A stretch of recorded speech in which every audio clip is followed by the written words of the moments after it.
Good morning, everyone, and welcome to the final day of coverage of Triton ONE. The inaugural edition concludes today as we are crowning a champion in the Triton ONE main event.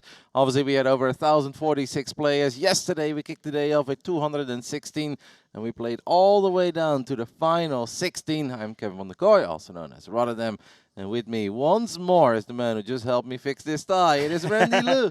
Yes, apparently I am multi-talented, but this is obviously amazing. We got 16 players remaining. We're going to crown our first Triton ONE champion, 1.35 million for first, 60K locked up. I mean, I'm locked and loaded. Yesterday was an amazing day. It was obviously very long for all the players. It was fun for us, but it got proper exciting, especially towards the end. We saw some crazy hands. We saw some crazy runouts. We saw some crazy river action, and I'm still not totally over, but we'll talk a lot more about that. And of course, we spent a lot of time talking about Arthur. Mostly Arthur, but a lot of Igor Yaroshevsky. We spent a lot of time talking about Punsat, of course, as he's got such a rich Triton history. But why don't we take a little look at some of the names that are not that well known, and some of them we haven't even seen play all that many hands, which I know sounds weird when we're entering the final 16, but it has been the case. Yeah, the thing is, these players have been making a name for themselves, right? Like, they've been doing very aggressive plays. One of the players I do want to point out right away is Joe Daja. He is the guy that he had a short stack, and then every time it was all in, he's like celebrating, jumping for joy. He's taking photos, He took out aces with sevens. Like, it's really cool to see him have that emotion, something that's a bit missing at times. But, here in Triton ONE, probably the biggest, moment for him here. It's pretty exciting. And what about our second place? Are we going to see him today? He's bringing in over 30 million chips. It's Joshua Gebisa. I'm going to go with Gebisa because Bis is a very common word in German. Cool. So if I'm wrong, just correct me later on, or maybe he will correct us. The man is second in chips. He brings over 30 million to these final 16. And I still have not seen him turn over a hand. Yeah, the thing is, we did get to see him at the feature table the other day, but he played very few hands, so haven't really learned how he kind of built this stack to have second place. He's only just shy of the chip lead by 2 big blinds or so, but I'm pretty excited to watch him play here today. I'm also excited for? What? Kishimoto. Oh, yeah. Already the biggest cash of his career, at least according to all the trackers, but he looked so comfortable to me. Honestly, it didn't really look like he was in a career-defining moment for him. He just sat there often, seat 8, hoodie on. He looked really cool and in control, and I'm excited to watch a bit more of him. And he was just, like, super relaxed. Some players, when they're playing, they're super stoic. They're, like, super intense, good posture. Now, he's just, like, chill. I'm all in, He was pushing the boundaries of just attacking in spots where, others might play more passively, and that's what you need to do if you want to set yourself up. Everyone will walk away with at least $60,000. Anyone who makes to the final table walks away with over $100,000. And there is one more man that I do think we absolutely need to mention. We don't have too much time, guys. Just a couple of minutes, and then we're going to hop into these final 2 tables.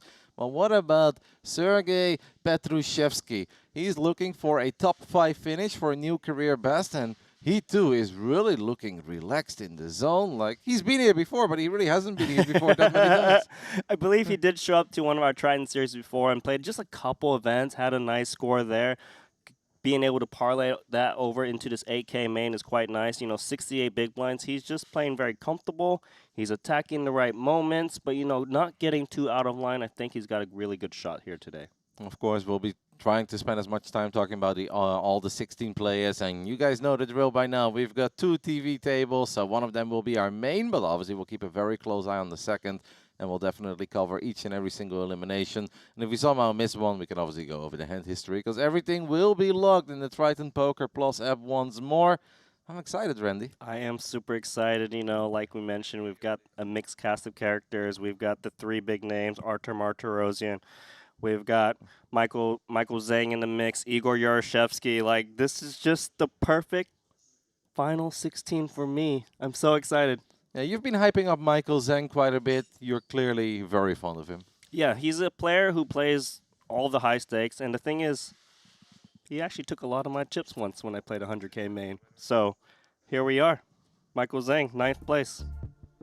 All right, let's go ahead and take a little look at what we are doing it all for. Sure, $1.3 million. But what about this absolute beauty? The trophy of the Triton ONE main event. The first ever edition of the Triton ONE main.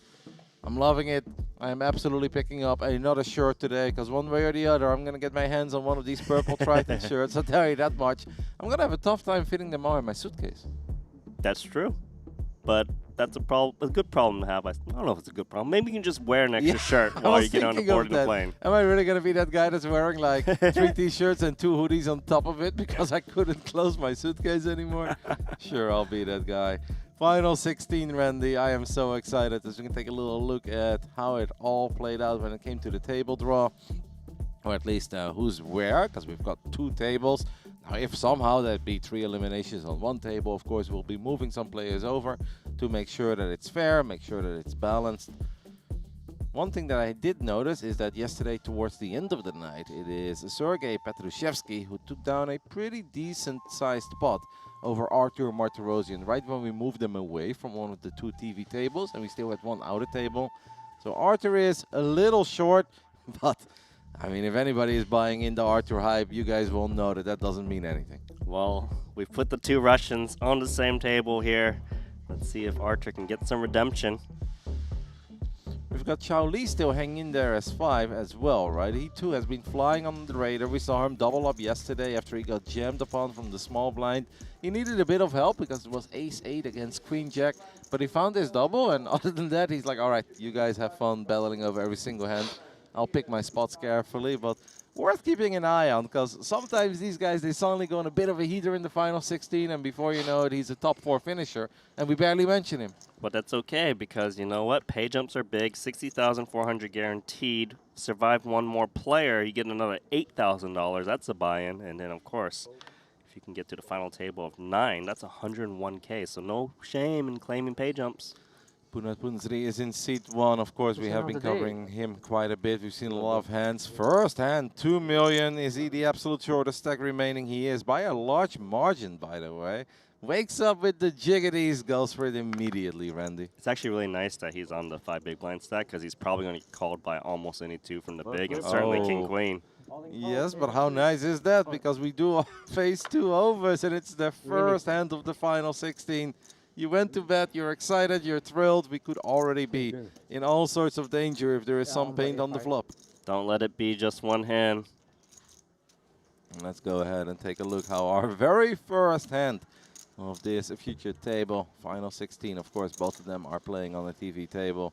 Here we go. The flop comes 8-8-7. That's really good news for the jiggities. You'll take that all day? I'll take that any day. And I'll take that turn card any day. Nice and low, dealer. This is where you just let them know that all you have to do is put 1 more card with some pips out there. No paint, and we are loving life. That 7 is safe, and the jacks will find a double. Unfortunately, he's still the shortest after that double, but he finds a double, Randy. He finds a double, and he doesn't have to say, I only played 1 hand on day 3 of this main event. Yeah. My heart would start beating real quick. Like, of course, it's a slam dunk all in. It's 5 big blinds, but, you know, you let everybody know that you've made it to the final 16. You're so excited. You probably are a little bit nervous, but you're still going to sleep like a baby because you have so much to look forward to, and you're probably quite proud of yourself already. And the very first hand, after hours of anticipation, a couple of coffees perhaps, you look down at pocket jacks. It's like, well, I know what to do, but I'm still scared. Can't imagine he has like a full routine and he plays 1 hand. No, that obviously that would be a disappointment, but great to get 11 big blinds, something you can work with now. It is, of course, early over here in Jeju, South Korea, but we appreciate all of you guys that are already with us. We will be live throughout the entire day, and just because we're down to the final 16, don't think this is going to be a short day. I expect this final table to take at least 6 hours, maybe even a bit more than that. It'll take some time, given what's at stake. Chao Li going to fold Queen Jack, also on the conservative side, but I do like that fold from under the gun. Back-to-back shoves, don't do it. Ace 3 would be. I know. If you have 5 bigs, sure, but not the 10, 11. Even with 5 bigs, in a weird way, I could understand if he decides to let it go. I agree. Which may not be the optimal play, but I could absolutely get behind it. Just trying to hang in there a little bit longer.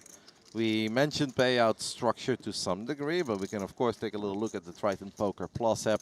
We said it, everyone walks away with at least $60,000. You make it to the final table, Randy, you walk away with over $100,000. Look at this. Michael Zhang limping ace-9 offsuit in the small blind off of 25 bigs, perhaps trying to induce Pinat Ponsu to attack. And there is a page jump from 16 to 15. Mm-hmm. Ace-9 offsuit versus King-10 suited. It's been a bit of a roller coaster main event for Punat, but honestly, he doesn't seem to be too shaken up by anything. He was big, he was happy. He was small, he was happy. Medium-sized stack, he was happy and getting involved. He's still in, he's happy. Yeah. Flop comes ace, a 6, a 3 with 2 spades. Not a lot there for King-10 of hearts. I don't know who's happy about this flop. Michael Zhang. Do you think it's his lucky hat? The bucket hat? Yeah. Looks good on him, although out of place.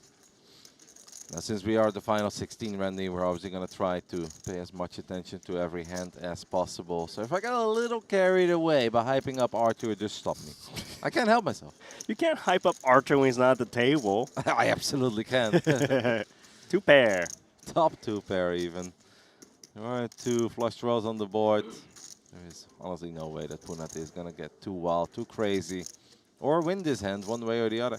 Kind of interesting because you have so much hand, top 2 pair, you know your opponent doesn't have much, but then you kind of want to build the pot with another flush draw coming in and straight draws. How about a 1 big blind bet or just 500k? Oh, he goes for 2. Makes it 800k, hoping that his opponent does have something they get a little excited over. Maybe bottom pair and a flush. I could see like a 6x calling at least 1 bet. But there's also a chance that any of those hands would have bet already on the flop. True that. Well, King-10 of hearts is a pretty hand, but we've paid absolutely nothing. The only thing that we have paid so far is what we were always going to pay in the big blind. And if we have whiffed this heart, it's kind of easy to let it go. It's a lot easier than when you were the aggressor or when you've raised things up. When you raise pre. It just feels a little painful. Hand looks You're probably gonna make it. I don't know. like it had potential. I'm sure the hand had the potential. I've got both of the tables open in my app as well.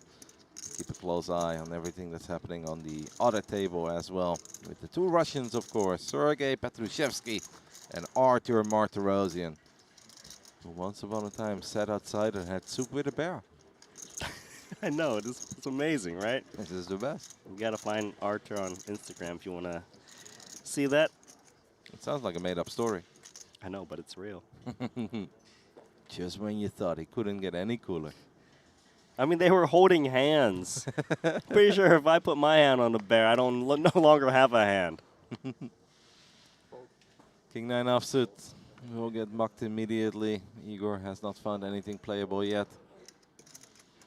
Takashi Yagura looks down at a Jack-6 offsuit. Got a very busy hoodie. It looks like one of those esports kind of things. I know. You know what I'm saying? Like, or a racing driver. okay, They've sure. got a lot of things happening as well, but yeah. I get what you're saying. Michael Zhang looks down at 10-7 of clubs on the button. Got folded to him. Announces another raise. He came here to play. Mm-hmm.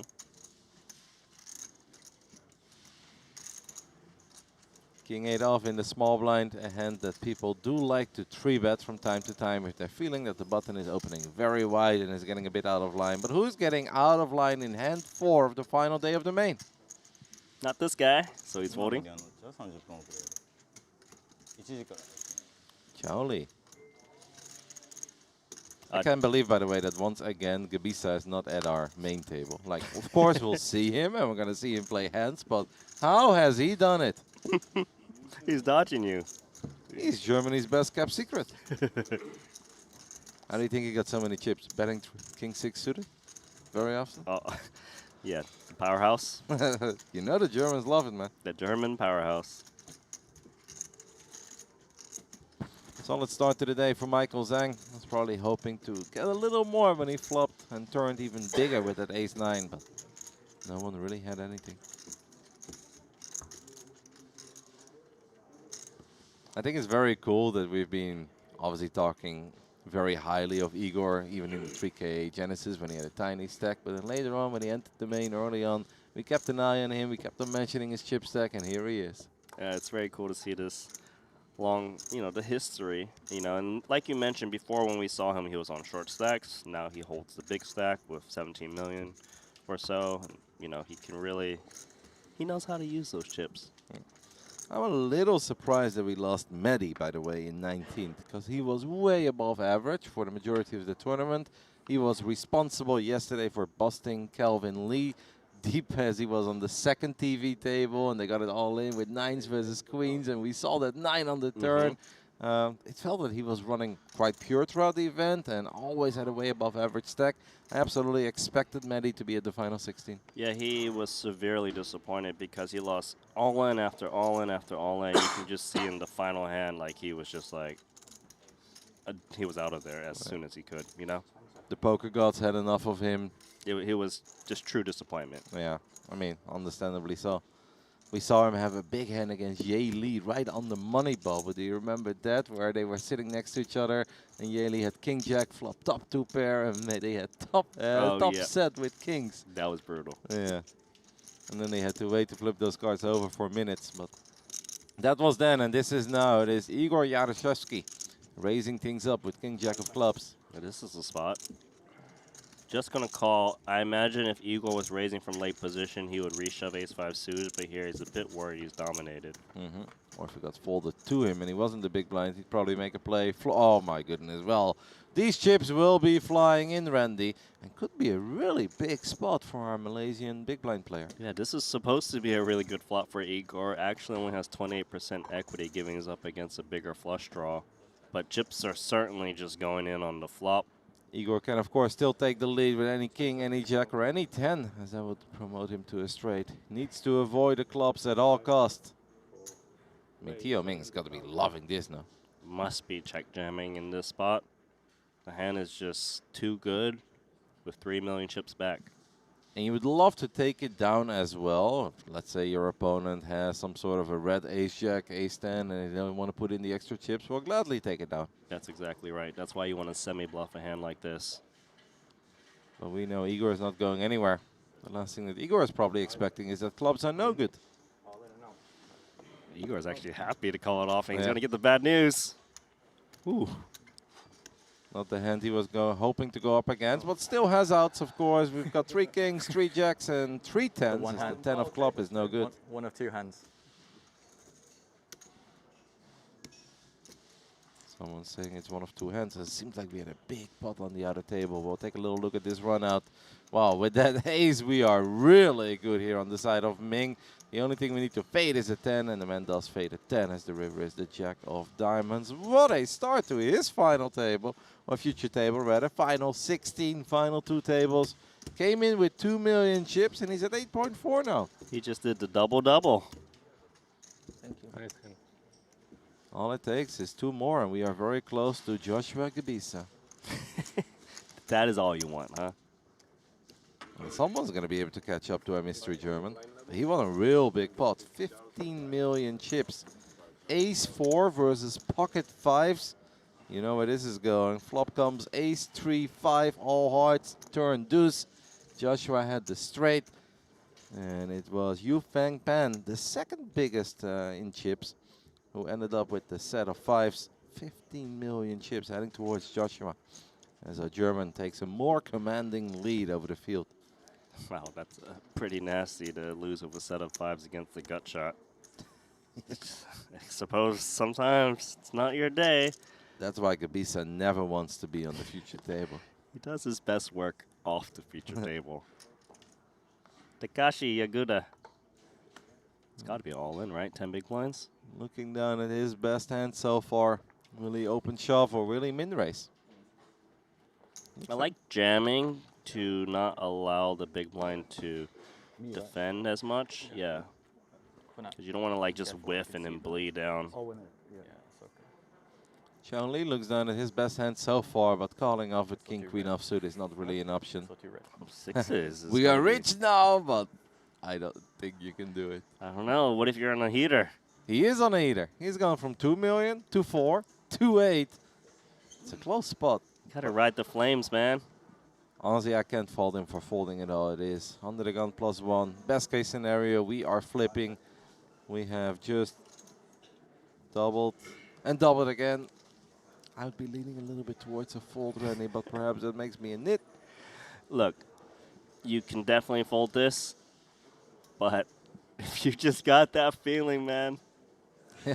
You know, why not go for gold? He does look like he's got that feeling. He's like, I'm pretty invincible so far. Yeah. He's like, this is close. Well, it is close. It's a pair after all. And you always tell us it's He's hard to in. make a pair, and he makes the call. Igor did fold a 6, by the way, in the big blind, worth mentioning. So if we do find any aces or any kings, we know that Ming is in all sorts of trouble. I believe a king got folded as well over at Chao Li, right? Didn't he look down at king. Queen offsuit? Correct. So a little less Broadway out. Man, big flip. What a moment this is. Flop comes Queen 8-4. Sixes are still good. He's feeling it. He is feeling it. Needs to dodge some broadways, especially the ace and king.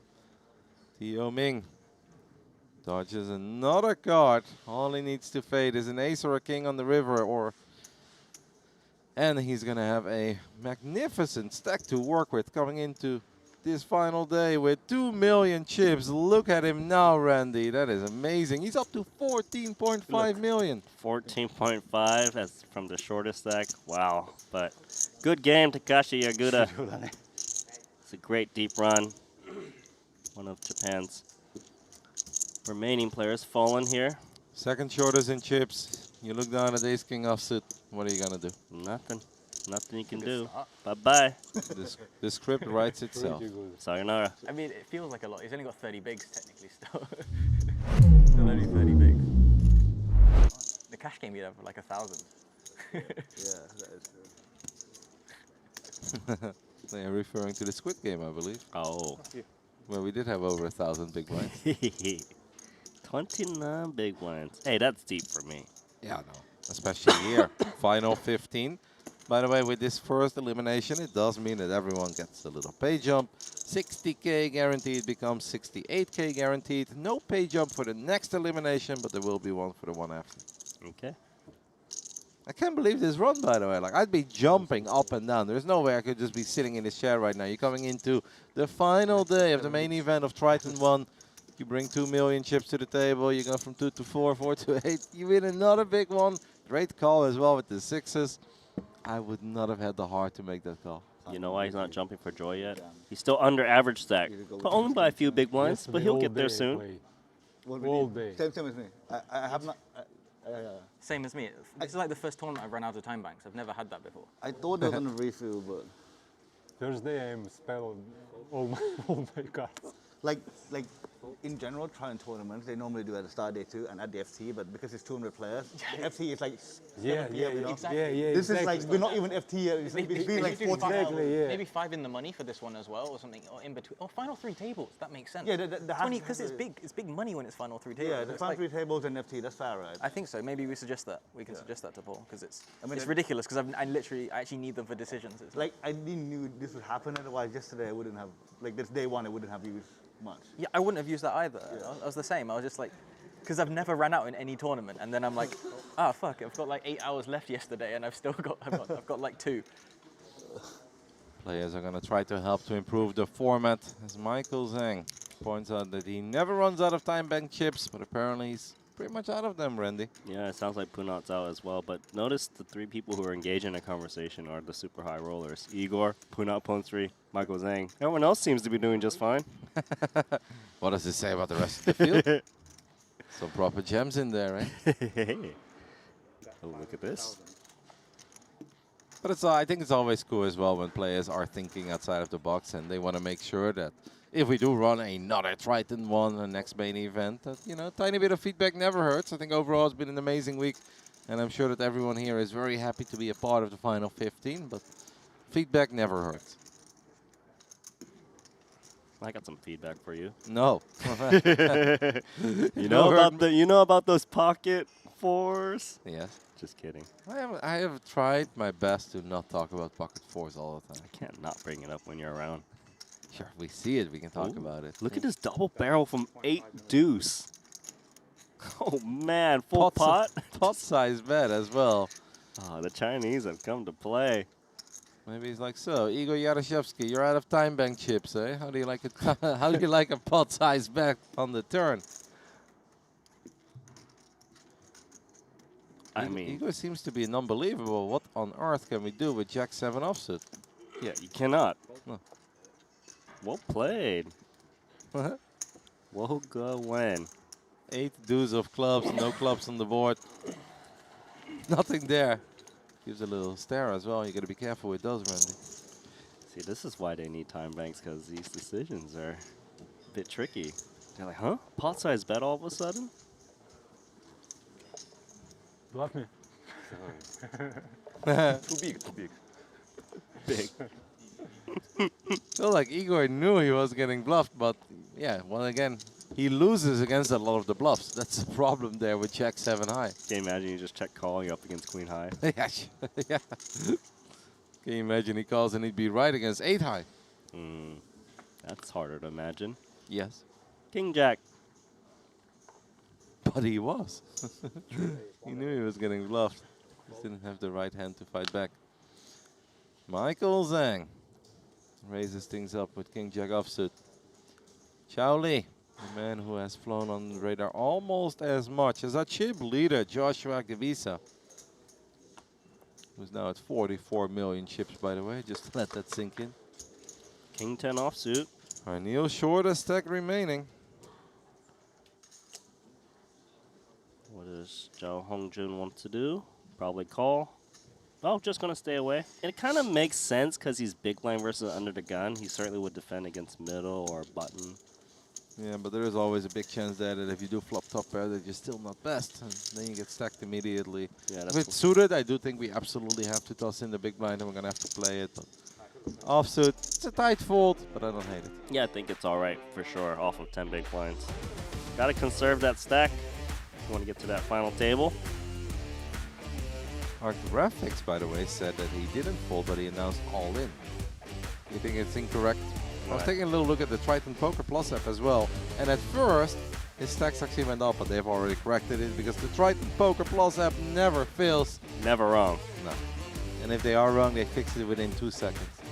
He is the shortest stack remaining of the 50. I was a tiny bit confused there, because I'm all about like ignoring some graphics, but when the Triton Poker Plus app tells me something, Randy, I'm a believer. Can I have an ice Americano, please? That is a great order. You prefer the iced? Yeah, well, it's not that I prefer it, but I do like it to start my day. Oh, because the one time you told me to get you a coffee, I got you a hot one. Yeah, I no, feel bad. that one was good. Okay. No, I actually like the warm coffees too. But if you don't have a lot of time, then the iced Americano is the perfect order. I've got a pretty solid iced vanilla latte over here as well. That's the kind of stuff that I used to never order, but I saw it. I was like, let me just click on it. And I actually really liked it. I've had like 3 of them so far. Rogu Wen takes down a little pot with King Deuce of Spades.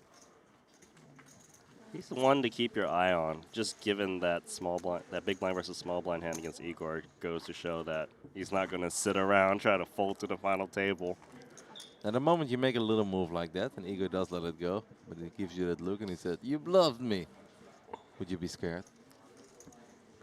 Yeah, because I was bluffing. Let's be honest. How does he know? How does he know? But he doesn't seem intimidated at all. That's a really cool thing.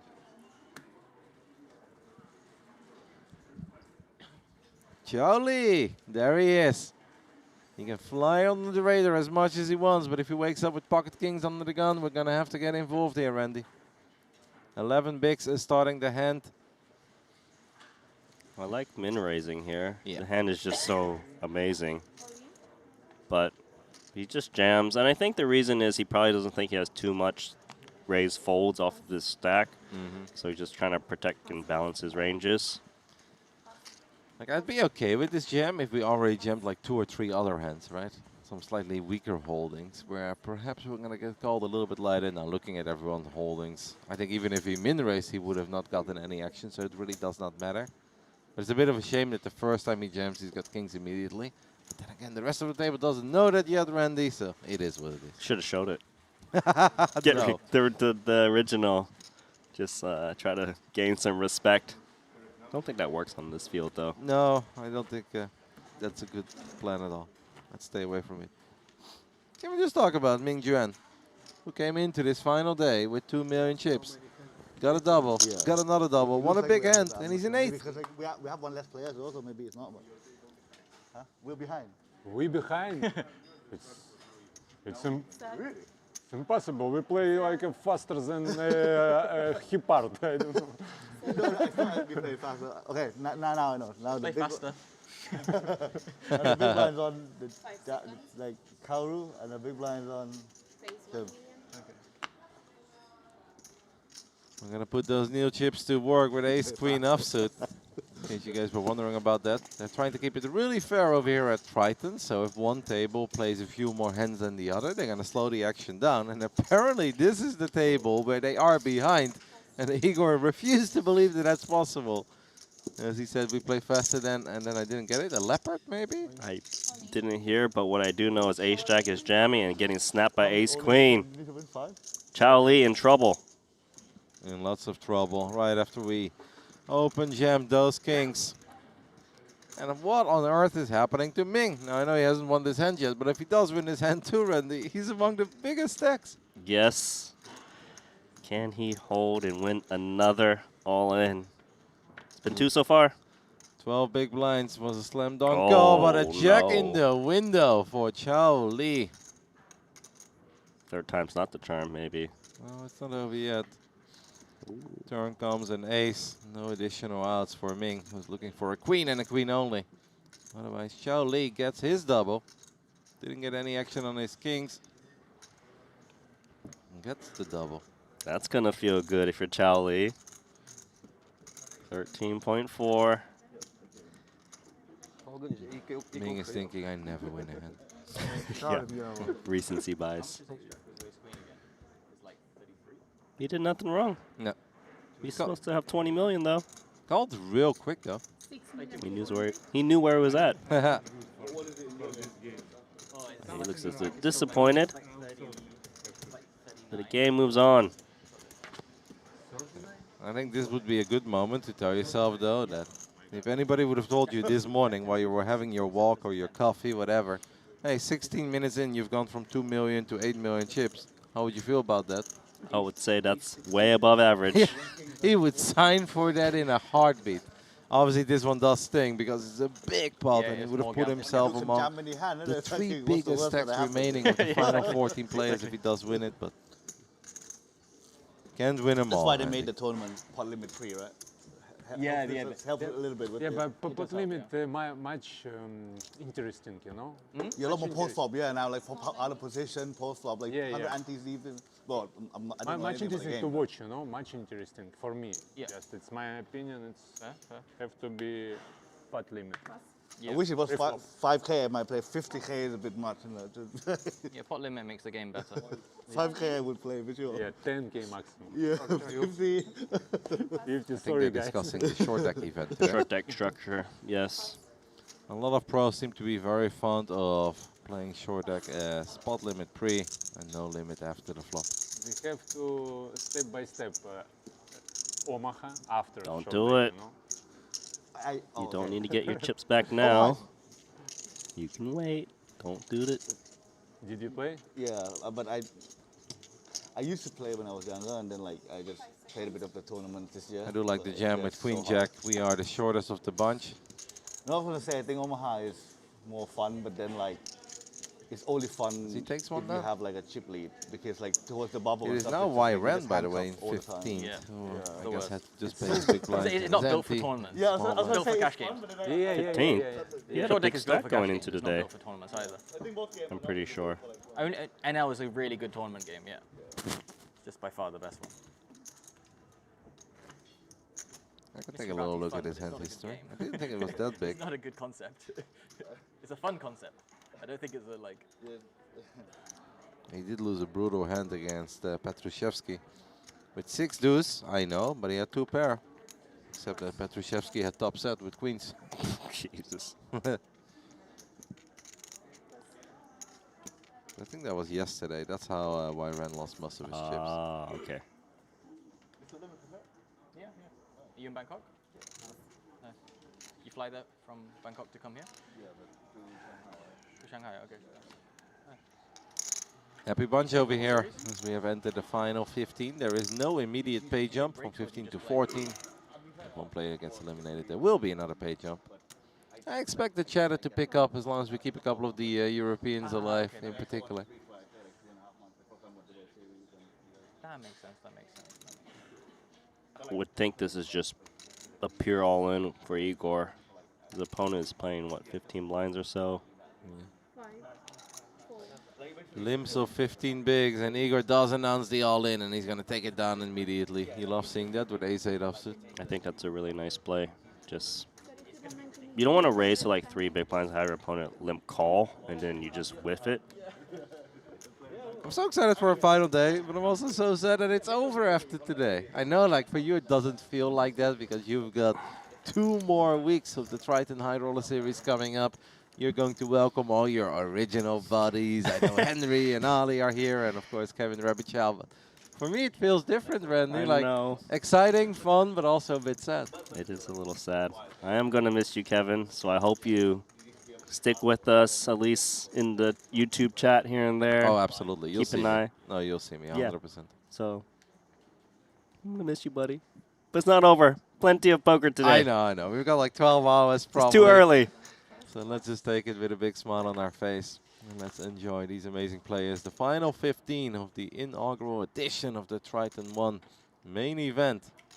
Really a way to cement your name in history. Now, a lot of these guys have already done that. You're looking at Arthur, you're looking at Punat, you're looking at Michael, Zhang, and Igor.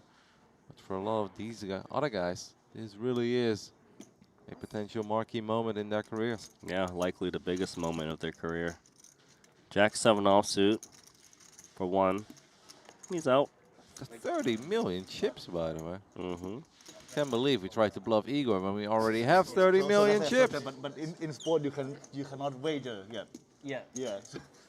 Funny. You need to find ways for them to. Funny. Slowly getting it legalized. I always love it when seed 1 and seed 8 like talking to each other. Why don't they use the intermediary, the dealer? Like, hey, this is to pass a message along, you know? Kind of like high school. Writing Writing little notes. little notes. Did you ever receive the nice notes? No.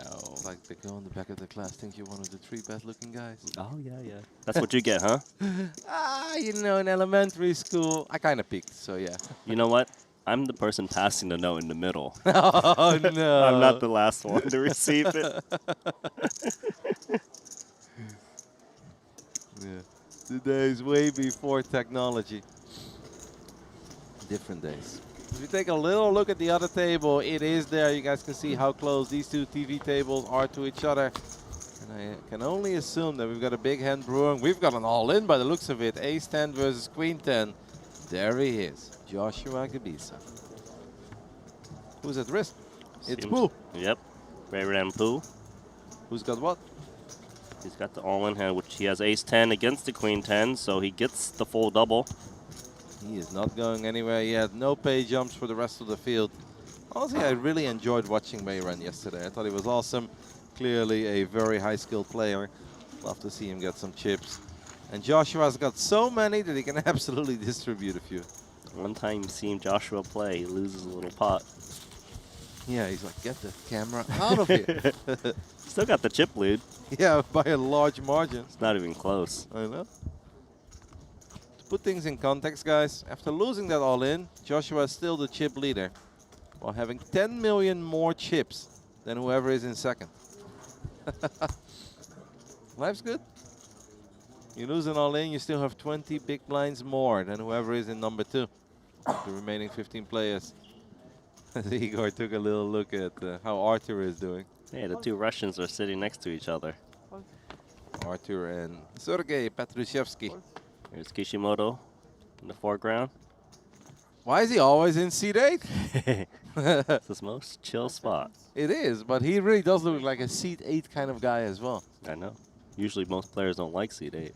He does, because he looks cool in it. Arthur has gone for a very bright shirt today.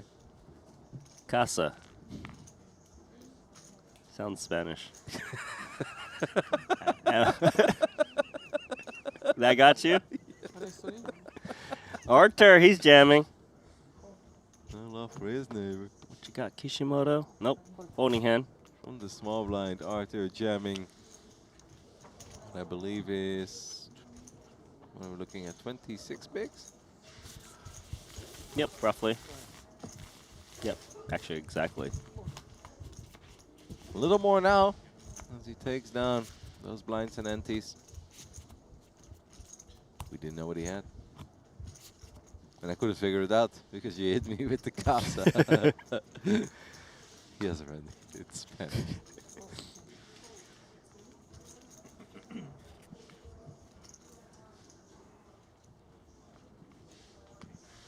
So Alex this morning having another one of those world-class coffees. He's been living in that place. He just lives there. Yeah. He doesn't even go to his room anymore. He falls asleep behind the piano. He wakes up and he orders one of these fancy coffees. I think the music was playing today, wasn't it? It was Alex. He was asleep on it. Looks like a pre-flop raise from Joe Daja. The most excited player here of the remaining 15, and a call from Arthur in position. I mean, people express excitement in different ways, right? So you think Sergey is excited? He's going to put in a 3-bet because he's got aces? Oh, wait, he did peek down for a second. Ah. I think he had 8-9 of diamonds. He's like, I've seen that look before. Hey, he's wearing the white Triton shirt. Oh. Maybe he's been listening to the broadcast and he's like, all right, they're hyping this merch shop up over here. Unfortunately for everyone watching at home, these are not shirts that you can just order. You're going to have to visit a Triton ONE event. And then the moment you enter the casino, you probably see a little merchandise, a store. They've got lots of different shirts, a couple hoodies as well. You know what I also like is that the longer the event goes on, the more you see people walking around with the hoodies and the shirt. Yep. Imagine on the last day. Yeah, no. I mean, yeah, for you, the last day. But obviously for a lot of people, this is the last day or the second to last day of here at Triton ONE. But there has been a significant increase. It's checked over to Archer in this hand. Ace 9-5 rainbow. Bet 1 million. Shoots out $1 million. This big blind, he's really fun to watch. Daiki Shingai. Makes a relatively quick call. Yeah, he plays fast. On ace 9-5 rainbow. This guy's really fun to watch, Joel, because he has a lot of expressions while the hand is going on. You can see he kind of look concerned, and all of a sudden he's putting 1 million chips now. He's looking around at all times. I would do too with a set of nines. 6 of clubs rolls off on the turn. A hand like 7-8 would get there. Maybe some 7-8 of diamonds, 7-8 of hearts, or 7-8 of clubs. Obviously, would be an absolute monster at this point, but would have continued. Yeah, other than the 7-8, not much gets there on this turn card.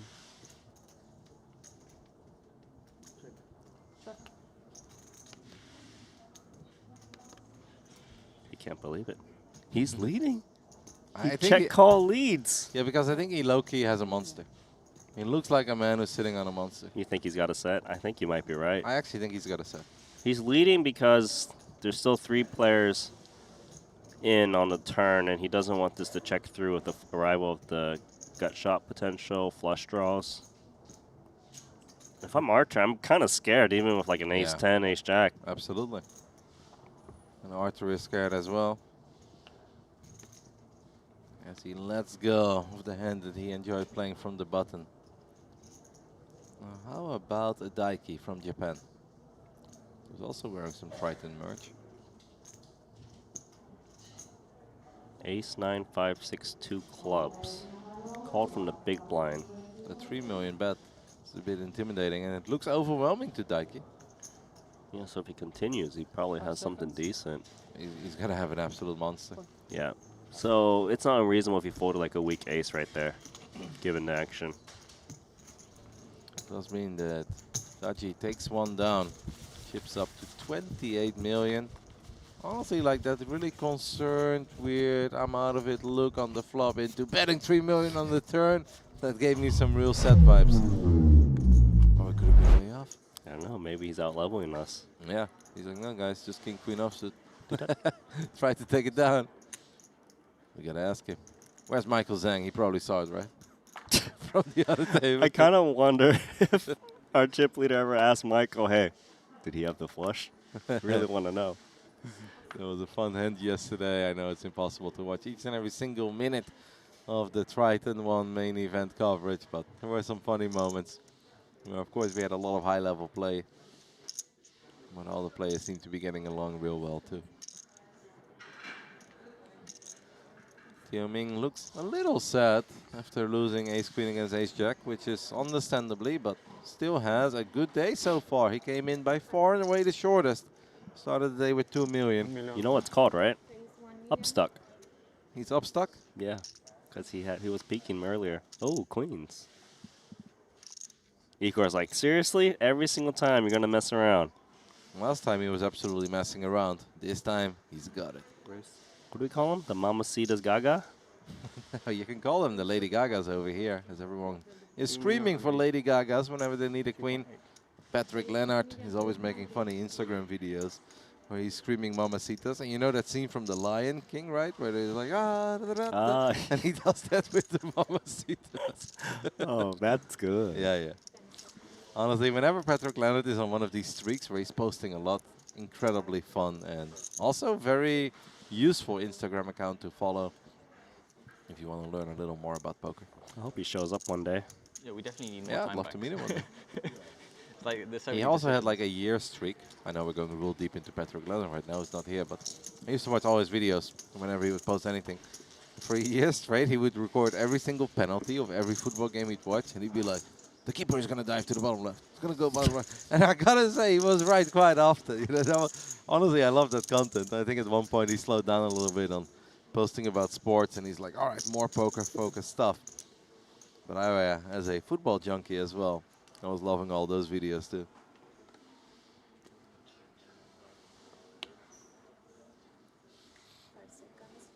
Punat Panzri looks down at ace-8 offsuit. Let's go with it under the gun. Chow Lee got his double earlier.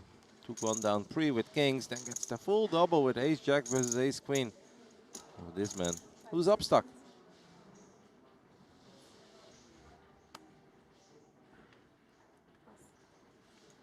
Good job, by the way, by Igor letting go last hand.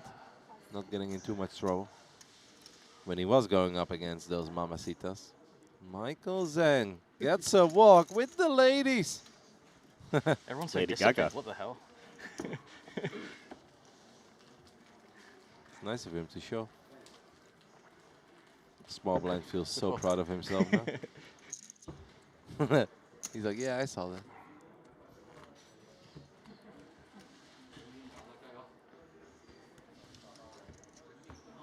I hope I get to meet your colleagues for the upcoming 2 weeks today, Randy. It's been a long time since I've seen Henry Kilbane, the GTO commentator. Just kidding, Henry. I know we've left that part of us behind us. It'd be nice to say hi. Yeah, maybe you can find him at that coffee shop. Hanging out with Alex Livingston. Ace-9 offsuit, King-8 offsuit. Lots of mediocre hands. Rogu win. He's done at King 10-0. This man, I think, has won every single pot he's gotten involved in so far. Oh, pocket fives now. Interesting spot because he's getting better price to actually flat. Seems too deep to 3-bet. If you're conservative, maybe you just fold.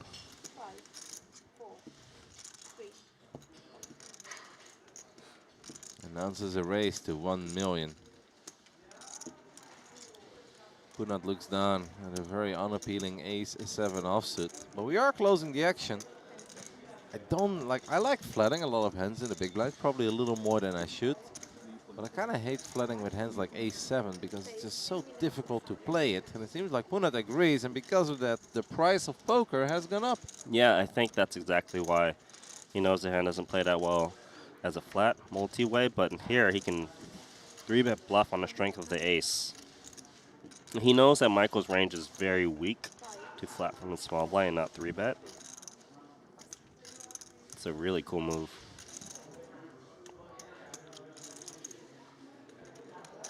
Michael Zhang, he's not a weak player. Perhaps he's cooking something up with these pocket fives over here. He's not letting go of it, but he is running low on time. Yeah. He did mention it. He's out of time bank chips. All in. Oh my God! Did he just back jam pocket fives? Yes, he did. Holy. There's a reason why you hyped this guy up. I had the feeling, because everything you said is spot on, but Michael Zhang also knows that. He's like, yeah, I look weak, so let me come over the top and not be weak. Oh, gee.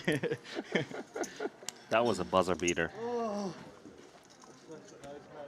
Do you think it was the plan all along? Or was that more of, I'm running out of time and I kind of feel like this is a great move to make and I'm just going to make it? Close to one. I think it was the latter for sure. That's what it looked like, right? I'm not supposed to have all in. He does. I think I blocked those. I thought both hands.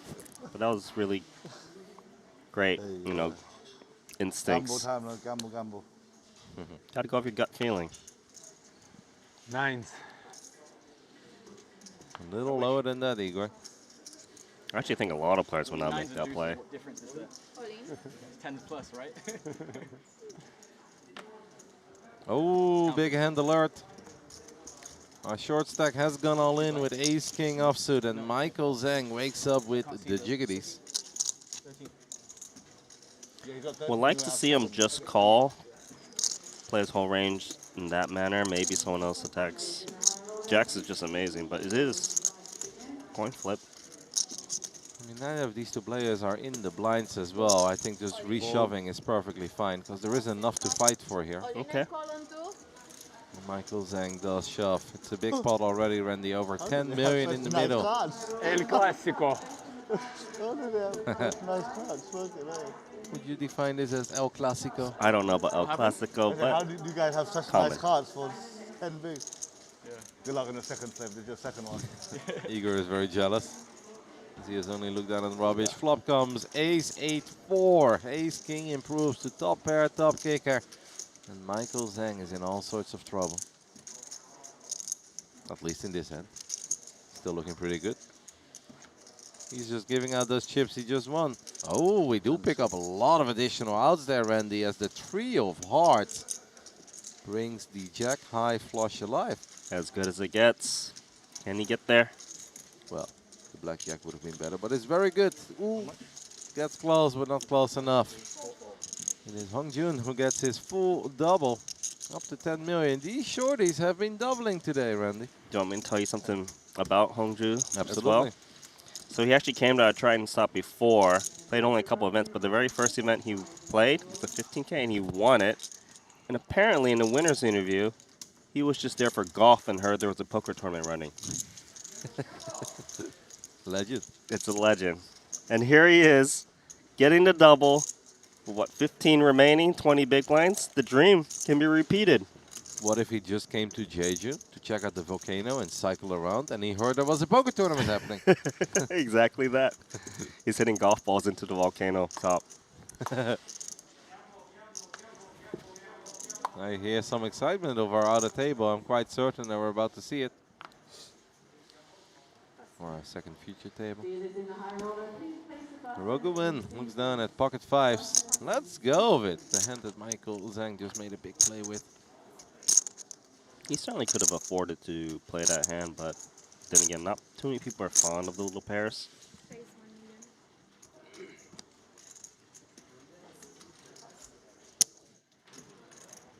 Ace 4 of clubs. It's Ming Juan. The man who's up stuck.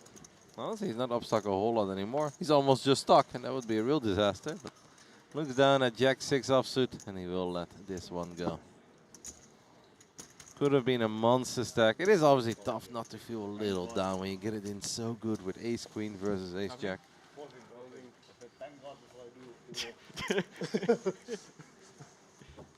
Ace Jack, Ace 10 suit, huh? Sick. I just think you didn't have it. Huh? I just thought you didn't have it. I usually don't. But my It wasn't like I made a crazy all in. It was a crazy all in, but I just didn't think you had it. Michael Zhang and Punat Punsri still going over that hand where Michael just jammed with the 5s. It's You not were right. Stand suited. Don't give he can have it. Go on back there. So far, no one has put him on the pocket 5s, Randy. I'll tell you that much. So we're going to take a little look at the second TV table, where maybe they had to slow down once more because they're still faster than our table.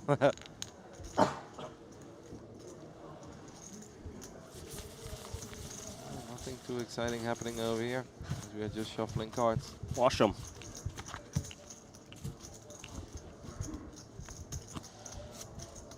I like the talk about the hand with the 5s there between Michael Zhang and Punat.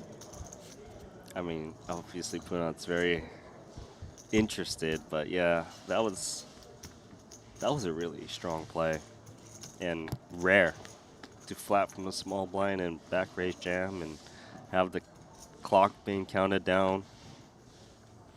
The buzzer beater, that's kind of what it looked like as well. Mm-hmm. Since he was looking like left, right, center, he's like, all in! Yep. Shoot that 3-pointer Yeah. for the winning shot. Halfway court shot. He banked it. Steph Curry, bam! It's good! Maybe he switched it. Ran still one of our shortest stacks, currently in 13th place, 7.1 million. Rocking that hoodie of the Red Dragon poker team. Over here in the Lesay Casino in Jeju, they've got a Red Dragon poker room. Mm-hmm. I'll be very upset if Kishimoto ever ends up in any other seat than 8. Like, he's just not a middle seat kind of guy. I'll just say, if he gets a heads up, he actually can't sit in seat 8 anymore. Well, he should say, I want to sit in seat 8 or I won't play. I forfeit. Forfeit. I don't think the opponent would care about that. But we would care because we don't have a heads-up battle. Okay. We'd let him have it. Sergey, pre-flop raiser against Joel. Super safe flop, 8-8 deuce. You can bet whether you got it or not. Daji is a bit of a battler, though. He is a bit of a battler. Last time he looked like this, he bet 3 million on the turn. He's got trip 8s, doesn't he? This man's got quads. Look, he's reaching for raising chips. He does have quads. He's fast playing the quads. Raises 2.1. We have seen him make a play like this, by the way, on a board pairing turn yesterday where he did not have it. But I'm going to go with he has it. He's got me fooled. I feel like he's got it every time. Well, Sergey's going to make the call. It is practically a check raise min. Sergey Petrushevsky is a non-believer, and the turn is a deuce. So if we were doing that with a deuce, we also just made a full house. So you put him on quad 8s or quad deuces? I think, not quad 8s, but I think I put him on trip 8s. Let's see. He's going to reach for more chips. He's selling that story right now with another bet. 2.5. It could have been a ducky as well, and the ducky feels a lot more powerful. Petrushevsky should not have a lot of 8s from the position that he opened, and he will let go.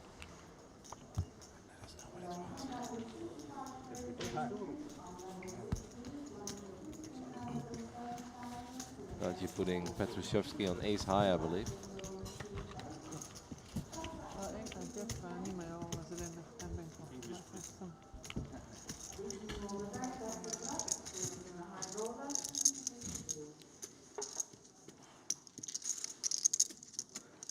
I believe that Penn and Daji were discussing the hand there for a split second, and Arthur looked to the right and he said, English, please.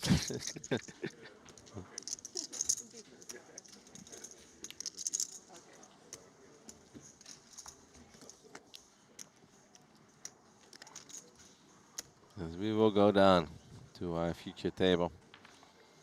But we did lose one player, of course. We lost Takashi Yagura earlier in 16th.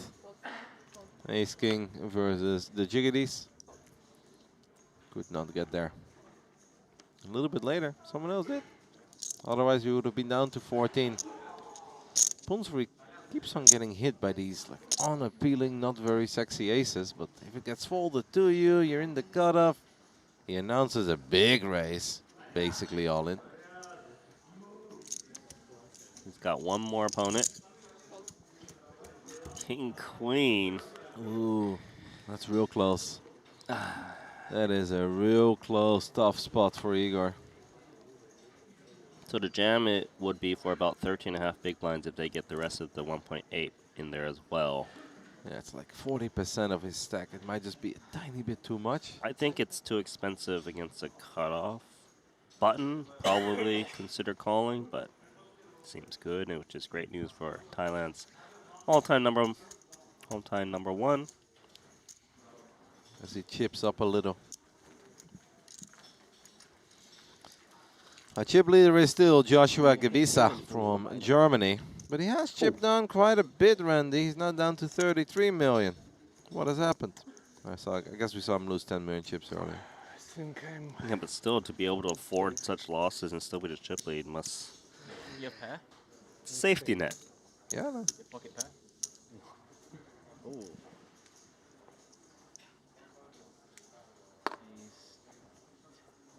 No. 14 bigs, yeah? 14. I mean, I'm ahead, I'm pretty sure. I'm happy with it. I'm happy with it. The sounds like analysis it's there is spot on. That sounds Worse. okay. Raise 1 million. Chao Li is going to open things up with fives, but he is potentially in a tiny bit of trouble.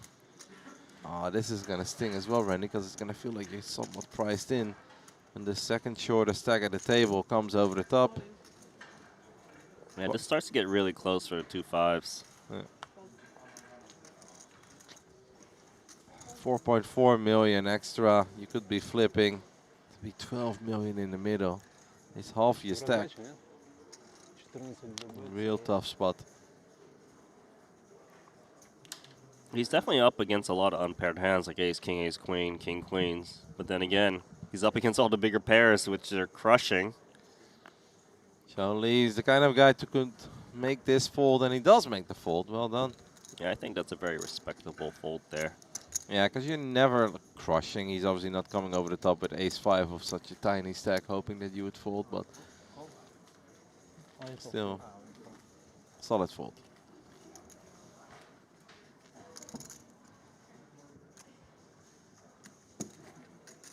Chao Li is chilling, man. Plays a hand every now and then. I don't think I've seen him say a word. He's just there doing his thing. I've also never seen him with the chip lead. No.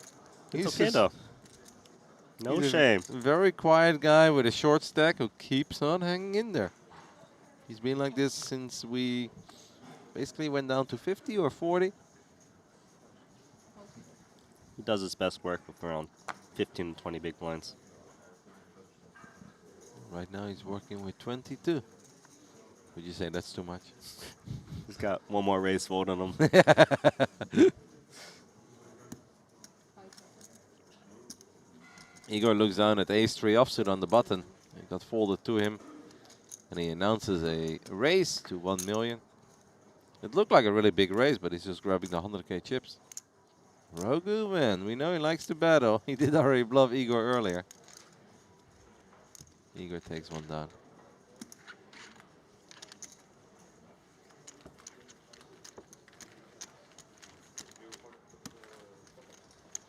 Keeping my eye on the outer table as well. Arthur Martirosian, to your delight, most likely, has chipped up quite a bit. Earlier we mentioned he was at like 6 million, or he entering the day was around 6 million. He's now all the way back up to 14. That is plenty to play with. That's making me smile because he came into the day, I think around 14, 15 big blinds, which generally plays itself a bit more. Yeah, I'm pretty excited to just hopefully get him on our feature table.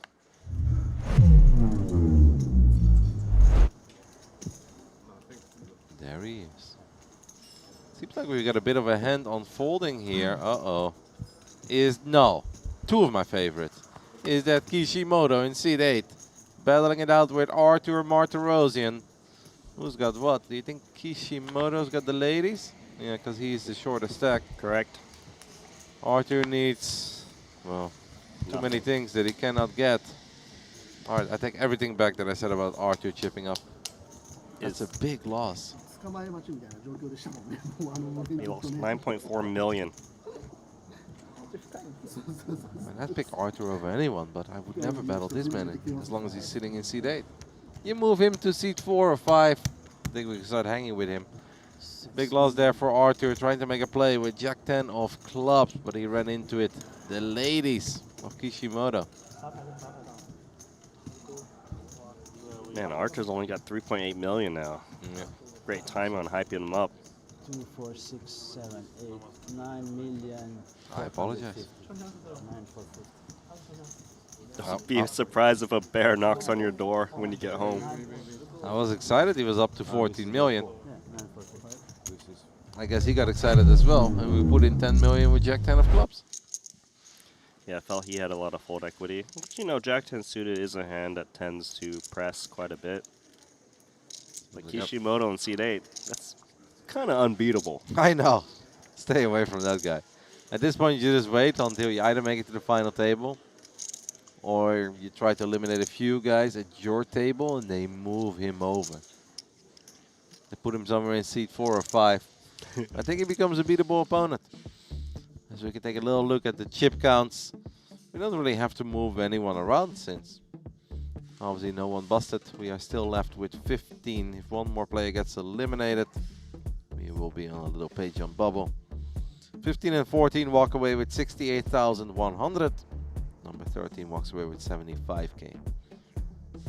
Everyone that makes it to the final table, of course final 9, Triton is always 8-handed. But final tables will start with 9. +1, that's right. Everyone walks away with $101,000, Randy.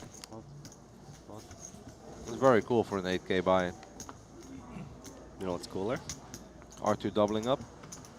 It's pretty cool, but $1.35 million Sure. was the answer. Sure, no. Archer doubling up's what you want. I think R2 doubling up is cooler. And Kishimoto in seat 8, coolest of them all. If I was this guy, I would like start a merch line immediately. Sell some t-shirts and hoodies. Seed8.com, is it taken yet? It only works in seat 8 though. Yeah, that's fine. Results may vary. Honestly, I see a hole in the market. It's going to be hard to compete with the Triton merch, as the quality is excellent and it's beautiful, but seed8.com, I'm in. Yeah, you go ahead and invest in that, my friend. See how that goes for you. Give it 2 years and you'll be rocking a Seed8 hoodie. You know, Maybe seat next 8. break. After. All right, we are back to our main future table. As Chao Li looks down at King 9 of diamonds. No. There is 1 million. This is pretty cool to see him open from +1. I folded full. Trying to play off his type image, yes. Flushes, yeah. Everyone is going to respect it. Purat Punsri, though, does look down at a suited ace. It is another ace-7. This man can't get away from them. Yeah, but this time he's not going to 3-bet. It's suited, and he already got caught. You know, he is wearing a bit of a run good sweater. Because I was here a couple months ago. And Steven Song, who we haven't seen too much of yet this week, but we saw a little bit of him, was wearing that exact blue Triton sweater, hoodie. Maybe it is Stevens. He borrowed it. let me give it a test run first. He's like, I saw you win event after event after event in that hoodie. Can I have it for the final 16? And Steven strikes me as the kind of guy that would let Punat wear his run good hoodie. Odd request, but go ahead, by all means. It's not what I expected to wake up to. As Xiao Li does flop top pair, decent kicker. Man, the ace-7 has good back doors, but look at the positions and the stack sizes. He is going to make the call, though. Bad news is Little he's in bad shape. adventurous. Yeah. Little bit adventurous, and all those backdoors are dead immediately as the board pairs. Maybe he just feels that there is a chance Charlie does this with King Queen, King Jack even. King Jack's gonna be it's gonna be his favorite suit if he wants to ever open King Jack under the gun. I just gotta say it is slightly ambitious given the stack sizes. But, Yeah. you know, maybe the 3 of spades slow things down and he gets an opportunity on the river. Or he's gonna try to steal it, but we know that won't work. At least won't work most likely. He does check. Took his sweet time to check. Wonder if Chao Li reads into that as Weakness or not. Hard to say. Announces all in. I like that. Not afraid. There's just too much in the middle. If you got a flush, so be it. Gotta deny the fourth spade. Little scary, right? When the big blind does call your first street and spades get there and the board pairs. Like, I wouldn't be thrilled with king 9 here. No, you're not thrilled, but sometimes if you play a little bit too passively, you lose pots you're not supposed to. So imagine, let's say he checks. So another spade comes out. His opponent decides it turns a7 to bluff, which they should. He loses. You know, sometimes you got to put your chips in motion. Going back out to the other table again. Yes, and it seems like someone is at risk. Ray Ranpu is at risk against Saiji. Are we in trouble? Yeah, looks Did we like just lose ace queen against ace7 or something? we just knocked the table. Oh, that is unfortunate. Wei Ren, his run is over. This man just can't lose. He's also collecting an insane amount of chips. Let's take another look at that board. We saw it so shortly, but I feel like ace queen got it in good and just got outflopped. I guess you're gonna try to see if you can find it. Can you find it? We can absolutely find it in the Triton Poker Plus. It was an ace queen from Ray Rampu against ace7 of Daija, and 7 on the flop. that's right. That's brutal. That is really brutal. That's the second brutal run out we have seen among those lines. Daija, though, loving life. Seat 1. He does look like a seat 1 guy as well. He's in the zone. I mean, I would be too if I won every all-in. He's the new chip leader. Is he? Yep. Oh, yeah. 35 million chips. A couple million more than Joshua Gabisa. So the two biggest, actually the 3 biggest stacks are all on that table. That's a bit odd, no? Bad table draw. If you Yeah. want a new draw, you need to get to the final table. Rogu Wen is the chip leader of this table with 29 million. But he's in 4th overall. Honestly, this is the short stack table. Terrible flop for Igor as the pre-flop raiser. 1.2. Ace 5 offsuit. No fear. Ace 5 on Jack 8, 7, 2 diamonds. I feel Igor has really picked out his victims who he wants to bully a little. And poor Chao Li. He has done nothing wrong. Fight back. Although it's impossible. Queen 4 suited. It's alright. He just won a bunch of chips with his king 9. He's already happy, Randy. He ain't worried. Do we have direct pay jump now? That is correct, because obviously there were 2 people that had to be eliminated. So whoever goes out in 14th walks away with $68,000. Whoever gets eliminated 13th walks away with $75,800. So it's basically an entire buy-in. Definitely worth fighting for if you become one of the micro stacks. Unless your name is Arthur, and we're only fighting for the win. I think Archer is at the bottom of the chip counts, right? He is the shortest. He is 14th at the moment. A couple of our favorites at the bottom. With Arthur in 14th, and Punat Punsri in 13th. This is my favorite hand. It's pretty good. Especially if you're Igor and you've been involved in a lot of hands lately. Have you seen better pre-flop? Shaoli, this be the wrong moment to be a hero. Probably feels like they're getting picked on a little bit by Igor. Stay away. You're in the small blind. Like that. Big blind will take a look at his hand. It is a suited king. He may toss in the chip here. I probably would. It's unfortunate, though, that hearts went into the muck already. The man who came into this final 16 with 2 million chips is up to 8 million. Probably feels like he should have been up to 24 if his ace queen could have just held against the ace jack of his neighbor. Makes the call with king 4. And there are some boards that are real bad. King 9-9 could very well be one of them. This is very, very bad.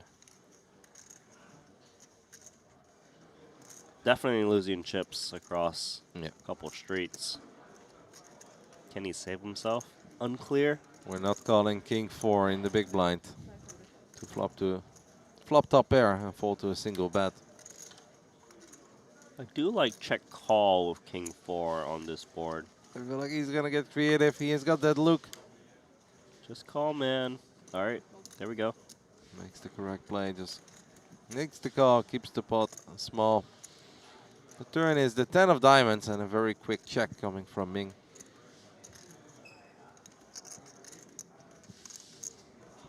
Look at Igor checking back, a little concerned.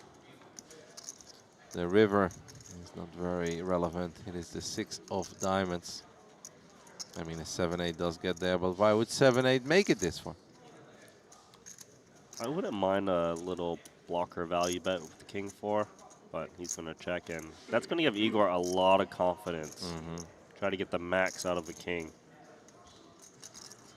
7 million behind.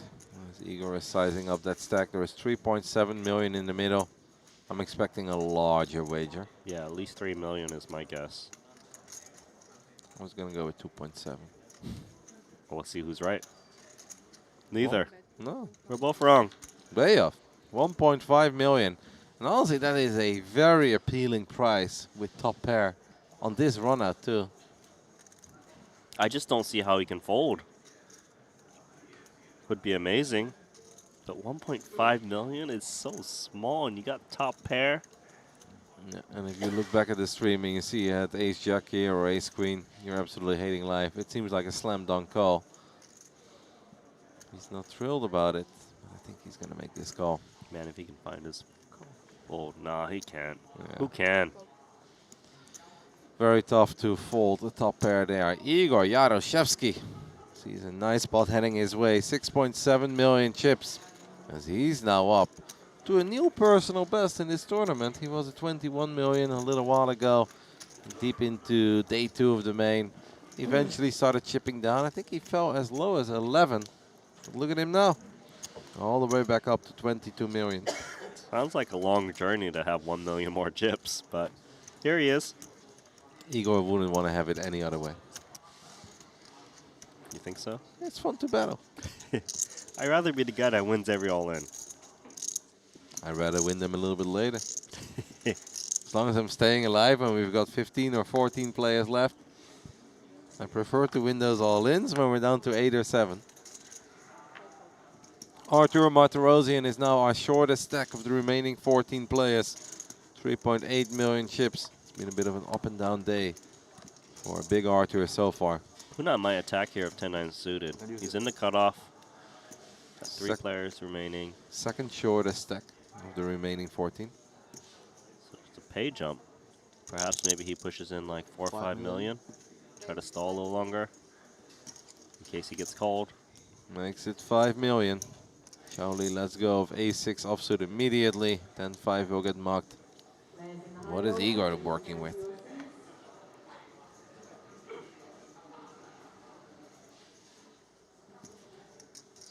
Posturing a little here.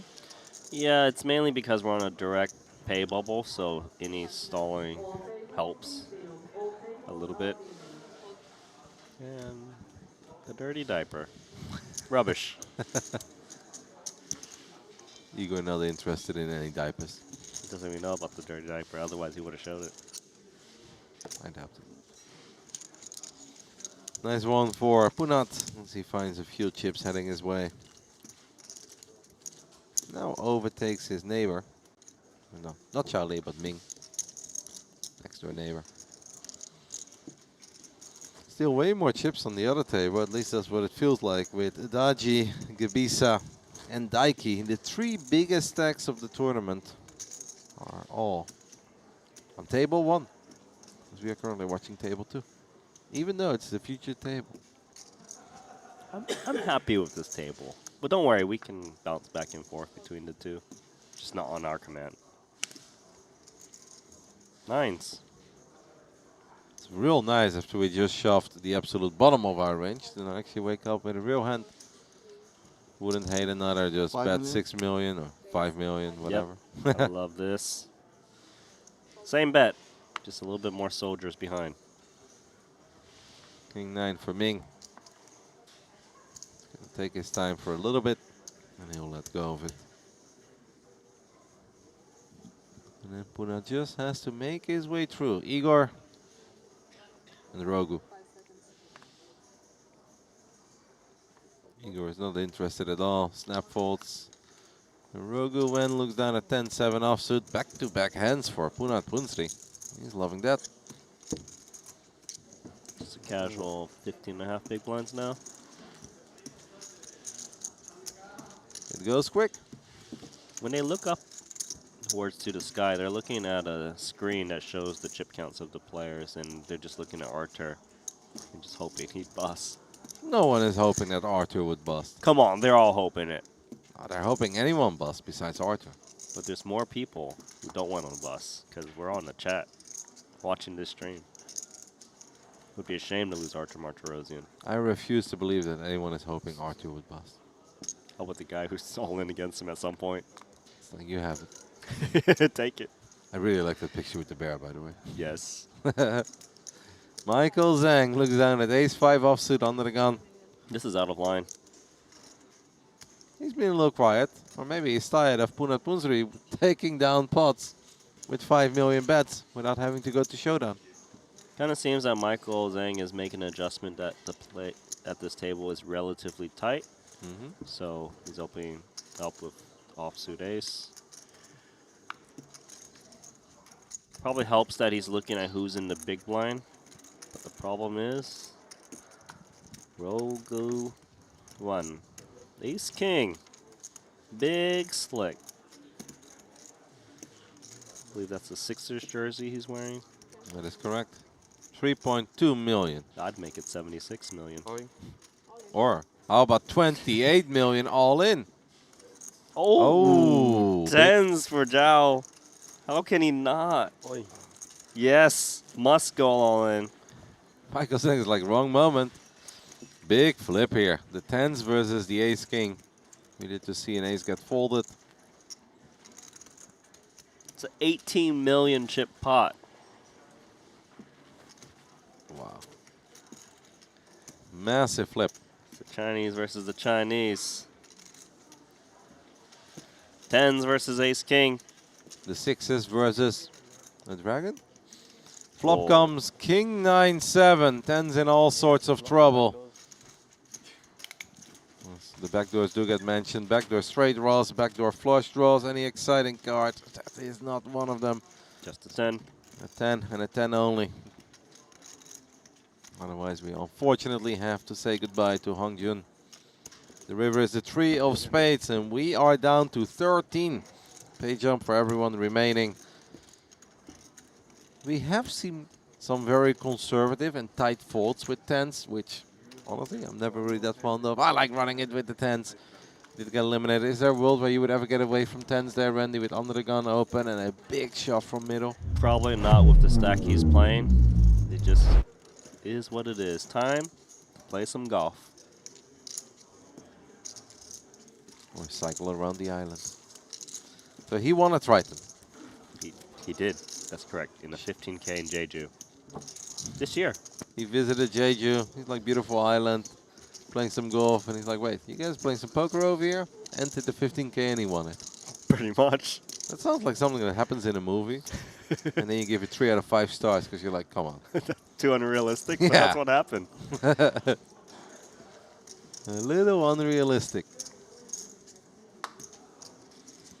Everyone has received the kneels and we had to say goodbye to Hong Jun in 14th. Arthur is still in there, but real short right now. 2 million chips. I don't like it, Randy. Make it stop. Well, he got a pay jump. Do you think Arthur cares about the pay jump? I was joking earlier. I think he cares a little, but Arthur does not strike me as the guy that really treats this day very differently if he goes out in 13th or 11th. Right. When you're this deep into a field that started with over 1,000 runners, 1,046 to be That's exact, another good thing they do well. you're hoping That's for a another little thing more. they do well. Like, say we're cashing up hands, they don't force you to play the bigger blind. Yeah. It's really good at them. Yeah. Oh, I saw that too. Yeah, I was surprised. Yes. Yeah. I mean, it's crazy how well they've done this tournament. I guess they have the money. It just costs money, right? Money equals quality. Yeah. And I think it has to have an owner that loves the game. Like Paul loves the game so much. Yeah, he wants everything to be like Yeah. perfect, right? If Paul Something didn't we have have his heard passing to multiple poker in times a throughout way, this week. Triton would have Players won. are very, very impressed with the organization of the first ever Triton ONE. Heard it in the cash game room. I've heard it from random folks that I walk into at the tournament floor. They were just happy and proud to be a part of their first ever Triton experience. And it's good that even a seasoned vet like Michael Zhang is also very impressed. The real reason is because we're here. They hired high-quality commentators to commentate on the jiggities once again. I hope there is no survey because I'm afraid that that might not be the thing that we hear very often, Randy. Pocket jacks, pre-flop all in. Zhang gets out of the way with jack 7. Punat will get out of the way with 6-3 of clubs. You think Ming is still upstuck? Or he's just having a good day? I mean, it's been a long time since he's been upstuck. I think it fizzles out after Yeah. 30 minutes or so. At this point, this is just what he's working with. Yeah. He's just a shorty.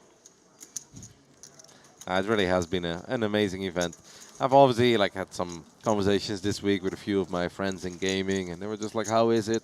I was like, honestly, very impressed by how everything has been run. Like, you know, when you do esports for a long time, you're going to be a part of some amazing productions, and you're going to be part of a couple of very ghetto ones where Ghetto, yes. everything is falling apart. But I was like, no, I'm very impressed with the way that they're running things over here. Yeah, I'm glad you're having a good time. And, of course, players, they're loving it, especially these final 14.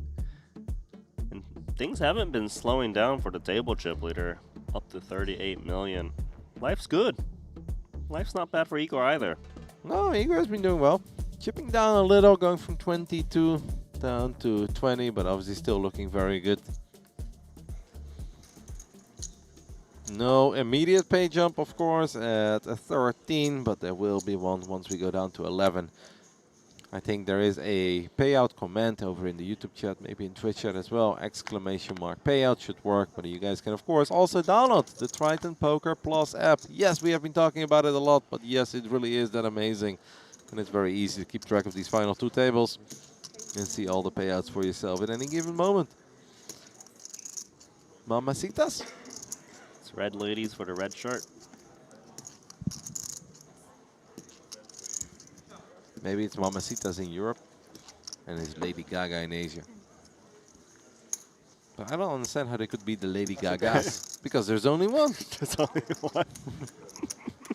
You're not sure. Really? That got you. That was one of the least funny things I've said in 6 days. Igor. Punat looking out for Igor. Wants to make sure he doesn't miss a hand. I want him to be seated down when he gets aces. And once again, every now and then you guys can see the action slow down a little. And that has everything to do with what Michael Zhang was talking about earlier. Just making sure that they play the same amount of hands on these 2 tables. It's obviously okay if one table is like 1 hand ahead or 2 hands ahead, but they want to make sure that it stays as close to even as possible. And if one table starts playing 4 or 5 hands more, they will just freeze the action and let the other table catch up. You nailed it. And this, of course, prevents a stalling. Excessive amounts of stalling. I don't think I would ever have it in me to stall at a TV table. People can see that I'm looking down at like 9-3 offsuit and I'm in middle position. Under the gun opens. Under the gun plus 1-3 bet. I've got 9-3. I don't care how big that pay jump is. I'm not stalling, Randy. Yeah, I hear you. I couldn't do it. I'd be so embarrassed. It's just it's a very small edge you're gaining, you know. Not even 1%, I would think. I just don't have it in me. It's all right. I'm going to take a flop here with the Jack 8 of diamonds versus 9-8 offsuit. Flop comes Ace 5-3 with 2 clubs. Feels like it's Michael Zhang is bored. I like a min bet from Michael Zhang. Your opponent is so short, they're going to play fit or fold anyways. Don't have to risk anymore.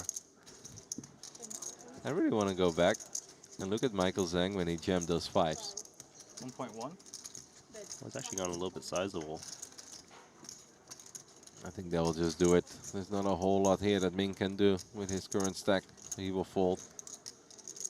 Because it was funny how he just he looked left, right, center, and then he just all in when he ran out of time. He really was a bit lost, but then he knew he had to attack this likely weak range of Punat. I don't know, was a great move. One I probably would not be able to make. Seems like we may have some action on the other table. Arthur Martirosian is very short and potentially at risk here as I see the all-in button. It's ace-queen versus ace-king. You know, it's No. not Arthur. It's actually a hand between Han Yufeng, who is out. He was a big stack. How can he be out? Didn't he come into today as a chip leader? He did. How big was this spot? He lost 14 million, so that's a... Oh no, he lost even more. It's like a 55 million chip pot. Daiki Shingai. Ace-king versus ace-queen. Wow, and they just ran it? Pan just bolted. No, that pot is actually a pre-flop raise, a call from Daiki, who had ace-king, who flatted it too. Ace 10-6, bet call, turn 3, bet, jam, call, and ace-queen is out.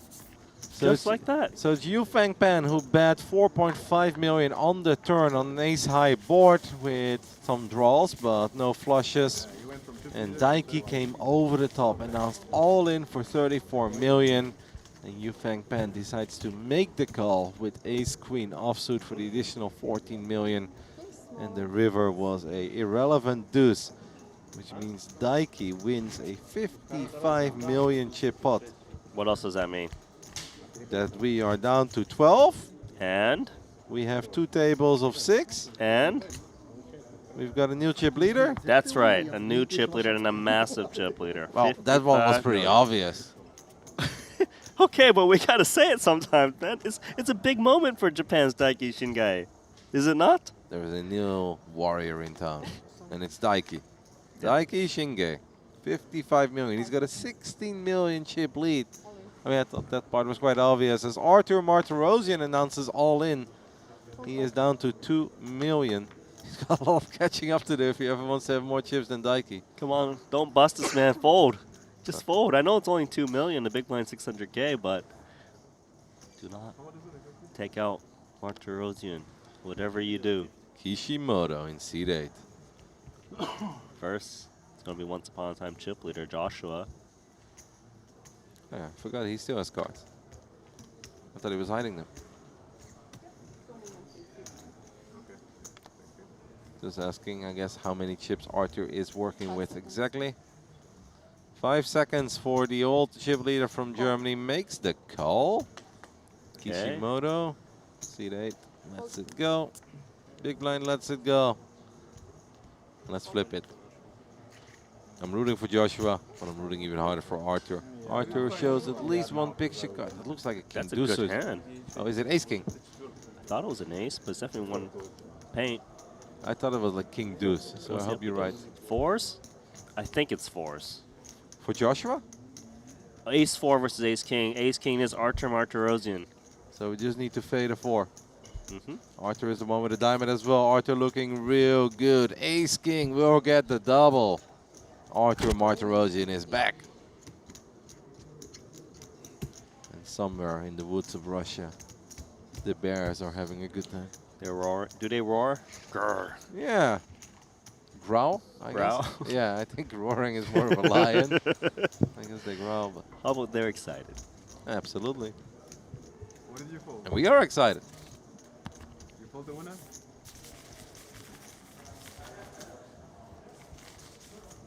Seems like the big blind folded the winner. Did we get? We didn't never got to see right what the big blind had. We did not, but Not very hard, I guess. With I the ace guess king he's versus ace 4 on 10-6, queen 9, queen. probably a random pair. Yeah. But the problem was when Joshua called, the big blind has less incentive to continue. So Arthur Martirosian gets his double. He is of course still among the shortest stacks, but he's no longer the absolute shortest. That is Ming Juan from Malaysia on this table, sitting next to Chao Li. Puna always gets these spots, huh? Yeah, Punat has not been able to get like a clear, easy decision yet. Look, the poker gods are really teasing him. Shows how good you are. I'm gonna give you all the middling hands. You could play, you don't have to play. It's really up to you. Chao Li, button, queen 10, raising into the Igor big blind, who's got the natural 9. If one more player will bust, there is of course another pay jump. Whoever goes out in 12th walks away with 75,000 bucks. If you make it into the top 11, you walk away with 84,500 bucks. The pay jump. Igor wants to battle. Yeah, that's a very loose call. It's the kind of call that you make if you feel like you are Igor Yaroshevsky and you can take down a lot of pots you have no business taking down. Okay, try and win this one, Igor. You've got a gut shot on a monotone texture with no club. Don't tempt him with a good time, Randy. Raise 2.1 million. God, he might. He might.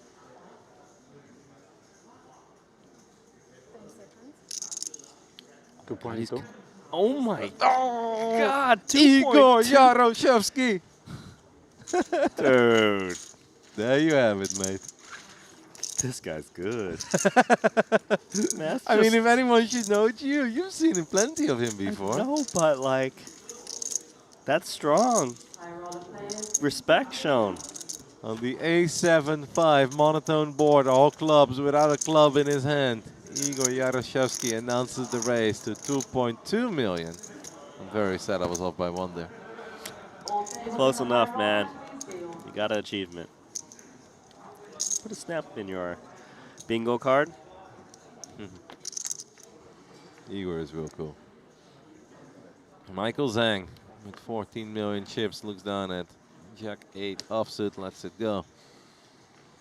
Jack 5 hits the muck. Xiao Li will never battle with Igor again. Ming Chen is now the shortest stack. No, it's Arthur. Did Arthur? I guess Arthur had to pay a big blind to an anti. Needs to shove this king 10. He's on the button against Yeah. 2 blinds. Pray. And I think he will because he's been doing that stuff all day long, right? He hasn't really missed out on any opportunities. The man who came in with 2 million was so close to 25 million if his ace queen would have just been able to hold up against ace jack. After that, he's been dwindling down a little. But he takes this one down. It's okay, man. As long as they're never calling you, doesn't hurt to just survive all day. In case any of you guys has just joined us, this is the final day of Triton ONE, the inaugural edition of Triton ONE. We've had 12 events spread across 7 days, and it of course all comes down to this, the Triton ONE main event. Tonight, probably at a very late time over here in Jeju, South Korea, we will crown our first ever Triton ONE main event champ. Right now we are down to 12. We've got 1 hour levels. Final table, we'll probably just let the blinds go up, determining or based on the amount of hands Based we on the play. number of hands, correct. 5 seconds. But right now we still got the 1 hour levels, and we've got 47 minutes left in level 28 before we head to a little break, and all the players get a break.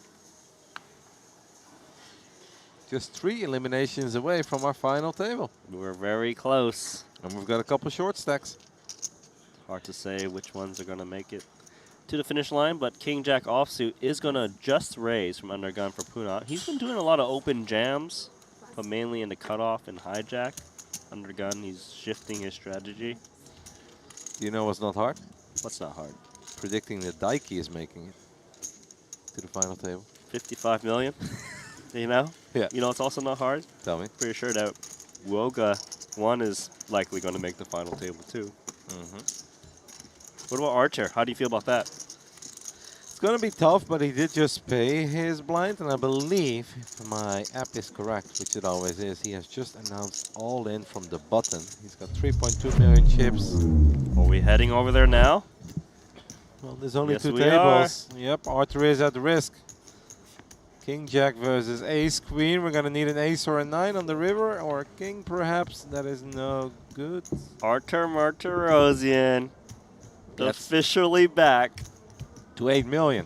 That's right. He doubled off of Joel with King Jack offsuit. Almost got there though. Queen 5-3, 10-6. It's sometimes really hard to see. Like, obviously, whoever is at risk has got the all-in button. Correct. And then that is the one that it has that hand. And in this case, that should have obviously been Arthur. But whenever you're watching one table and then you quickly switch over to the other, sometimes it was a little bit difficult to figure out who's what. But what we do know is that Arthur is still in it. And he's up to 8 million. I like his chances now. I always like his chances. I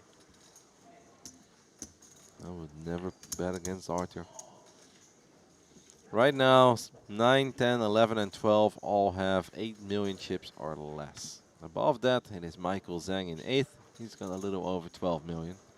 Also, it is somewhat close and competitive near the bottom. What is happening here? Not clear, but I believe I heard the words call announced by the dealer. So an open jam, queen Yeah. jack offsuit into aces. Oh, Michael Zhang's got ace queen. Oh my god. We might have a Wow. double KO coming. Ming is all in with queen jack Yes. offsuit. Michael Zhang lets go of ace queen, and he will be so proud of that fold as Wen looks down at aces. To get away with ace queen there, folding that anyway, man though. is good. So ridiculous. Yeah, it's just like. Maybe heads or tails. Do you feel lucky? Yeah. Rogo Wen. It's running pretty good. Yeah, Running I think we're good. folding anyways. It's just Not so good as Malaysia's Ming Jun. if you guys were all I in, don't know I'd be about that. He folding. lost ace queen against ace jack for 25 million. Oh man. Not good for queen jack. Not at all. And we are drawing dead on that turn. And GG's will be called. Ming Juan finishes in 12th spot overall, walks away with $75,000. And that means we are down to 11. And also means we are just 2 eliminations away from kicking off our final table. Good game, sir. Well played. Came in as a short stack. You gotta be I'm so excited. I was like, okay what, with really? it. Like on one hand, you came in as by far and away the shortest stack. It wasn't just like, oh, I am one of the shorties. No, he came in today with 2 million. The next player had like 5. So he was a full double below anyone else. Yeah. He went from 16 to 12. Okay, half. Probably feel quite good about that. Yeah, Then maybe knowing you half, but lost it's that like a monster max, we're pot just with making ace rules queen for our versus ace favor. jack, We're just pissed off. I'd still be unhappy, Randy. Yeah, Oh, fuck. it is. That was a close one. It is what it is. But you know what's great? This man, 76 big blinds, 45 million. It's only been up since coming into day 3. Really good fold again, by the way, by Michael Zhang. Ace queen offsuit. Like things happen quickly there, so we can kind of forget about it. But I think there are plenty of people that will think ace queen is best there and will gladly make that call. And we'd be down to 10. 10 people remaining. You know what I mean? We'd be down to 10 and it wouldn't be close. What a moment to pick up aces. I'm starting to believe that this 6's shirt is lucky. It's super lucky. I would never take it off. Shower Yeah. with it. Wakes up with 10s the following hand. We go from pocket aces to pocket 10s. Man is wondering, what do I do with hands this week? Oh no. You Not get Chao Li. Chow Li has to go in with 9s in this spot. How can you blame him? You cannot. He will announce all in, and when we'll of course make the call. It is 10s against 9s, and we are speed running towards our final table. Unless Chao Li can find a miraculous 9. Can he pull a Maddie? We saw Maddie find a 9 against the ladies yesterday. Chao Li needs help. Pair versus pair. Can Chow Li find a 9? Oh my god, no need to find a 9 now. You need running straight. Yep. Jack 8, 8-6. Or 9-9. Running quads, and that will do it. The set of Wen is good, and we are down to 10, just like that. Final table bubble. We didn't get to see a lot of Chao Li, but whenever we did see him, just incredibly solid. He always had the goods. Unfortunately, outpipped by 1. And he did get bluffed by Igor, but Sure.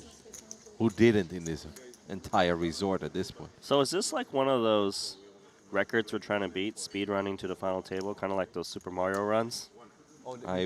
You mean like, yeah, speedrunning. Oh, that's the actual term. Yep. There is a whole genre in video gaming called speedrunning. They're bringing a player, so The people who do it are called speedrunners. I I hope not. I mean, as long as the final table goes on for a only long big time, blind, yeah. I'm okay with it. We have to make sure that it stays even, by the way. There's only 4 people here. Yeah, that's right. Yeah. If we're down to 10, obviously we need to split them up 5 and 5. Yeah, we Well- just had what, back-to-back eliminations. You know, if Michael called that last hand, we'd already be at the final table. Here we are, 91 big blinds. You gotta believe in the butterfly effect. If he does call ace queen there, things go a little different. The shuffle is different. The card distribution is different. Shaoli would have still been in. Chow Lee. He's going to be upset now, huh? Yeah. Michael, I heard you folded ace queen. And there's no way we should be playing with 4, by the way. Like 4 and 6 is obviously not right. Oh my God! Do you know how we get to our final table real quick? How? Yeah, like They move Kishimoto over, but they don't put him in seat 8 because Michael Zhang is in seat 8. He's like, where do I sit? He's like all in, first hand, 9-3. I don't know what to do. He's on tilt. All right, here is our new player, Artur Martirosyan. What is Arthur working with? 8 million after that double. The double with ace queen versus king jack. Welcome back, Arthur. And this is the There's lots of big very talented cast on one table. Punat Ponser, Igor Yarshevsky, Michael Jang, I love our final 10. Yeah. And we've got a lot of Europeans in the final 10, actually. It was pretty even when it was like 20 left, but the Euro boys are just surviving.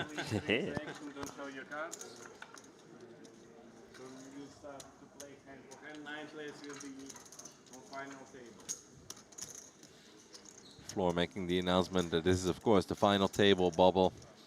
And we had to move Arthur over, as we're down to 10, and 6 and 4 is not fair. Trying to keep things as fair as possible over here at Triton ONE.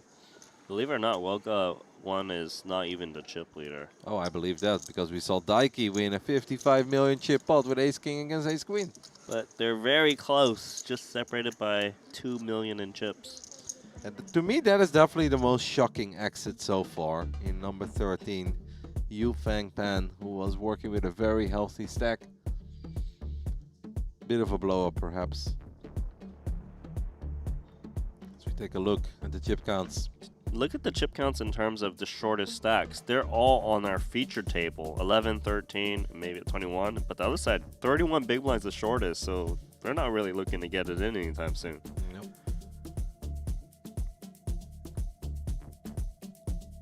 And as long as Kishimoto is in seat 8, he's not going anywhere. What do you think would be his preferred seat if he does make it to the final table? 8 or 9? So he also needs to buy the domain seat9.com. So you're still thinking about it? Are you trying to Right. steal my business idea over here? I'm already on GoDaddy.com. Igor just limped with king 10 from the small blind. Wen has been making moves. Let's not forget about that hand earlier when we just started this future table with the ace deuce of clubs and there were no clubs on the board at all. And Igor said, "You bluff me." He was right, but Igor didn't have the kind of hand to fight back. Let's see what happens this time. King 10 versus 3 deuce offsuit. Nut low. Yeah. I guess you often have the nut low if you're willing to raise it up with 3 deuce. But here we are, queen 7-6. I imagine he's going to stab. 3 deuce offsuit. The hand that Alex Livingston will refer to as the dirty diaper. That's a fun one because the ace rates to hit the player who raises pre-flop and checks back on the flop.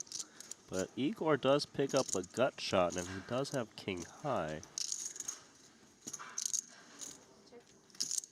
Let's go for the check. What does Wen decides to do?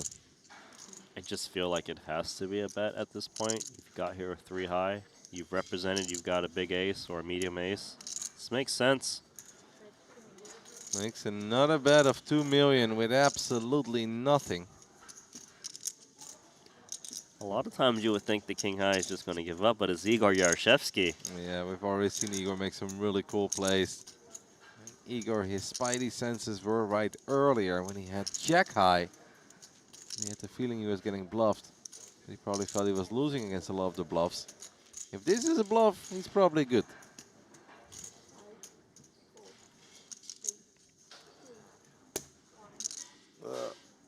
Folds. Let's go, bro. Did you bluff me again? 2-2-2 Pika. Did he say "Let's go, bro" in the Does beginning? that, we get, and now is our pre-flop timer 20 seconds? Nice. The red time banks collected, no longer in use, as you heard. I'm starting to really develop, starting to love this little rivalry that's developing between Igor and Wen. Those two are not done battling yet, Randy. Yeah, and they always have a little chitty chat after each hand too, which is very enjoyable for us to view. Michael Zhang very happy that he now has a bit of extra time pre-flop. Let's go with the Queen 8 of diamonds though, 5-handed. And perhaps that was a good decision. As Punat Punzri would have came over the top. He is the shortest stack of them all with 6.5 million chips. Clear, easy, all in here, Randy. Easy all in. No need to 5 million. try to induce. Raise 5 million. Force him to wake up with a hand. Ideally, take it down pre. Seems like no one really found anything. Just taking down a single pot like this from the cutoff is lovely though, as you pick up 1.5 million chips immediately. So he goes from 6.5 to 8, and that puts him in 9th place overall. Punat's just hanging in there. He seems to be shoving in quite a bit, but, you know, just taking his one round of blinds and antes, paying them, steal it again. Deja vu. I still think back of the hand where he had queens, and he went up against aces. I'll never forget that hand. He should have lost everything, but kind of saved himself a million chips in the end, but he was still lost over 80% of his stack. We kind of thought that would be the end, right? Because very often after you see a hand like that, then 25 minutes later into the next level, we announce that he busted, but Yeah, no. just came back. He was down to like 10 big blinds after that hand. Had his opponent fast played to aces pre, he would have been out for sure. Raise 1,200,000. Moving on though, Yaroshevsky. Oh, he's up against King Queen suited. The battle once again. Round 3. I think he can go either way with the call or 3-bet. 10 seconds. When is real fun, by the way. Yeah. Call. Pass. Thank you very much. Okay, flat calls. Which makes a lot of sense given he's suited. Michael Zhang will get out of the way with his 10-5 offsuit. Here we go. Ace-8 offsuit against King-Queen suited. Flop comes King-Jack-9 with 2 diamonds. Igor has the ace of diamonds. Yeah, the ace of diamonds could be very relevant.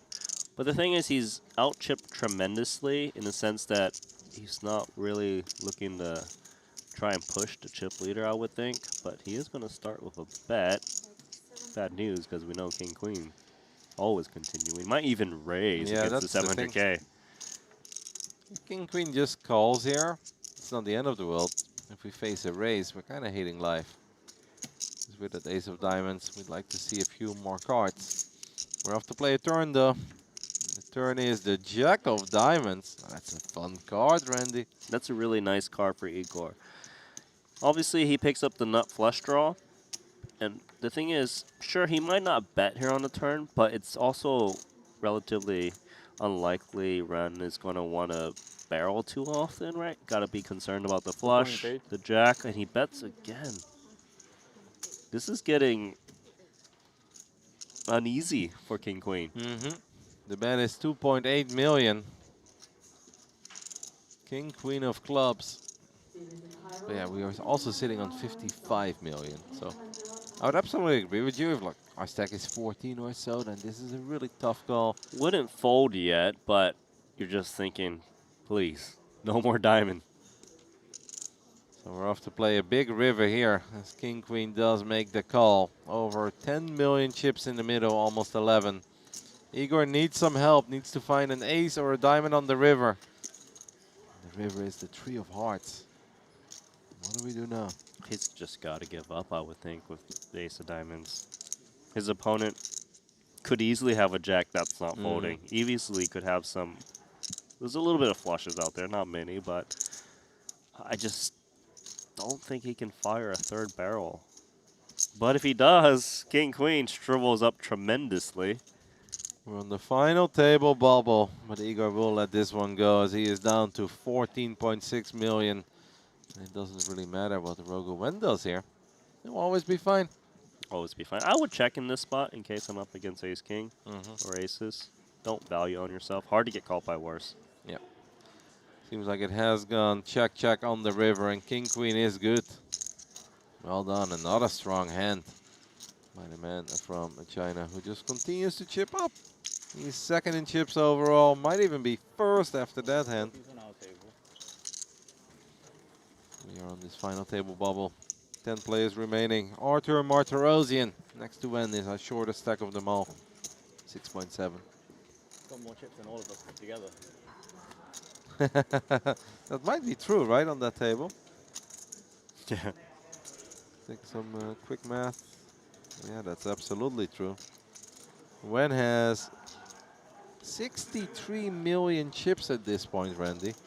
And the rest of the table has 17, 25, 40.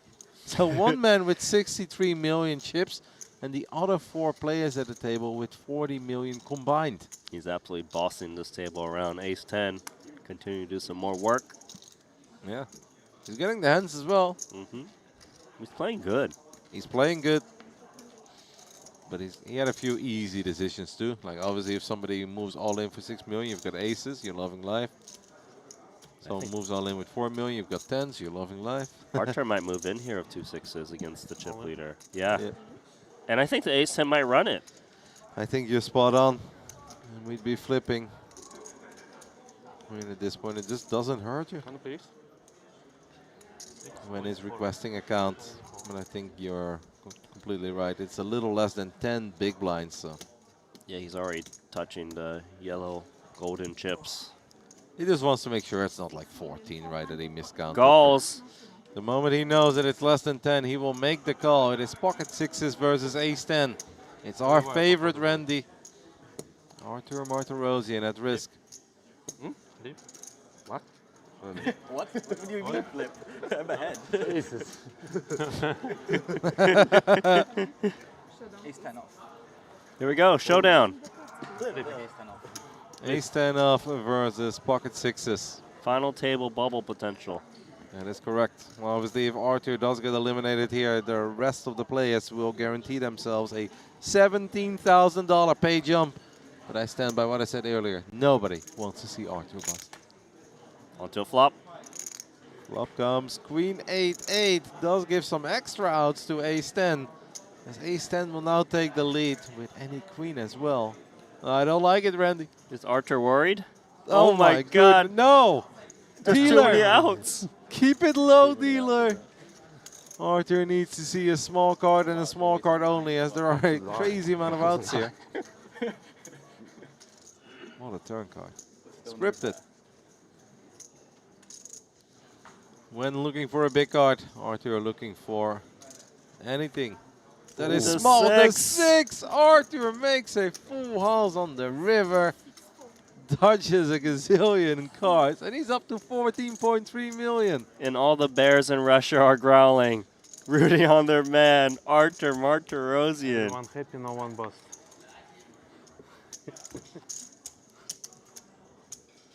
Oh, yeah. I can't believe it. I actually thought that would be the end. You're smiling. You've got a huge grin on your face. You love it. Yeah, it's just because we have fun when we watch Arthur. And I think a lot of people at home have fun when they're watching Arthur. And he's just one of the absolute best in the world and has been for a long time at this point. And he's a man that just loves the game too. I do really feel that Arthur is a great ambassador for poker overall. I mean, imagine all the animals you can get into the game. You mean like real life physical animals? У нас ни у кого нет таймбанков. Ни у одного человека, кроме тебя. What's he up to now? 14 million? No one for Yeah, time he's somewhat healthy. Like, He's in 8th place overall now. Yes. 24 big blinds. You? No, no. How many do you get from the start? 12. Fuck. Should read from the start, because I got like 5 after 4 levels. No, 6 or 7. We're talking about time banks again? I think so. Michael's not impressed with his situation. Archer's like, I still got time banks. When it's like, I don't need time bank. Yeah. He just blasts away. He wins every pot. Archer's actually has a lot of time banks left. I mean, Arthur is used to playing 24 tables online. You should be familiar with that, Ren. Yeah. I'm not familiar with playing big binds and small binds at the same time like him, but, you know, to each their own. Absolute grind there, Arthur Martirosian. I think that's the one thing that's very cool. Uh-oh. Michael Zhang looks down at pocket nines from the button. He's now the second shortest stack. And I'd I rip think this in. we are 5 going to million. run it, Randy. It's a little less than 20 bigs. Michael Zhang will, well, just 3-bet, but Same difference. yeah, he ain't going anywhere. The only reason you do this is because in case everyone else behind you goes all in, you preserve 6 million rather than preserving like 1 million. This is a pretty small adjustment, but nice. I still can't believe Arthur dodged a gazillion outs. Any ace, any 10, any king, any queen. And you finish it off with a full house. Yeah, you somehow get the set. At that point, I'd be like, dealer, you really could not have put that out on the flop. Yeah, backwards. Yeah, that would have been a lot better. When they drunk that on the turn and like, yeah, they had some hope on the river, but who cares? Bit of a roller coaster. Michael Zhang is going to be happy that he took that one down with his nines. He said they already discussed about bets and they will change in future. Time banks. Yeah, Nice.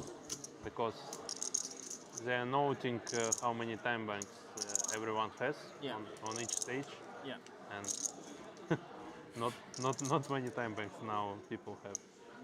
Says the man with a pile of time bank chips.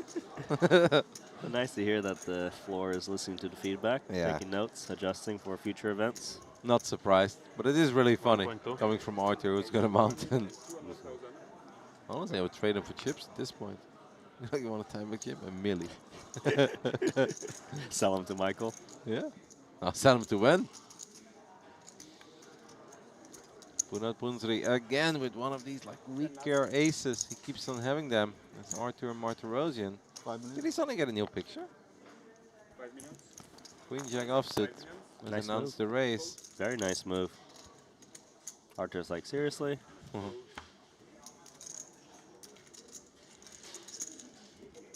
Punat's actually had the most difficult spots to play, by the way, from both tables, I believe. From whatever I've seen and whatever I'm able to catch from the other table. But he's done a very good job of maintaining his stack throughout. Hasn't really ever been called from what I've seen. But maybe someone's been called over here. No, looks like We're just playing. just a pot.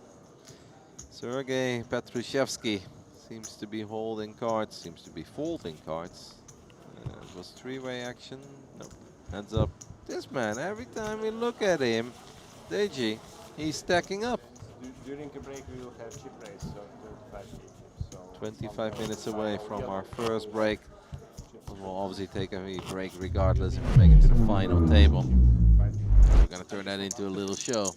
We love shows. That will be an extended break. I hope you guys understand that. But I don't think it will last forever. Like, I give it maybe 15 to 20 minutes before we get ready for a final table. It's not really my expertise. All right, we're Well- about to find out. Yeah, but you know, we do have the power of cutting delay a little bit, so it shouldn't That be is- too bad. No, I don't think it will be too bad. It'll probably just be a somewhat regular break, maybe a little bit longer than a lot of the breaks we normally have in between the two levels. And we'll, of course, see later today at the final table. Action gets folded to Igor, who is one of our shorter stacks. Lets it go. Losing that last hand with the ace-8 against the king-queen has really hurt Igor's stack. Igor is actually 9th right now. Chip leader gonna limp into Arthur. That's dangerous. Look how fast Arthur checked back the queen 10. Look at how much power he tosses those chips. Wow, That's power everywhere. that's an action flop. Top pair, good kicker for Arthur Martirosian. But when flops the wilt, he's got the gut shot, he's got the 5-high flush draw. This could very well be another all-in scenario between these two. Yeah, and the thing is, one has actually checked it, so he's very likely to go for a check raise with this Yeah. powerhouse. And then Arthur comes over the top, announces all in, 5-4 of diamonds calls. And once again, our favorite is going to have to avoid a gazillion outs. 1.2 million to start things off. I feel like he's going to check raise, right? Yeah, he's probably gonna make it like 4 million or something like that. And then Arthur all ins, and we call. And our favorite will be at risk once more. Raise. Yep, Love there it it. is. 2 million, 0.6. What did he say? 2.6. So very small check raise, perhaps allowing him to jam a lot of turns.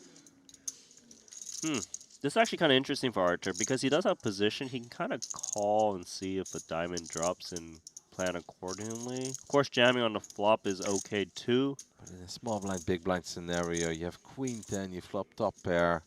He's not looking to fold, but maybe there's a way to preserve life. For sure, but I'd just be happy to get it in here, thinking I'm good.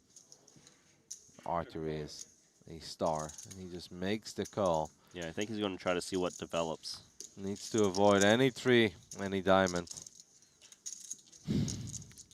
Just more outs. What is it when these two are involved in a pot? Obviously, a pair of 4 is not good enough yet for Rogu Wen. He might jam here, Yeah. picking up additional outs. He might be able to move out a 6x, which I could see probably have to fold. Even some of the weaker 10s might have to fold. What do you say? That looks like 3 million. And it is 3 million.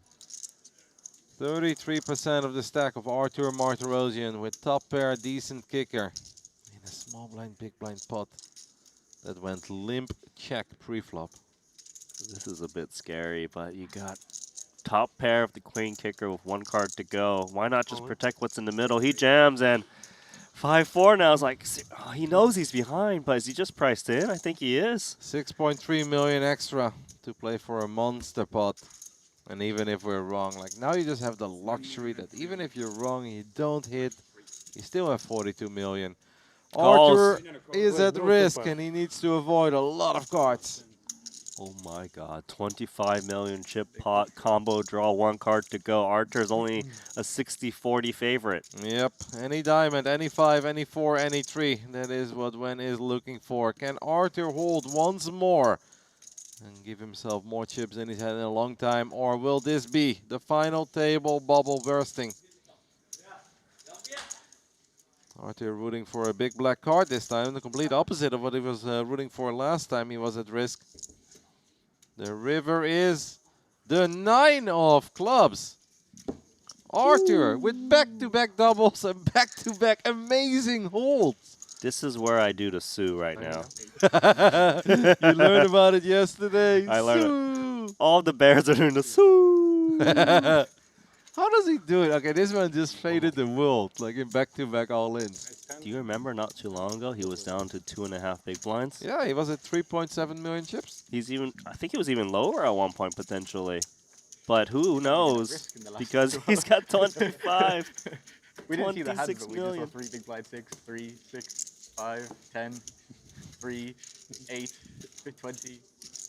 43. For the stream. That is correct, 43. Michael Zhang pointing out, like, didn't you have like 3 big blinds? 2, 3. Never give up. Yeah. That's the spirit art here. I can't believe he held twice, Randy. That's insane. And it was always a combo draw, same opponent. Yeah. Got so many outs. And both at the time, like on the turn, even more outs appeared. There were like a lot of outs on the flop, and then more outs appeared on the turn, but Arthur holds. That Eastern European strength hits different.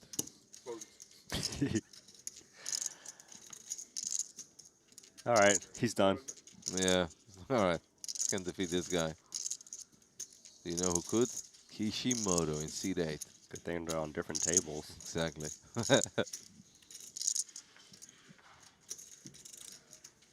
Arthur looks down at Jack 3 offsuit.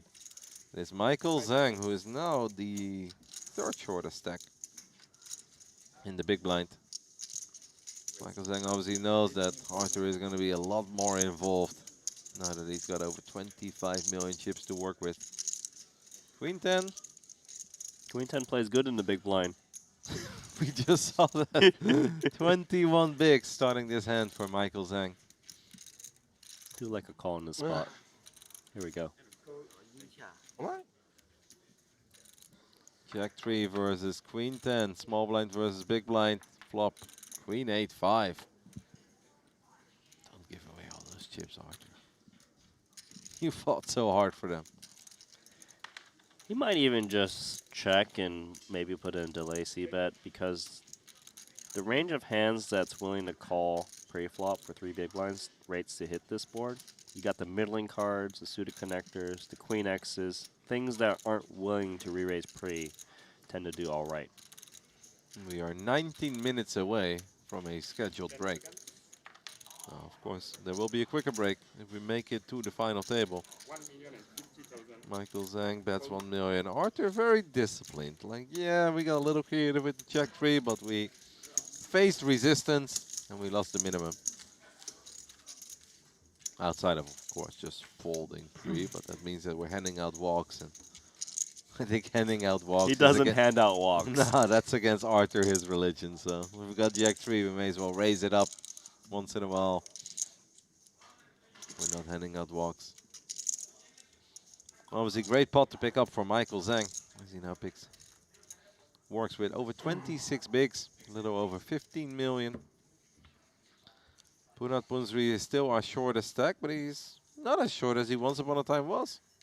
9.2. 9.2. 15 bigs. Haven't seen much of Igor as of late, who's playing No. a 22 big blind stack. Shut down a little ever since he lost that hand with ace-8 of diamonds. I think Arthur's coming in with jack 6 suited. Oh, ace-8 offsuit with the ace of diamonds, but same difference. Jack 3 offsuit did not do it for Arthur, but perhaps jack 6 of spades will. Makes it 1.2. Michael Zhang's got a real decision here with king jack in the small blind. Kind of tricky. Mm-hmm. Between call and 3-bet. 3-bet to fold based on his stack 3.8 million. size. Yeah, he makes it, what, 3.8? I believe that's what he said. It's the perfect opponent to potentially 3-bet against, knowing that Archer's going to try to press on the button. I think like Punat has a real decision. Otherwise he would have snap folded, right? With an open and a raise. Sounds like it. Oh! Oh, push the chips in. Oh my god, what bad timing, because Michael might even be priced in. Yep. Oh, that's Lot too much. unfortunate. Obviously, Arthur is going to let go of jack 6, but Michael Zhang. What are we looking at? 5.6 million Punat. extra? 4.6 Punish it. actually. Sorry, math is hard. Yeah, I know, we're priced in. 7 more blinds. How much more is it? 8-4 total. 8-4 total. 8-4. 3-8. We made it 3-8, 8-4 total. Yeah. I think it's just, it's too good of a price at this point, unfortunately. But he knows like he's never in great shape. No. But there might be some moments where you're flipping, right? Pocket tens? Sometimes against, yeah, 10s, 9s maybe, but we call. Or if it's ace-queen, it's also not that bad, but it's not ace-queen, it's the ladies. I got two The pictures. Lady Gagas. Two pictures. You have one overcard. You have a king. Yeah, I have a king. You have queens. Players let each other know immediately what they have. Queens for Punat. Now you want the king to come. I did it, but now you want the king to come. Actually, you don't mind. This could be it, Okay. Randy. We could go down to 9 if Michael Zhang finds a king. I'm not sure if this is a call. Is it a call? I believe in Thailand. King Jack off a call. 5 million to win 21. Probably. It is a Yeah, call. it's less than 5 even, Yes, right? it It was is. 4.6. He Nine. should, Nine. he should have 9. Should have 9. Arthur is standing up. Everyone very invested. Of course, there would be a pay jump for the remaining players if the ladies do not hold here. Be a $17,000 pay jump for the entire field. Queens versus King Jack. Randy, here we go. What do we got? So far, the queens are looking good. Ace 9-3. Doesn't seem like we have to fade a whole lot. For now, it's a king and a king only. Another ace does not scare us. No king on the river. Punat finds a big double. With some extra bonus money in there from Arthur is opening. The river is another ace. 8.4. Full house for queens. Mhm. 8. Michael Zhang left with crumbs now. I mean, his crumbs is still 7.3 million, but I hear ya. Crumbs. Crumbs for you? Crumbs for Michael. He's the shortest. He's like the shortest by a decent margin as well, and that does feel bad. Okay, hey, if you have over 10 big blinds for now, let's not forget that in 15 minutes the blinds would go up if we do survive 15 minutes. Like we get a double, and we're still among the shortest. Big double for Punat, who finally had an easy decision, by the way. Open from the button, 3-bet from the small blind. And he did look, and Punat is not a staller, right? He never fakes it. Yep. The moment you saw him look around, and You kind of knew. yeah, you kind of knew, like, he's got a hand. He's got a real decision, at least, and turned out there was no decision. It was the slam dunk all in. Yeah, so Punat finally gets called in one of his all-ins, and very fortunate to get that double up. Game moves on. Wen seems a tiny bit more quiet after he couldn't hit any of his 27 outs in the 2 all-in scenarios against Arthur. Yes, he's given Archer his whole stack. You know, 23 million chips could be in his own. An ace-8 for Punsri. All of the oranges. Small blind all in. Igor is forced to let go of his Jack 5 or something among those lines. It's very dangerous to allow both Punat Punsri and Archer Martirosian to chip up 2 very healthy stacks for the remaining of the field. To be fair, no one has made it easy on them. No, that's true. And they had to work very hard for it. We're going to take a little look at something that might be happening over at the other table. Or these guys are just a little bit slower. And we're going to have to watch a few hands of this table to make sure that they have played the same amount of hands. Yeah, we're on to a flop, as you can see. 10, 9, 3, 2 diamonds. Turn card is the 5 of diamonds. Pre-flop raiser was Joshua Gabisa against Dodgy. 600,000. 600, that's the min, right? That is correct. That is 1 big blind, Randy. Okay. For now. Blinds would go up in 13 minutes if we did not pop that final table bubble. I can't help it. But look, Kishimoto. This man is made for seat 8. Well, this is more than 600K. More than the min by decent margin. Raise incoming from Joshua. Daji's got him covered, by the way. Now, I don't think we're going to play a 68 million chip pot here, but just want you to know. Okay. 3 diamonds out there. Flop was 10-9-3 with 2 diamonds, turn 5 of diamonds. Daji does make the call, though, so it might not be 60 million chips, Randy, but it's close to 10. Should be about 8.5 million now in the pot. Check.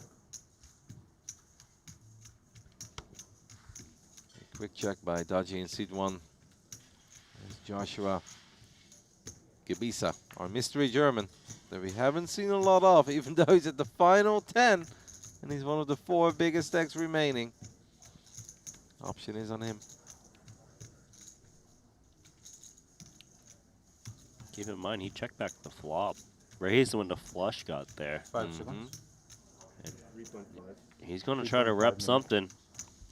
It's a sizable bet. 3.5 million.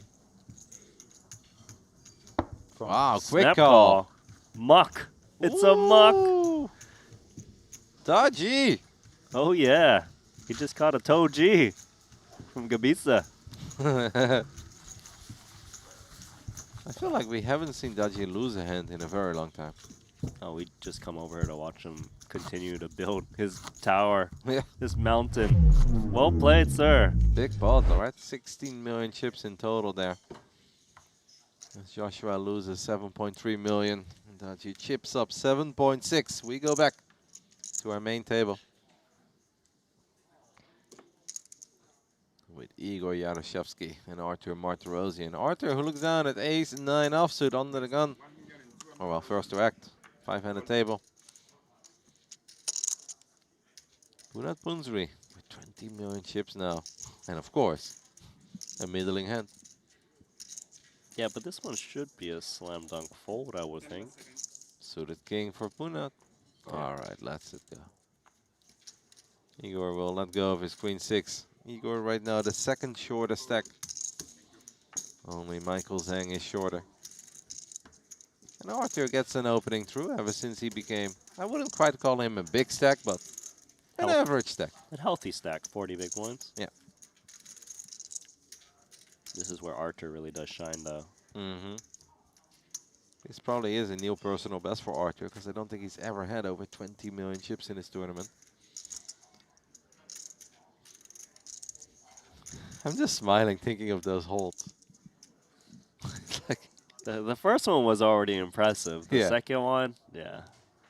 Because the first one, he turned straight draw and extra counterfeit outs. yep. The second one, well, obviously more pair outs with the straight draw. And I love how it was that we needed the complete opposite. We needed tiny cards on the first run out. We needed a big card on the second one. Okay, these two, once again. Joshua versus Dodgy. Joshua Gibisa wants his chips back. Still has 27 million according to the app. Flop comes Jack 4 deuce with 2 spades. Should be a 3-bet pot, given how many chips are in the middle. And Dodgy should win. Because that's all he does every time we look at him. Okay, well, he's going to try to win this pot with a C-bet. Bet. 3.5 million. That's a big bet, by the way. It's becoming a little personal between seat 1 and seat 6. Joshua has been on the top of the leaderboard for the last 8 levels of play.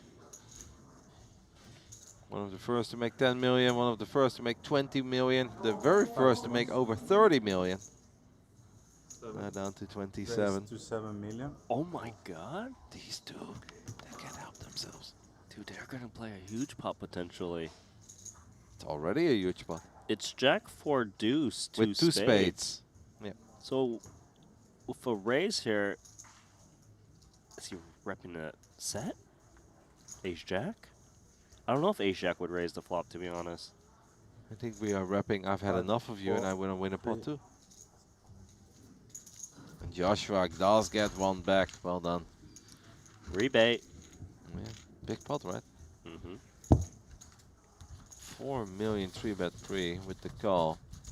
The 3.5 million flop bet. And the min click gets it done. The raise to 7. And we are back to our table. We might make it to the break, Randy. If this continues, 8 more minutes left on level 28 before the blinds go up. And we will enter a scheduled break.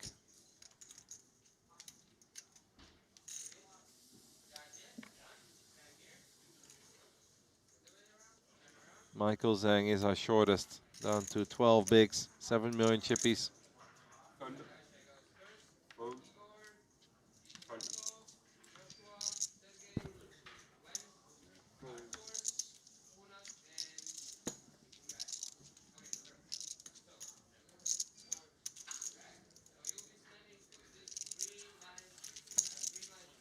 That was a very quiet pot. Yeah, that's all right. A walk. Sometimes we're just hoping for the guys to chat a little bit as well. We know chat loves it, and we obviously do our best to pick up on anything that is fun. Arthur got the walk, by the way. Just saying. Well, who would fight Arthur? All right, Joshua once again. Okay. 800. That'll do. Joshua and Good Dodgy? I know. Daiki this time. Joshua's always in these pots, isn't he? Mm-hmm. Some real street poker between seat 1 and seat 6 on our second table. If he makes it to the final table though, Randy, we actually get to see him play hands. True that. I'm actually very curious about that hand against Dodgy not too long Yeah. ago. Like, is he bluffing in that spot? We'll never know. Well, we could ask him. Think he's going to tell you? If he has a good score, like if he has a strong Right, run, right. then I think he would tell us. Sure. Now, if he busts in 8 or 9, then I don't think he would fold. 1.2. Igor. Igor opens things up with King Jack offsuit. Almost. As he takes one down. Every little pot, of course, important for a man like Igor, who is currently 9th out of the 10 players. Yeah, he's been very quiet as of late. It's always nice to book a little W that raise and take. I mean, he was basically a middle average stack as everyone's walking over to the other table. Is there more fireworks, Randy? Yeah, Michael Zhang bolted over there.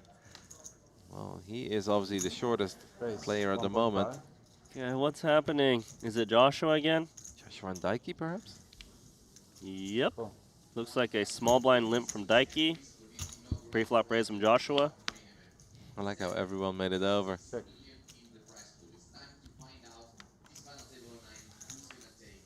A $17,000 pay jump if someone does go out there. But neither of these two should ever go out.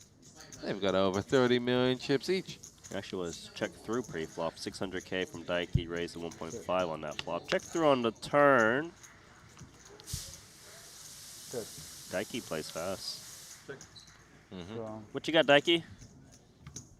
Oh, it seems like Chop pot? What? Why are we so happy? I think he rivered the 6 maybe. Ah. I think he did. Daiki's so happy. He's just a happy guy. I mean, I guess if with Chip leading the Triton ONE main event with over 50 million chips, we'll be pretty happy. You landed.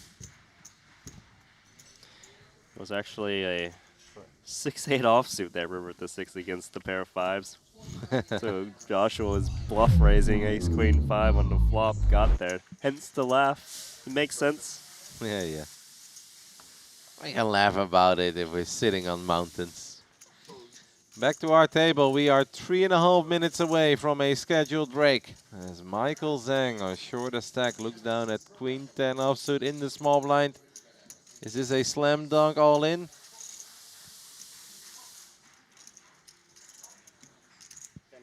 A little less than 10 bigs. Michael Zhang will announce all in.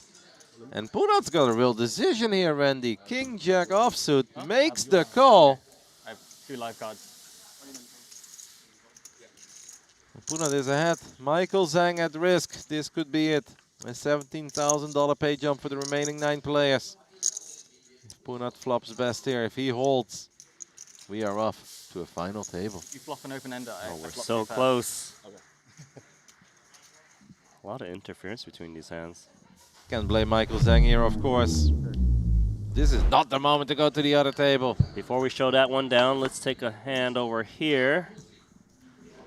Daiki, Joshua, Kishimoto, 3 ways. I know what I'm picking. Seed 8. Kishimoto. Kishimoto. Seed8.com, guys. I hope that's not an inappropriate website, by the way, because if it is, I'm in serious trouble. It's just a business idea we have, guys, because he looks so cool in Seed 8.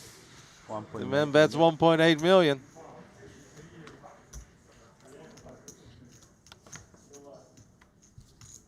Daiki. Let's it go. That means that we go back to the all-in at hand.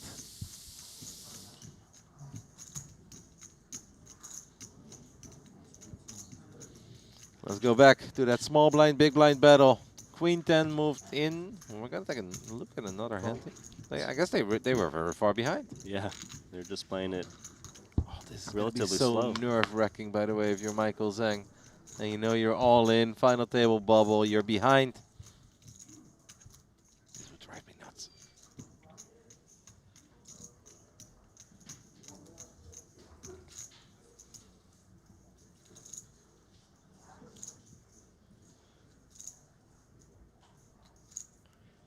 So there was a 1.8 million chip pot from Kishimoto. Joshua called on the turn. 7-4 deuce, ace. 5 seconds. Joshua, is he Bet. leading out? 2.6 million. He is. He is leading out. And the ace river card. Kishimoto does not like what he sees. He's got 13 million behind. Has to call off around 20% of his stack if he wants to make this call. 5 haven't seconds. Doesn't seem like he has an ace. Nope. Folds it. saw a number card. Flashed. Randy. He didn't want to show, he didn't want to show. Oh, sorry. Means that Joshua wins a big one, and we will go back to the hand that could send us to a break. It is Queen 10 offsuit versus King Jack offsuit. A small blind versus big blind. Basically a 10 big blind shove. A little bit less. Here we go. Michael Zhang versus Punat Ponsri. 2 heavy hitters. And this could send us to our final 9 when it comes to the Triton ONE main event. Flop comes 6-5 deuce. Nothing there from Michael Zhang. Nothing to get excited over at all. Really needs that queen or 10. Tension building. Everyone's out of their seats. Also because I believe a break is coming. You know you could hit a 3 to make a straight. We get some chop outs. A queen or a 10 to win. And get a full double. A 3 to just stay alive. Or we are down 2-9. The river is a king, and that will do it. Punat wins another big pot, as he will properly chip up. But more importantly, Randy, we are down to 9. We've got our final table. So much respect being thrown Michael Zhang's way. Just so disappointing to go out as the final table bubble boy. Well played, sir. Was kind of priced in earlier when he made that big 3-bet. It's King Jack, by the way, that really did Michael Zhang dirty. Now he goes out against King Jack, and he, of course, made the big 3-bet from the small blind with King Jack when Arthur opened things up. And he ran it into the ladies of Punat. That is how Punat got his big double. And he got the rest. So we lost with King Jack, and we got eliminated by King Jack. Nice. Michael Zhang will not play King Jack for the rest of this decade. On your bike. I wasn't even thinking of that this time, but you are not wrong. And that does mean that we are down at 2-9. We've got an incredibly exciting final table coming up. Actually seems once again Joshua Gabisa is our chip leader. Wow, he's just inched by the lead about 25K? That's it? That's it, but he's our chip leader. Woohoo! What a cool lineup we've got. So now, of course, we're going to have a slightly longer break, guys. It's not going to be the regular scheduled break of 10 minutes. We're going to take a little while to, of course, make a proper show out of it, and also give all the players a little bit of time to relax, maybe go over some of the hands that they've seen. Yeah, that's definitely something you want to do with your little downtime. Try to like break down the hands on the other table, hopefully learn some information, because it's going to be very important with 9 remaining on how to make the proper adjustments against these hyper aggro players, and some playing a little bit more passively to try to get that top prize. So we've got 2 Japanese players at the final 9. We've got 2 Chinese players at the final 9. We've got a man from Thailand. And we've got a whole bunch of Eastern Europeans. Yeah, we do. But and a German, okay. The chip counts are pretty close for the above average stacks, so, you know, no one running away with it right just yet. Joshua might be Eastern, he might be from East Germany. Like Leipzig or something. Oh, okay, I don't know the specifics of Germany and where it's split. I mean, you know that Germany was split once upon, yes, right? Okay. Either way, we've got a very fun final table. I can't wait for it. Our producer has just told us that the break is going to be approximately 30 minutes. So you guys will see the final table of the Triton ONE main event start in 30 minutes. We'll see you then.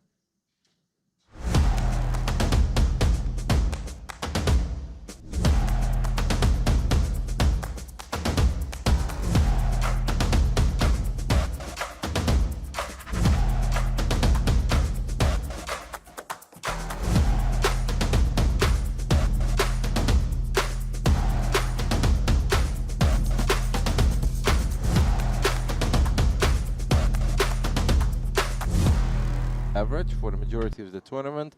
He was responsible yesterday for busting Calvin Lee deep as he was on the second TV table, and they got it all in with 9s versus queens, and we saw that 9 on the turn. It felt that he was running quite pure throughout the event and always had a way above average stack. I absolutely expected Maddie to be at the final 16. Yeah, he was severely disappointed because he lost all in after all in after all in. You can just see in the final hand, like, he was just like, he was out of there as soon as he could, you know? The poker gods had enough of him. It was just true disappointment. Yeah, I mean, understandably so.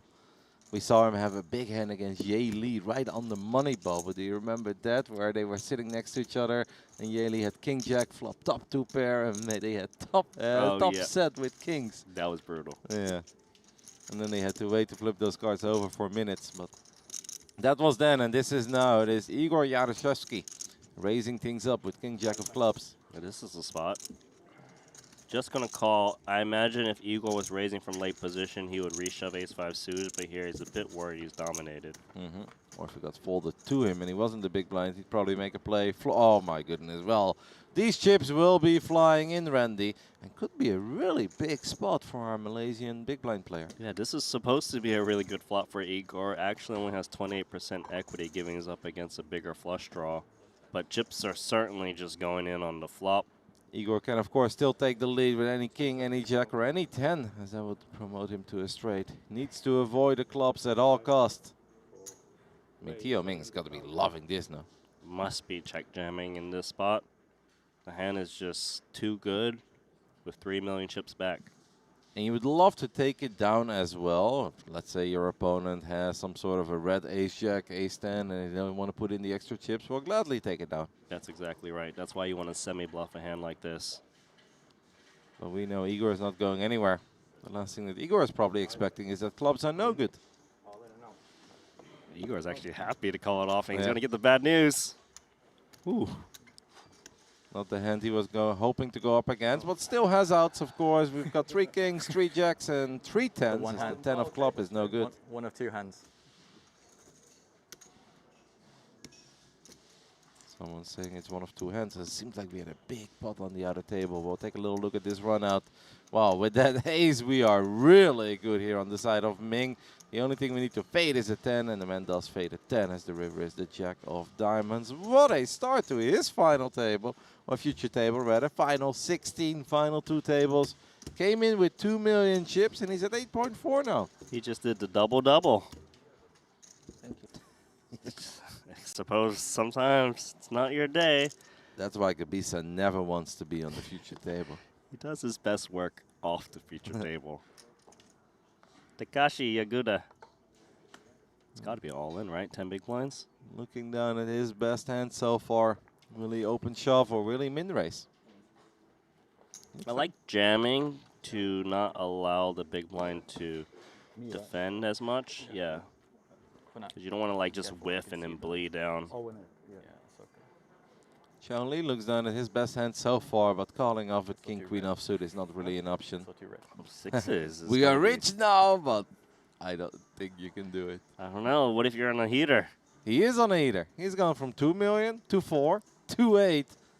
It's a close spot. Gotta ride the flames, man. Honestly, I can't fault him for folding it all. It is under the gun +1. Best case scenario, we are flipping.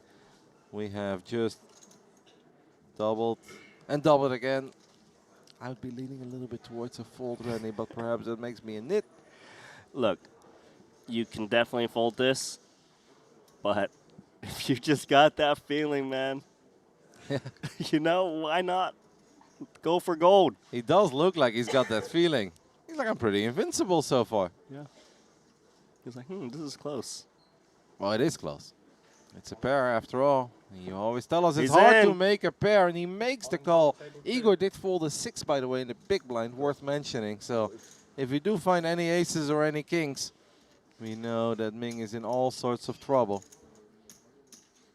I believe a king got folded as well over at Xiao Li, right? Didn't he look down at king, queen offsuit? Correct.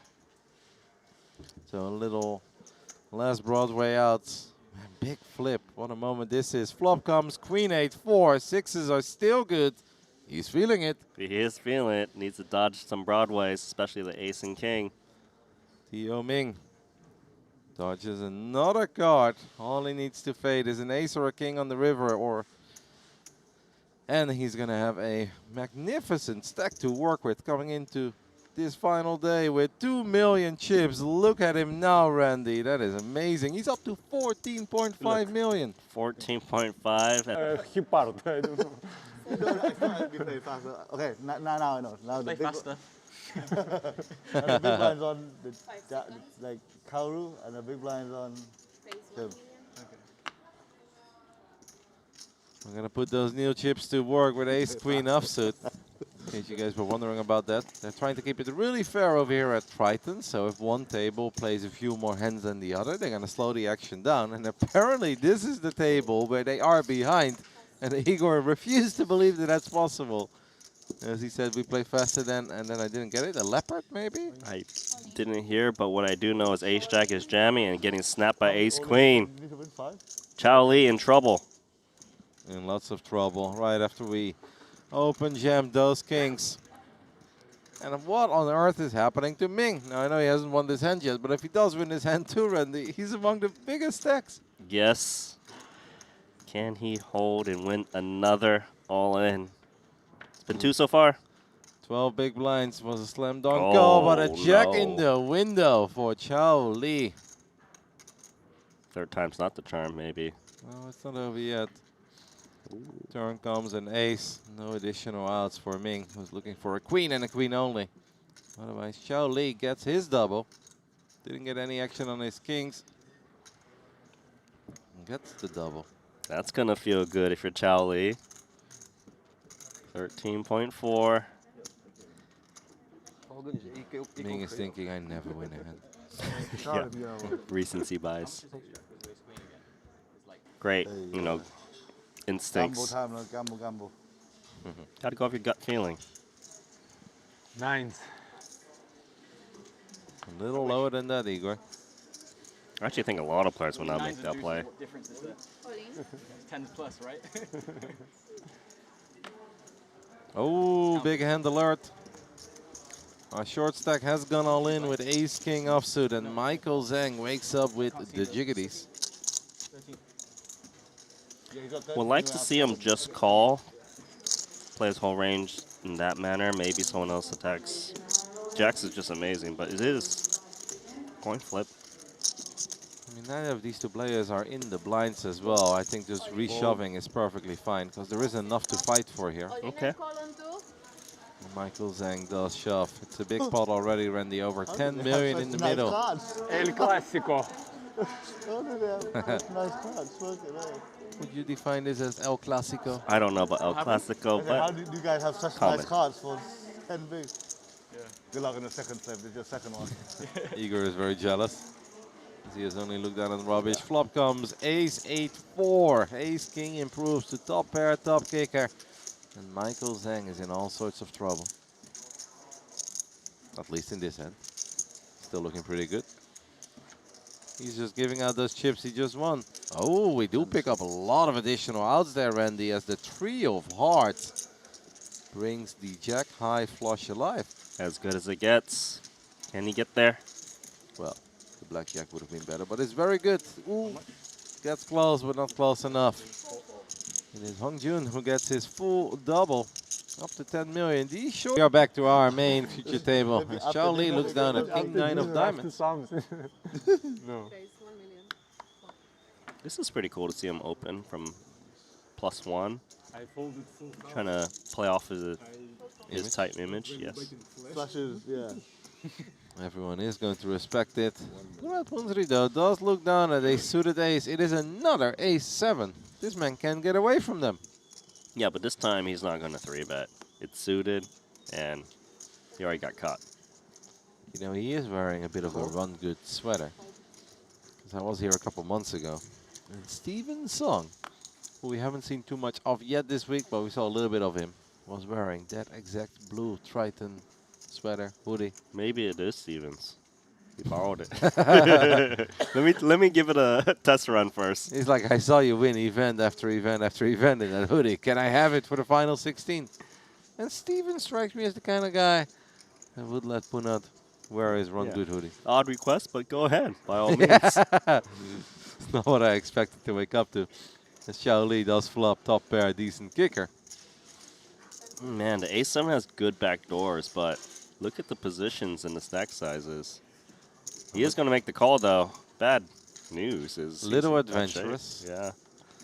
Little bit adventurous, and all those back doors are dead immediately as the board pairs. Maybe he just feels that there is a chance Chao Li does this with King Queen, King Jack even. King Jack's got to be very, it's got to be his favorite suit if he wants to ever open King Jack under the gun. I just got to say, it is slightly ambitious given the stack sizes. But, Yeah. you know, maybe the 3 of spades slow things down and he gets an opportunity on the river. Or he's going to try to steal it, but we know that won't work. At least won't work most likely. He does check. Took his sweet time to check. Wonder if Chao Li reads into that as weakness or not. Hard to say. Announces all in. I like that. Not afraid. There's just too much in the middle. If you got a flush, so be it. Got a Bottom. With Arthur in 14th and Punat Punzri in 13th. This is my favorite hand. It's pretty good. Especially if you're Igor and you've been involved in a lot of hands lately. Have you seen better pre-flop? Charlie, this be the wrong moment to be a hero. Probably feels like they're getting picked on a little bit by Igor. Stay away. You're in the small blind. Like that. Big blind will take a look at his hand. It is a suited king. He may toss in the chip here. I probably would. It's unfortunate, though, that hearts went into the muck already. The man who came into this final 16 with 2 million chips is up to 8 million. Probably feels like he should have been up to 24 if his ace-queen could have just held against the ace-jack of his neighbor. Makes the call with king 4. And there are some boards that are real bad. King 9-9 could very well be one of them. This is very, very bad. Definitely losing chips across a couple streets. Can he save himself? Unclear. We're not calling king 4 in the big blind. To flop top pair and fall to a single bet. I do like check call with king 4 on this board. I feel like he's gonna get creative. He has got that look. Just call, man. All right, there we go. Makes the correct play. Just makes the call, keeps the pot small. The turn is the 10 of diamonds and a very quick check coming from Ming.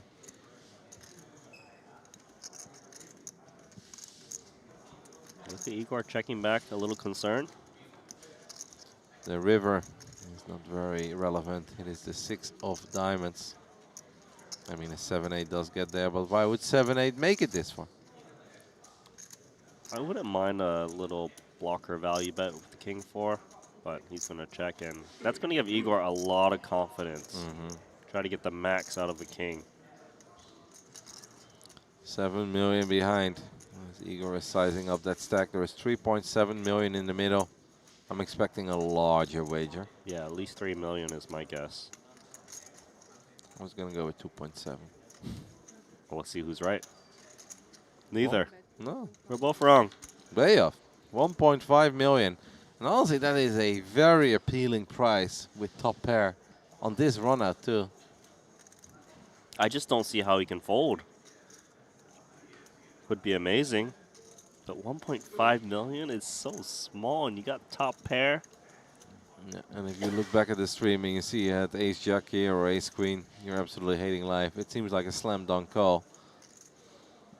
He's not thrilled about it. I think he's going to make this call. Man, if he can find his fold. Nah, he can't. Yeah. Who can? Very tough to fold the top pair there. Igor Yaroshevsky sees a nice spot heading his way. 6.7 million chips as he's now up to a new personal best in this tournament. He was at 21 million a little while ago, deep into day 2 of the main. Eventually started chipping down. I think hoping Arthur would bust. How about the guy who's all in against him at some point? It's like you have it. Take it. I really like that picture with the bear, by the way. Yes. Michael Zhang looks down at ace-5 offsuit under the gun. This is out of line. He's been a little quiet, or maybe he's tired of Punat Punzri taking down pots with 5 million bets without having to go to showdown. Kind of seems that Michael Zhang is making an adjustment that the play at this table is relatively tight. So he's opening up with offsuit ace. Probably helps that he's looking at who's in the big blind. But the problem is Rogu 1. Ace king. Big slick. I believe that's the Sixers jersey he's wearing. That is correct. 3.2 million. I'd make it 76 million.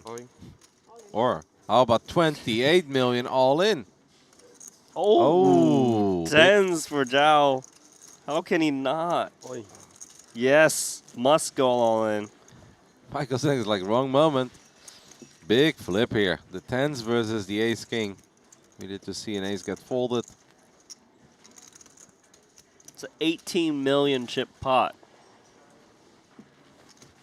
Wow. Massive flip. It's the Chinese versus the Chinese. Tens versus ace king. The sixes versus the dragon. Flop Whoa. comes king 9-7. Tens in all sorts of trouble. The backdoors do get mentioned. Backdoor straight draws, backdoor flush draws. Any exciting card? That is not one of them. Just a 10. A 10 and a 10 only. Otherwise, we unfortunately have to say goodbye to Hong Jun. The river is the 3 of spades, and we are down to 13. Pay jump for everyone remaining. Among the shortest stacks, but he's no longer the absolute shortest. That is Ming Juan from Malaysia on this table, sitting next to Chao Li. Puna always gets these spots, huh? Yeah, Punat has not been able to get like a clear, easy decision yet. Look, the poker gods are really teasing him. Shows how good you are. I'm gonna give you all the middling hands. You could play, you don't have to play. It's really up to you. Chao Li, button, queen 10, raising into the Igor big blind, who's got the natural 9. If one more player will bust, there is of course another pay jump. Whoever goes out in 12th walks away with 75,000 bucks. If you make it into the top 11, you walk away with 84,500 bucks. The pay jump. Igor wants to battle.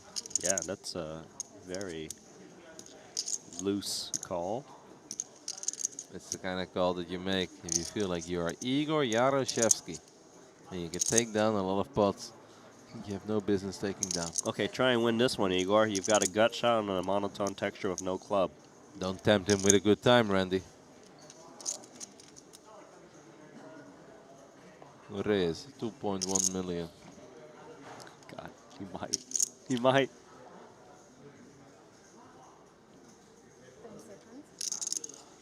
2.2. Oh my God, Igor 2.2. Yaroshevsky! Dude, There you have it, mate. this guy's good. Man, I mean, if anyone should know, it's you. You've seen. And he's up to 8 million. I like his chances now. I always like his chances. I would never bet against Arthur. Right now, 9, 10, 11, and 12 all have 8 million chips or less. Above that, it is Michael Zhang in 8th. He's got a little over 12 million. Also, it is somewhat close and competitive near the bottom. What is happening here? Not clear, but I believe I heard the words call announced by the dealer. So an open jam, queen Yeah. jack offsuit into aces. Oh. Michael Zhang's got ace queen. Oh my God. We might Wow. have a double KO coming. Ming is all in with queen jack Yes. offsuit. Michael Zhang lets go of ace queen, and he will be so proud of that fold as Wen looks down at aces. To get away with ace queen there, Folding that anyway, man but- is good. So ridiculous. Yeah, it's just like. Maybe heads or tails if I have a you'll feel lucky. Yeah. Rogo Wen.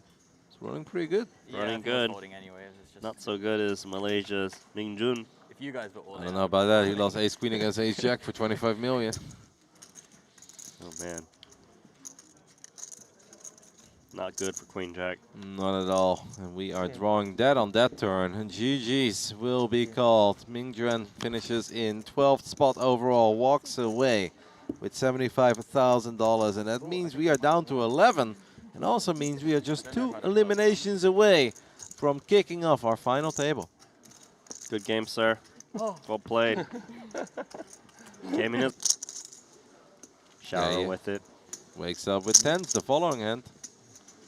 We go from pocket aces to pocket 10s. Man is wondering, what do I do with hands this week? Oh no. You Not get Shaoli. Chao Li has to go in with 9s in this spot. How can you blame him? You cannot. He will announce all in, and when we'll, of course, make the call. It is 10s against 9s, and we are speed running towards our final table. Unless Chao Li can find a miraculous 9. Can he pull a Maddie? We saw Maddie find a 9 against the ladies yesterday. Chao Li needs help. Pair versus pair. Can Chao Li find a 9? Oh my god, no need to find a 9 now. You need running straight. Yep. Jack 8, 8-6. Or 9-9. Running quads, and that will do it. The set of Wen is good, and we are down to 10, just like that. Final table bubble. We didn't get to see a lot of Chao Li, but whenever we did see him, just incredibly. Like 10 big blinds after that hand. Had his opponent fast played to aces pre, he would have been out for sure. Moving on though, Yorshevsky. Oh, he's up against King Queen suited. The battle once again. Round 3. I think he can go either way with the call or 3-bet. Wen is real fun, by the way. Yeah.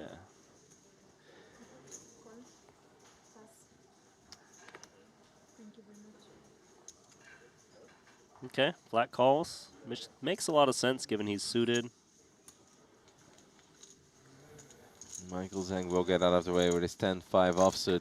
Here we go. Ace-8 offsuit against King-Queen suited. Flop comes King-Jack-9 with 2 diamonds. Igor has the ace of diamonds. Yeah, the ace of diamonds could be very relevant.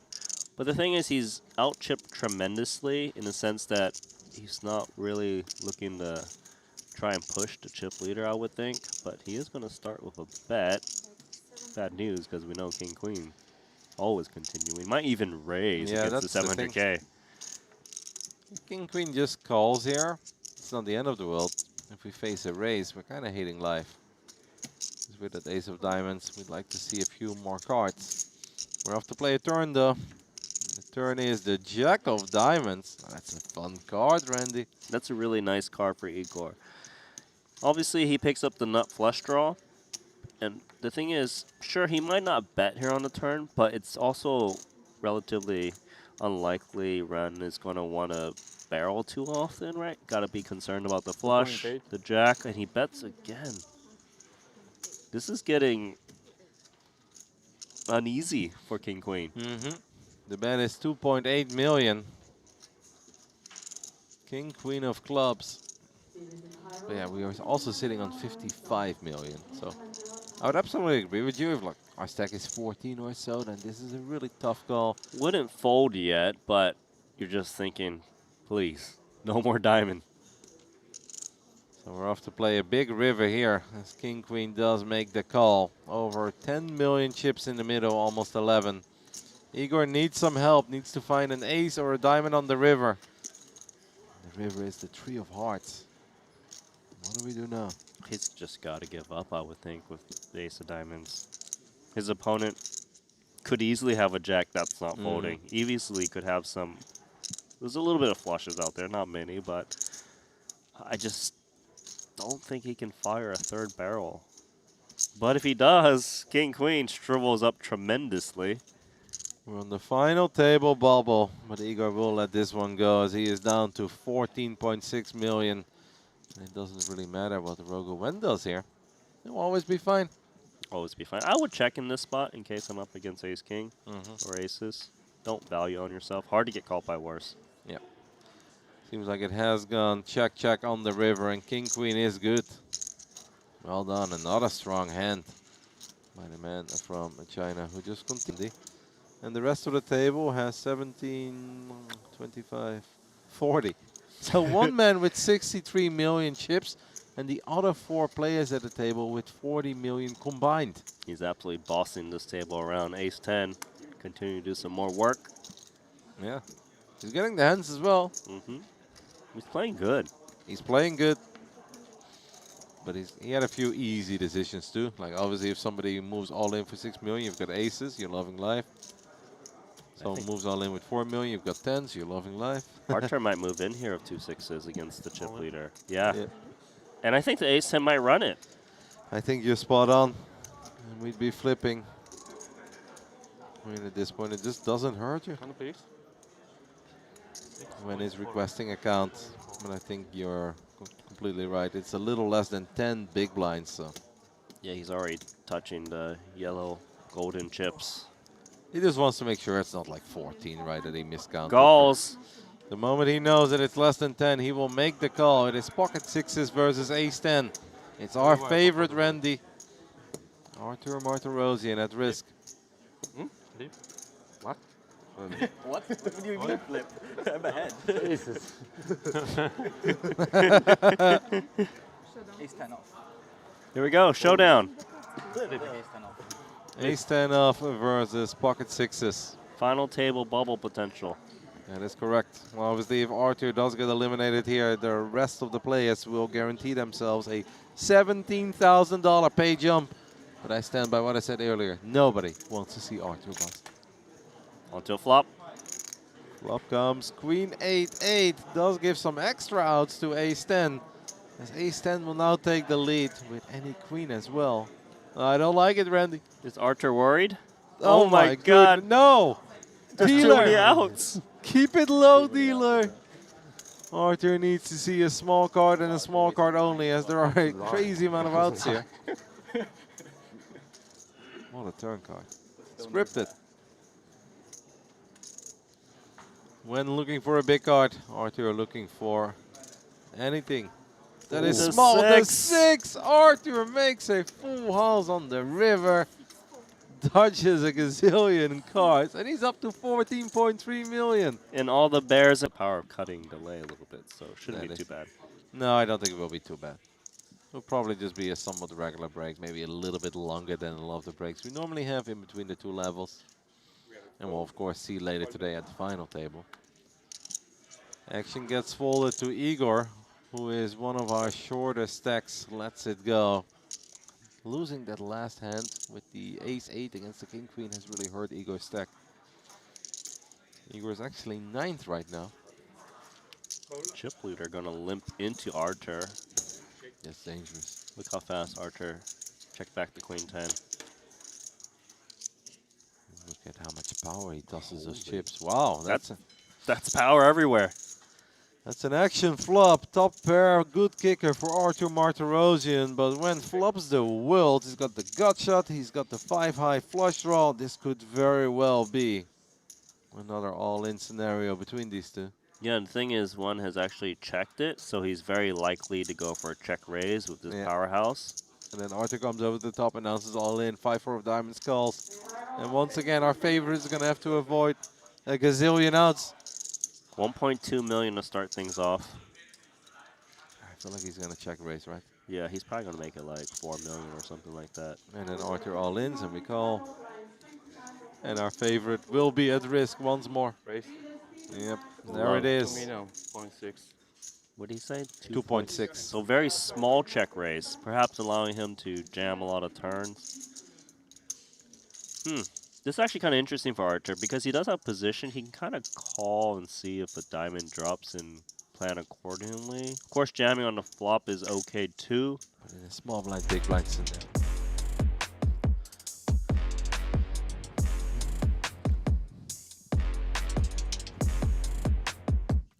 Welcome back, everyone, to the final day of Triton ONE, where we are getting ready for the final table of the main event. I am joined by Alex Livingston, and what a final table it is, Alex. Yeah, it's good to be back here following along this final table, and we see Daiki Shinge, the Japanese player, on the top of the board, but he's got some heavy hitters behind him. I'm so happy to see that somehow Arthur has made it. I can't believe it. He had to fade the world twice, and he somehow held. It was ridiculous. Everyone here says, don't worry, you get used to it. Arthur doesn't lose all-ins over at Triton, but those were some really big holds. But Arthur is in the mix. Of course, we still have Igor with us as well. He is one of the shortest stacks, though, entering this final table. He is, but certainly anybody at this point. And as you said, Arthur Martirosian, he's on the top of the Ivan Liao Player of the Year leaderboard. Of course, this tournament doesn't count towards that, but still great momentum going into the Triton High Roller Series, which is going to kick off today and tomorrow. And we're going to have to mention Punat as well in 5th place overall, a little over 25 million chips. He's had a serious upswing, obviously waking up with those queens after King Jack, basically, well, 3-bet, ripped it, was kind of pot committed at that point. The queens held, and then a little bit later, King Jack did it again, this time against Queen 10. Yeah, Poonut Punsri, definitely the most accomplished Triton player on the leaderboard with 4 titles and over $20 million in earnings. And one thing I'm going to be keeping out for is the battle between Igor Yaroshevsky and Sergei Petrushevsky. As I noticed that Sergei seemed to be kind of going after Igor, trying to play a lot of pots with him yesterday. So interested to keep an eye on that as things shape up today. And we see there are 2 Japanese players in the mix, as Kaoru Kishimoto is at the back of the pack here. And it's nice to see the Japanese players doing well in this tournament. Let's see if he ends up in seed 8 or not. Let's head over to Luca, who will introduce our final table players.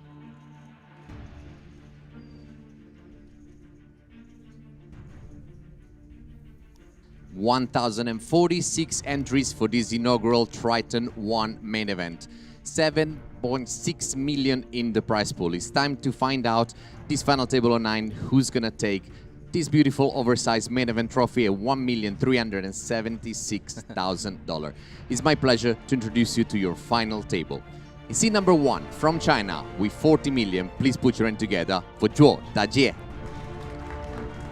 He's always seed 1.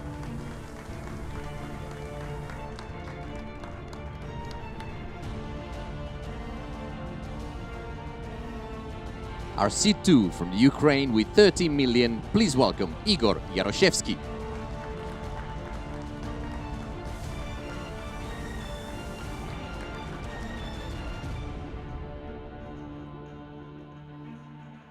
From Japan is seat 3 with 13 million, please put your hand together for Kaoru Kishimoto.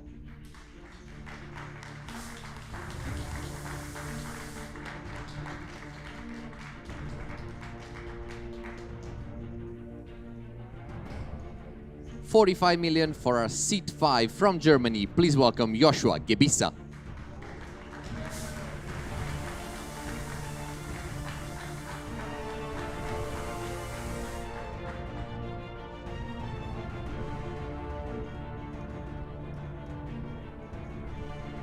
In seat number 6 from Russia with 15 million. Please put your hand together for Sergei Petrushevsky.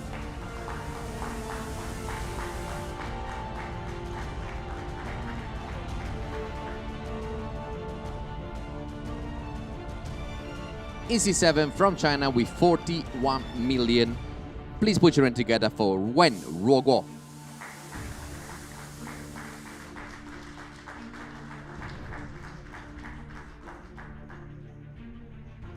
In seat 8 from Russia with 24 million. Please welcome Artur Martirosyan.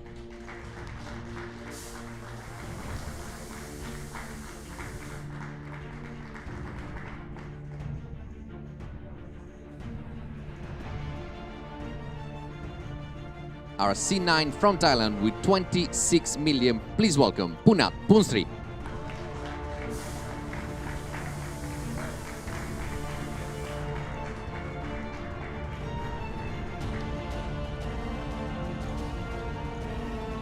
And last but not least, closing the Triton ONE main event final table in seat number 10, we have our chip leader with 45 million. Please welcome Daiki Shingai.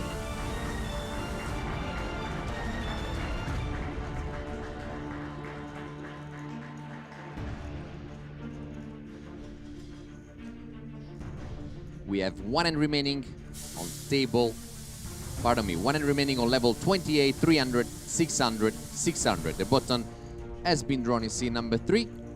I wish you all the very best of luck. Carl, shuffle up and deal, please.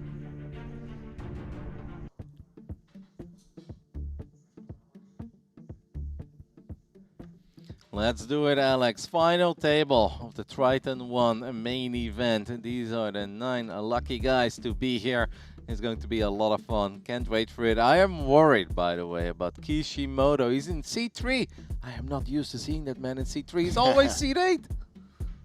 We'll see how he adjusts to the new seat.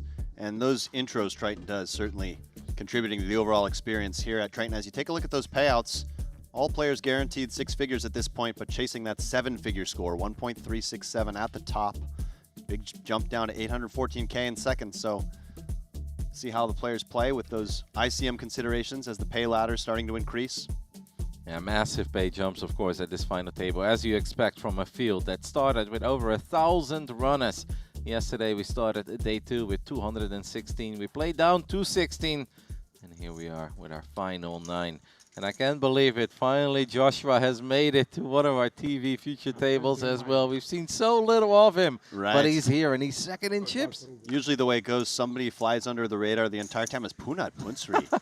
Aces off the bat. By the way, the first time these players have played 9-handed in this entire tournament, as it is an 8-max event, but they combine at 9, just so you don't have that sort of unfair, unbalanced tables with 5 and 4. But Punsri, pocket aces. Let's see if he can pick up any action here.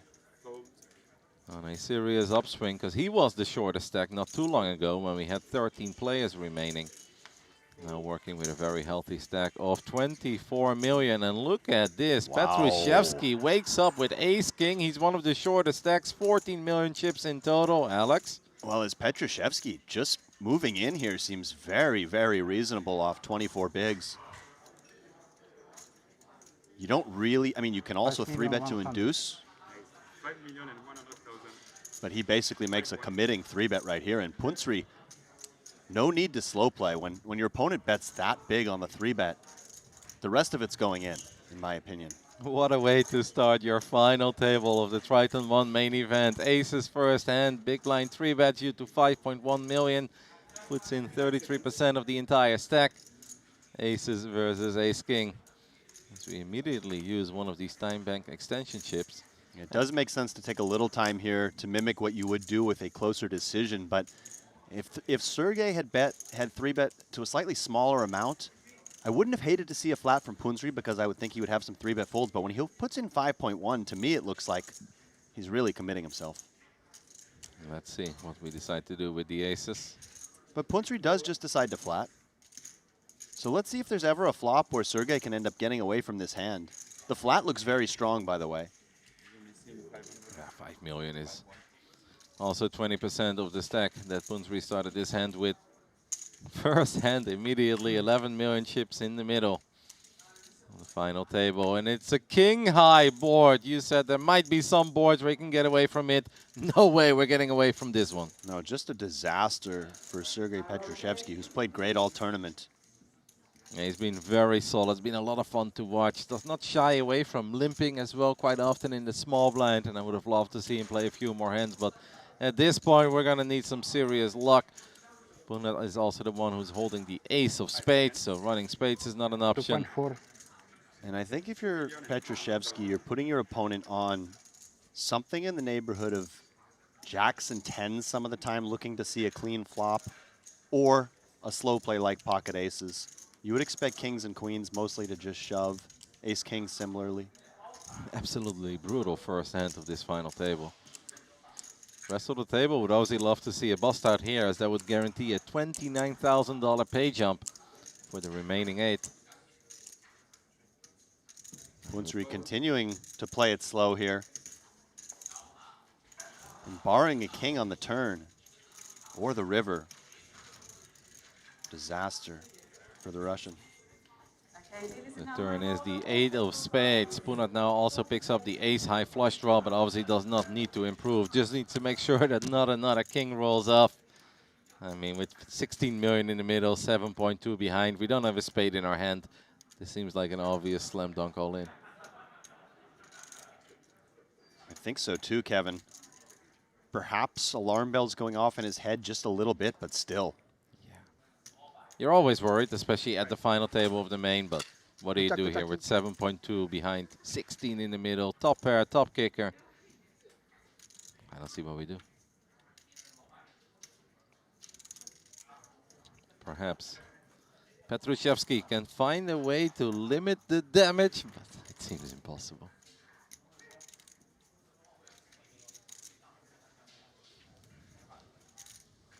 Sergey Petrushevsky uses a time bank extension chip as well. Massive pay jumps at this final table. I think if Petrushevsky had 3-bet something a little smaller, Punsri's flat would not look as alarming. But really, how many hands want a flat versus that 5.1? The only thing Petrushevsky could be thinking is that it does look a lot like a slow played aces. But again, 7.2 behind, 15.9 in the middle. You'd have to be so sure on that read. And we do see the all-in, and I don't blame him. The snap call with the aces and the ace of spades, and we are drawing very, very slim. We need a king and a king only on the river, or we are down to 8 in our first hand of this final And table. only one out is the king of spades would give Punsri ace-high spades. Okay, we're drawing even slimmer. King of diamonds only to save Sergey, and he is taking his microphone off. If there was ever a moment to take the microphone off, it's probably when you're drawing to 1 out. Yeah, that's kind of the TV table equivalent of using your one-time good game. Petrushevsky, just over $100,000 for his efforts. And it's been fun to watch him. He also made a run in the 3K Triton Genesis. Yep, it's been a very strong week coming out of Petrushevsky here at the Triton ONE. And kind of a mixed blessing if you're the other players at the table. On the one hand, you love seeing the pay jump. On the other hand, the fact that the chips are going to the ever-dangerous Punat Punsri, perhaps not where the players would want to see those chips falling. Who just keeps on chipping up. He's now in third with 41 million chips. That is insane, but honestly, just one of these hands where on that board, I think there is nothing you can do. So take a little look at some of the highlights of Petrushevsky, who, as you said, has been a lot of fun to watch. He's been involved in a lot of cool and interesting hands that we have covered over the last few days on this channel. Yeah. Some boards we can absolutely get away, even if we put 5 million chips in already. But when the board comes king 5-3, 2 spades, what do you do? And note that Punsri now moves into third position and not too far away from those chip leaders. It's bunched at the top, Kevin.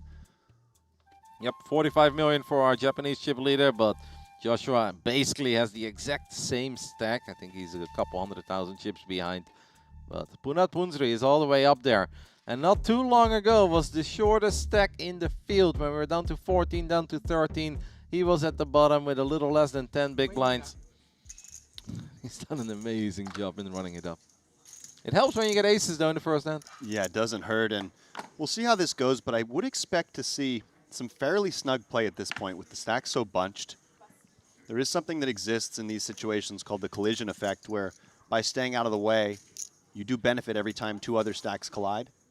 The first bust out was worth 29,000. The second one is worth a pay jump of $53,000. This was, of course, the 8K buy-in main event. And you can see the cream rising to the top here as 3 Triton high roller regulars have made this final 8. As Rogu Wen look down at ace jack, gets a walk. Would have loved to battle with it. This man is not afraid either. He likes to get involved. He had a couple of cool bluffs versus Igor earlier in the first 2 hours when we were down to our final 2 tables. Where to? How many you have? 10? Always nice to see when the 15. Less experienced players are willing 15? To tangle with the seasoned vets. Yeah. Who are you? Get in there, mix it up. Oh, really? Wow. I stole one from my neighbor. I have 11. Been lots of talk about these time bank extension chips. When no one looks, you know. He's chip leader. Arthur is proud of his big stack. Time bank's chip leader. He's a quick thinker. Yeah, he is. Green chips are 5 million, yeah? We do see those green 5 million chips in play. They've been in play for a few levels. Not everybody has them. We saw them towards the end of the 3K Genesis as well, and Nicholas Deitmer actually making a mistake, thinking they were 2.5 at one point when he had kings in the small blind, and he tossed one in, so he made it 5x when the big blind was 1. But Ace 10 off on the button for Gabisa, who was chip leader for much of yesterday. Been among the biggest stacks ever since we went down to like the final 50. He's always been within the top 5. At one point early today, actually he dropped down to like 22 million, but then he took down a really big pot right after he lost the big hand. That skyrocketed him back to over 40 million. And he takes one down. We're of course going to see a lot of hands just be decided by a single raise. Every single big blind so important for these guys at the bottom. Right now, Kishimoto is our shortest stack as he's working with 13 million, a little over 16 big blinds. Igor basically dead even, 13.1. And after that, it's Arthur. But Arthur is working with a little over 20, so yeah, he's got some room. It will be Arthur who sort of has the most ICM pressure at this point, Kevin, with 2 stacks in that 13 million range, 5 stacks in that 40+ million range. He's kind of in no man's land at 23 million. Really would love to see those shorter stacks bust out. Not to say he's not going to play good hands if he gets dealt them, but probably won't be looking to push the action as wide as he normally would be, as we see the raise from Daiki Shinge under the gun. I don't think Arthur feels the pressure. The pressure feels Arthur. It's Arthur Martirosian at a Triton event. It is. This is true, and perhaps he'll be in there willing to gamble a little bit lighter, but 8-handed now. Punsri attempting to defend the big blind here. Suited hand, even versus under the gun. 2 monster stacks, of course. 2 of the 3 biggest stacks at the table. But he does let it go. Respecting the under the gun open of King Queen. Daiki's been a very happy guy. He's been chatty, he's been getting involved. Also does not shy away from playing a lot of hands. Lots of strong runs by some of the Japanese players in this field. And it's very cool, of course, to have 2 players from Japan at this final table. Like over the 1,000 runners that we had, yes, there were a decent amount of Japanese guys, but they were obviously severely outnumbered. So to see 2 of them make it to the final table is very impressive. Yeah, I believe there were 4 in the final 24, something like that. 2 at the final table. Japan, one of those countries where poker is growing, alongside many countries here in Asia, Vietnam and other. Service. Service.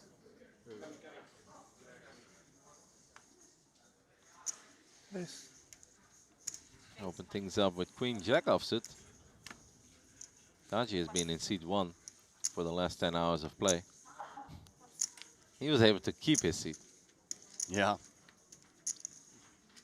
Unlike Kishimoto. They've done him dirty.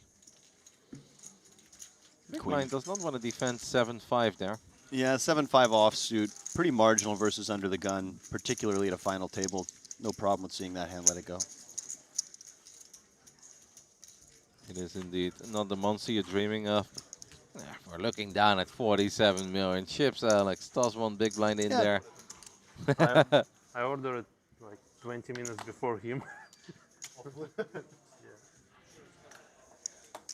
Forgot about Arthur's order. How dare they? Igor Yaroshevsky, a very accomplished player here at the final table. One of the shortest stack, the second shortest.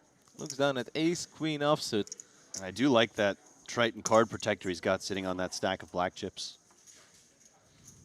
And let's see if we're going to need it. Kishimoto looks down at ace-6 of diamonds, but you don't love that if under the gun has already opened. No, too weak of a hand in these positions. The 2 shortest stacks at the final table. Oh? Oh, this is surprising to me. He cuts out a small 3-bet. Well, that's... And it's not that small, 4 million. That's not that small. Certainly, it's not a committing size, but off these stacks, he probably could have gone a little smaller. And for Punat Punsri, facing this action, ace-jack shrivels up severely. Especially because it's coming from the 2 shorties as well from early positions. I think he'll let this one go. Punat has been making all the correct decisions for the last 10 hours. Interestingly enough, if he did cold 4-bet, of course, Yaroshevsky's hand would be in a lot of trouble. Would have worked, but it makes a lot of sense that he lets it go. And this is a little tricky as Yaroshevsky. If you believe your opponent really does have a value hand, ace-queen offsuit, actually not that strong after opening under the gun. But if you think he can have some bluffs like this, of course, imperative to proceed. Sick play by Kishimoto, but let's see if it works out or not. And it does get through Yaroshevsky, so big pickup there for Kaoru Kishimoto. Ace-6 of diamonds, and note that he did that fairly quickly, Kevin. Yeah. Gets a lot of respect for his 3-bet. That's an extremely confident move. And he gets 2 better aces to fold. Ace-jack gone, ace-queen gone. Well done. And what Igor is thinking is, you know, not only the position that Kishimoto 3-bet from, but also the fact that he opens a very tight range with this stack under the gun. So ace-queen offsuit, while very strong, it's not like it's at the top of his range there. Does mean that Igor drops to last place on the leaderboard with a little less than 12 million. Kishimoto chips up to over 16. He's looking to close that gap to Arthur. Looks down at ace-10 offsuit under the gun. After we just played a pretty big hand, he lets this one go. Yeah, so note, he 3-bets the under the gun open with ace-6 suited and then folds ace-10 off the next hand. Poker is so situational.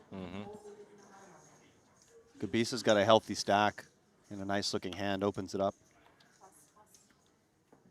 King 9 of hearts. Interesting spot here for Daji. They're quite deep. Ordinarily, you might consider 3-betting, but given they're at the final table and quite deep, I wouldn't be surprised to see him proceed with caution. Let's not forget that these two were just tangling in back-to-back-to-back pretty big pots on their second table, so there's a lot of history between Gebisa and Daji. As the hood comes on for Gebisa. That's when he runs best. Flop comes 10-5-4 with 2 spades. Nothing really there for anyone. Bet might take it here. Yes, you have 2 overs as Daji, but no black cards. And then back to a straight run. Yeah, of course. We gotta reach a little, right, Alex? But instead, Gebisa checking back. Turn is a bit of a break. The 3 of diamonds. How many hands do we really flat from the small blind? Well, the interesting thing here, it looks like Daji is reaching. It's a bit of a scary card to bet, especially for this size, because Gebisa's going to have a lot of ace high that checks back, along with some weaker one-pair hands, all of which are going to continue on this turn for this size. But against the King 9, he gets it through, so nice pickup there. Absolutely worth keeping an eye on the dynamic between these two players, because they have a lot of history. And they have played multiple 10 million chip pots already. Even today. And you don't just forget about that because it's the final table. Right. So after opening the ace-queen off and finding a fold versus Kishimoto, Yaroshevsky is our short stack. 10 million.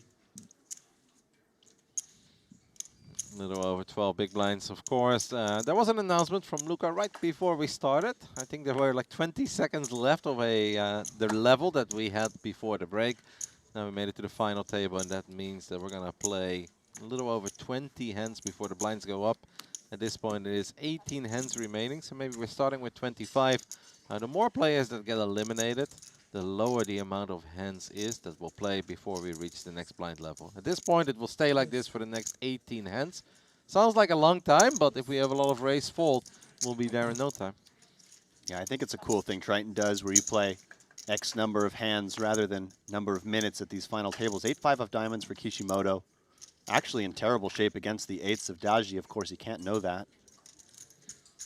Can truly fault him for taking this one. As he tosses in the extra 800k.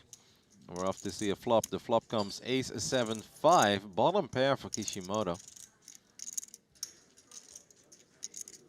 Reasonable flop for Daji. A lot of his opponents' ace-x holdings would have considered shoving pre-flop. Certainly not all of them, but some. And he does just come with a min bet. Just trying to clear out some equity from random overcards. It's a little annoying when you flop bottom pair here, but there's not a single diamond on the board. Do have some backdoor straight draws. Not an amazing flop for your hand, but you're actually kind of happy to see that min bet. You really wouldn't want to face a larger sizing. Uh-oh. Makes the call. For a split second, I thought he was grabbing more gold chips, and he does pick up some extra outs as we now make a straight with any 6. Yeah, this card actually not very good for Kishimoto against Daji's exact hand because likely he's going to feel inclined to call another bet if one comes in, but check, check makes sense. The river is the king of spades, so if anyone was sitting on spades, they do get there. Daji's holding the 8 of spades. Yeah, I think Daji probably will be happy just to check this back. It would be very thin to go for value here, assuming Kishimoto checks it over to him. I don't know if he's going to bet. I think he might be just checking it down. Exactly. Keep it simple. Take it down. 6 million chips heading his way.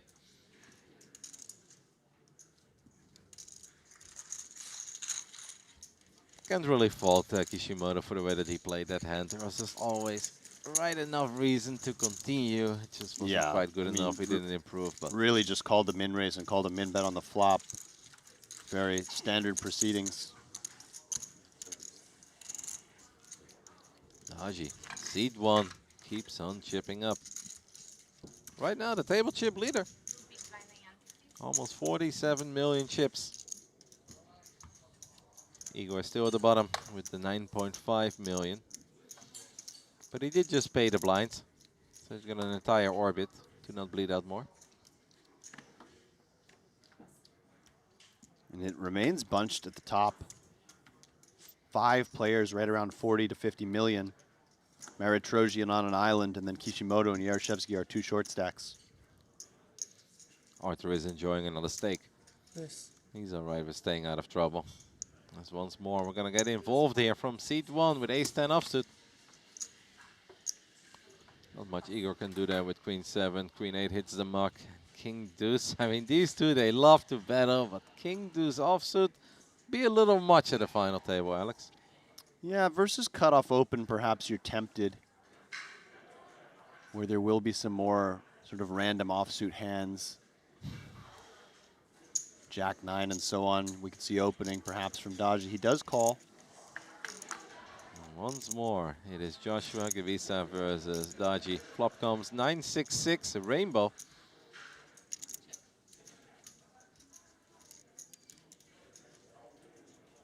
Ace-10 can go either way here. Very often best, of course, on this board. Very often best, but not wanting to face check raise. But perhaps thinking that at this final table, the big stacks are not going to go too far out of the way to make each other's lives difficult. Kind of depends how aggressive you think your opponent is. I wouldn't put it past these two. Right. When they're going up against one another. There's so much history, and you can just see it brewing here immediately at the beginning stages of these final tables. Very sad that we lost Petrushevsky that early on. First hand aces versus ace-king. King high board. At that point, I would feel I should probably step away from the tables for the rest of the day because the gods do not approve of me. And it is interesting because by flatting, Punsri did allow perhaps the opportunity to get away for Petrushevsky if the board came something really dangerous for ace-king off. Mm-hmm.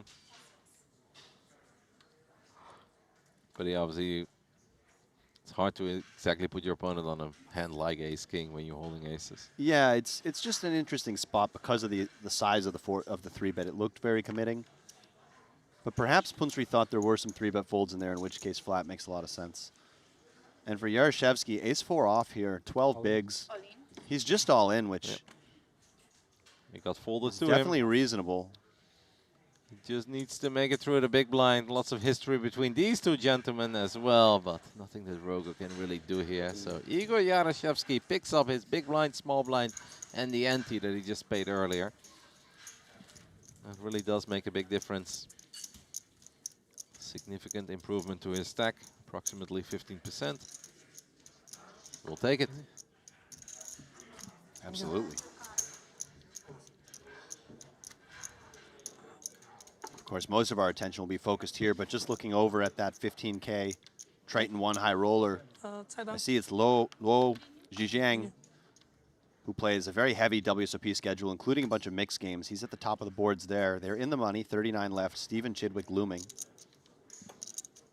Yeah, nice to see Chidwick having a strong run here. Michael Watson again on the top of the leaderboard. Dominic Kenny having a very healthy stack in that one, but you're right, it's the final table of the Triton ONE main event. This is what the entire week has been leading up to. 7 days of broadcasting. We've had a lot of long days, and we obviously hope that this final table will go on for a very long time as well. Ooh, Jack 10 is the open. As Rogo looks down at pocket kings in the small blind. And Rogo's been pretty quiet at this table so far, mostly just a function of his cards, but certainly going to wake up here. He was not afraid earlier when we were down to our final 2 tables. He was getting in there. Note that out of position this deep, this is actually a fairly small 3-bet sizing, just going 3x, 50 big blinds effective. Gabisa's hand, not really one that wants to continue, though, with an offsuit Broadway. They are both very deep. At the same time, you know, button versus small blind where ranges are kind of wide and getting such a good price with position, he may consider it, but no. Suited, he would have peeled for sure. Yeah, I think it was very close for him there, especially because of the price, where it's like, well, Jack 10 can flop real good, but he lets it go, and that's probably a good thing, because if the board runs out Jack high or 10 high, he'd be in all sorts of trouble. Yeah, and just as Rogo, one thing you want to think about there is to make sure that you're being somewhat consistent with your 3-bet sizings. You don't want to give away too many tells. I can understand sort of desiring a little more action with those aces and kings, but players may pick up on the fact that your smaller 3-bets mean something different than your bigger ones. We will keep an eye on it, and I'm sure that the rest of the table will keep an eye on it as well. And of course, shallower, that size, very fine, but 50 big blinds deep, I would go a little bit bigger. 14 hands remain on this blind level. Jack 7 of diamonds. What are we thinking, Dodgy? Lets it go. Igor doesn't really have the stack to get too adventurous with a suited king 6. Yeah, not from that position, certainly. And not without a German passport. The Germans love that king 6. I'm telling you, Alex, it's a thing. Certainly the king 6, king 7 suited, sort of fashionable solver hands. Arthur Martirosian, action folds to him. He looks down at 8, a 5 offsuit in the small blind. He has to worry about Punat in the big blind with a very big stack. I like just giving a walk. Again, we've talked about it. Martirosian has the most ICM pressure and perhaps also very interested in that stake he's got there. Yeah, I think it's mostly the stake for now. Wait until he's done. He'll start roaring. This is a very nice start to the final table for our man, Punat Puntri. We get a massive hand, first hand with aces versus kings, and now we receive a walk on our first big blind when we look down at 7 deuce offsuit. That's when you know. That's a good start. This could very well be your final table. Receiving a walk with 7 deuces. Honestly, that feels as good as doubling. I don't know, maybe not taking it that far, Kevin, but certainly when you look down at a hand that weak, nice to get a walk. I know some players, they always look at their cards only when the action's on them, so if they get a walk, they don't even look. They don't want to be too tilted if they look down at 2 aces. That's a good point. And Punsri giving the walk pretty quickly with the Jack 6 as well. Again, that collision effect, not really wanting to take unnecessary risks and play big pots out of position. That's funny. Can you do that? Like not look at your cards at all? I always I usually look at my cards pretty soon after I get them, Kevin, and just sort of start building my game plan with them. But sometimes I'll wait. What I like to do is look at one. There you go, and give yourself an extra sweat. Yeah, give myself an extra sweat, and also think of all the possible combinations of hands that I want to do. That's even more fun in PLO. You can look at 2 or 3 and start to dream of what you might need to fill the hand. Sometimes you look at 3 and they look terrible, and then you pick up that suited ace with it, and you've all of a sudden got a decent hand.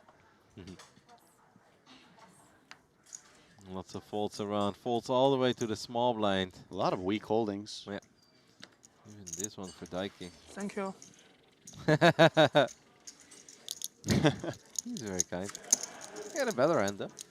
Best hand of them all. Perhaps, yeah. That was a very polite thank you. Back-to-back walks. I think that's something that will be very rare in the upcoming hours of poker. This is not the kind of table where I expect to see too many walks, but the handings were real poor this time.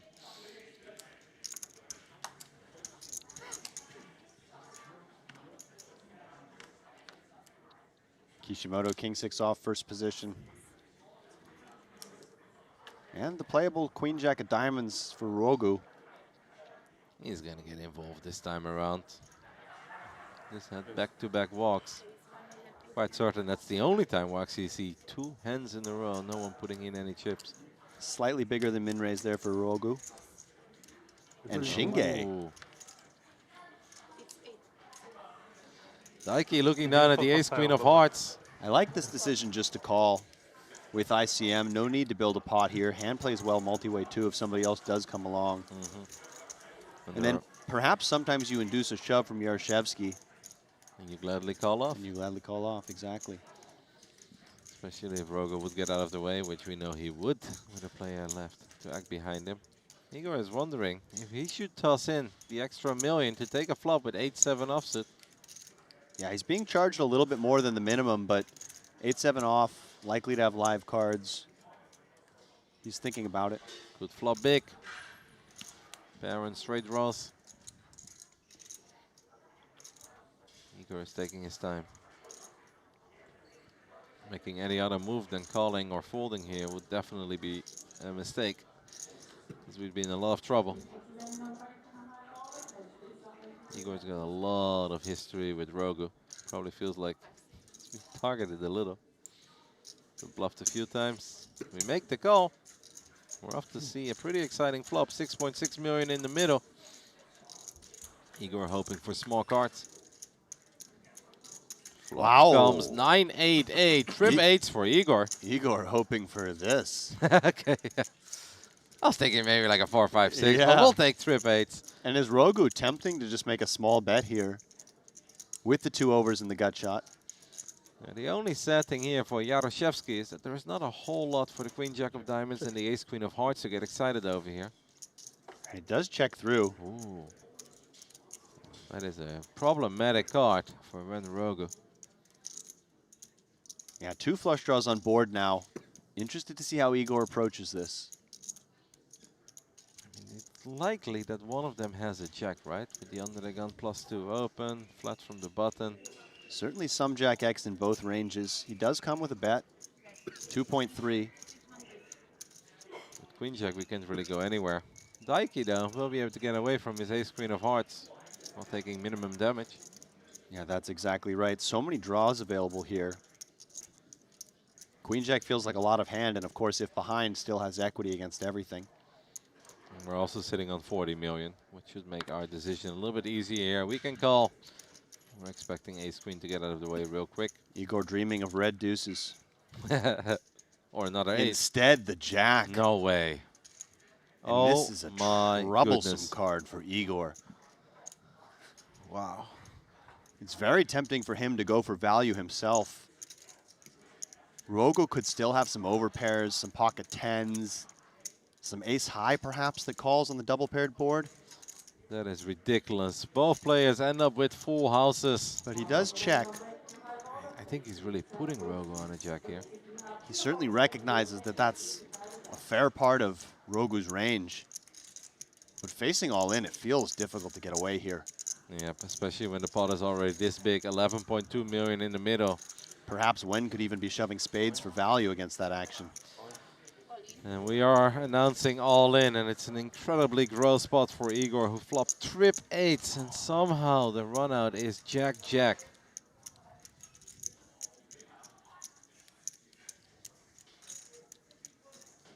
Obviously with any 10 we would have made a straight as well on the side of Wen Rogu, but the Jack-Jack is just so easy and comfortable to play. Yeah, this is really a gross spot for Igor. You have to try to figure out what your opponent's bluffs are. Or could your opponent even be shoving spades for value? The way that he tossed when in facing the check. Time bank extension chip shows us how he feels about this run out. If Igor is wrong and makes the call, the rest of the table walks away with at least $183,000, which is a $53,000 pay jump. Folding here and leaving yourself with less than 10 big blinds is so incredibly annoying. Igor probably wondering, is my 8 ever good here? My stomach is upside down just looking at this hand and this run out. One thing that maybe is going through Igor's mind also is that extremely unlikely his opponent has the case 8, because not too many suited 8x hands are opening from that position and checking flop. So it's more likely either a jack, perhaps spades if they pursue value, or some type of bluff. But what are the bluffs? I think it's very unlikely that too many spades would shove for value on a double paired board, especially when Igor led out on the turn. Yes, but I think, and you may be right, Kevin, but when Igor takes this line and then checks, he can definitely have a lot of straights and some 9x that you can target, but it's hard for those hands to call indeed. The question is, where is Wen Rogu going to pull his bluffs from? Igor Yaroshevsky really taking his time and going over everything. These two have a lot of history with each other from that previous TV table. And Igor did have the feeling he got bluffed twice, and he was right. He did get bluffed twice. Back then he didn't really have the hands to fight back. He makes the call. And that means that we are down 2-7. Unfortunately, we have to say goodbye to Igor Yaroshevsky, who's played some amazing poker here in the main event of Triton ONE. What do you do? What a run out, Alex. Yeah, extremely unlucky for Igor. Good game to him, well played. A little over $130,000 for his efforts, 130.5. Good luck, guys. Wishes the table well. Means we are down at 2-7 real quick. 11 hands remain on level 29. So we can take a little look at some of the highlights of the legend that is Igor Yaroshevsky, a man with a very rich Triton history. We're not just talking Triton ONE, of course. There's that beautiful card protector. We'll miss Igor. That's a gross run out, Alex. It is a very, very gross run out. Yeah, it sure is. And sad to see Igor go. Great player. Fun to watch. I see Kunat walking over for a little bit there, giving him the fist bump. Yeah, those two certainly have a lot of experience with each other, as it is now Wen Rogo at the top of the boards, 69 big blinds, and Kishimoto finding himself alone in the short stack. Might make it a little bit easier for him to play some of his hands, right? Because he doesn't have to look to the right, where Igor had an even smaller stack than him. Yeah, exactly. A little bit of ICM pressure alleviated now that he is the sole short stack. From here on out, everyone walking away with at least $183,000. You've said it before. Probably eyeing the 1.3 million that's at top. Turning $8,000 into 1.3 million. Unless we went ham on NVIDIA or Bitcoin. That's pretty hard. Yeah, and you know, pay jump starting to get big. 183K for our next finish, 7th place, and then 241 for 6th, 328. And then you start jumping by over 100K per pay jump.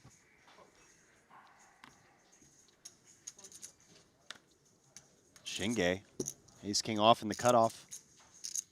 Got away from his ace queen of hearts where he did not connect at all. And really got rewarded for what you already said. It's worth not always 3-betting these hands. Just take a flop, keep the pot small. And it looks like we have our first mystery hand. I love here, it. Kevin. I've missed it. We've been requesting it, Alex. The mystery hand for And Kishimoto. a bit rare to have a mystery hand off of such a short stack, but I imagine something interesting is going to happen on the flop here. Of course. Flop comes Queen Jack 5. As it is the two Japanese players going head to head, perhaps familiar with each other's games. There's got to be some love between these. Insta big bet. Daiki plays real quick, by the way. Bets 2.1 million. Now, since this is the mystery hand, we are not expecting Kishimoto to go anywhere. He just called from the big blind. Could have a lot of holdings at this point. 10-9, any jack, any queen. Perhaps even a 5. An ace-5 is a possibility. 5-6. Lots of things possible now. Let's see if Kishimoto comes with some type of check raise. And he just moves in. All right. What are we putting him on? I'm going to say 10-8 of diamonds. Yeah, that's a good guess. Like, it could just be a 10-9 with 1 diamond. It could be a 10-8 of diamonds. Yeah, I'm going to go with the combo draw here. I like it. How about ace-5 of diamonds? Certainly possible as well.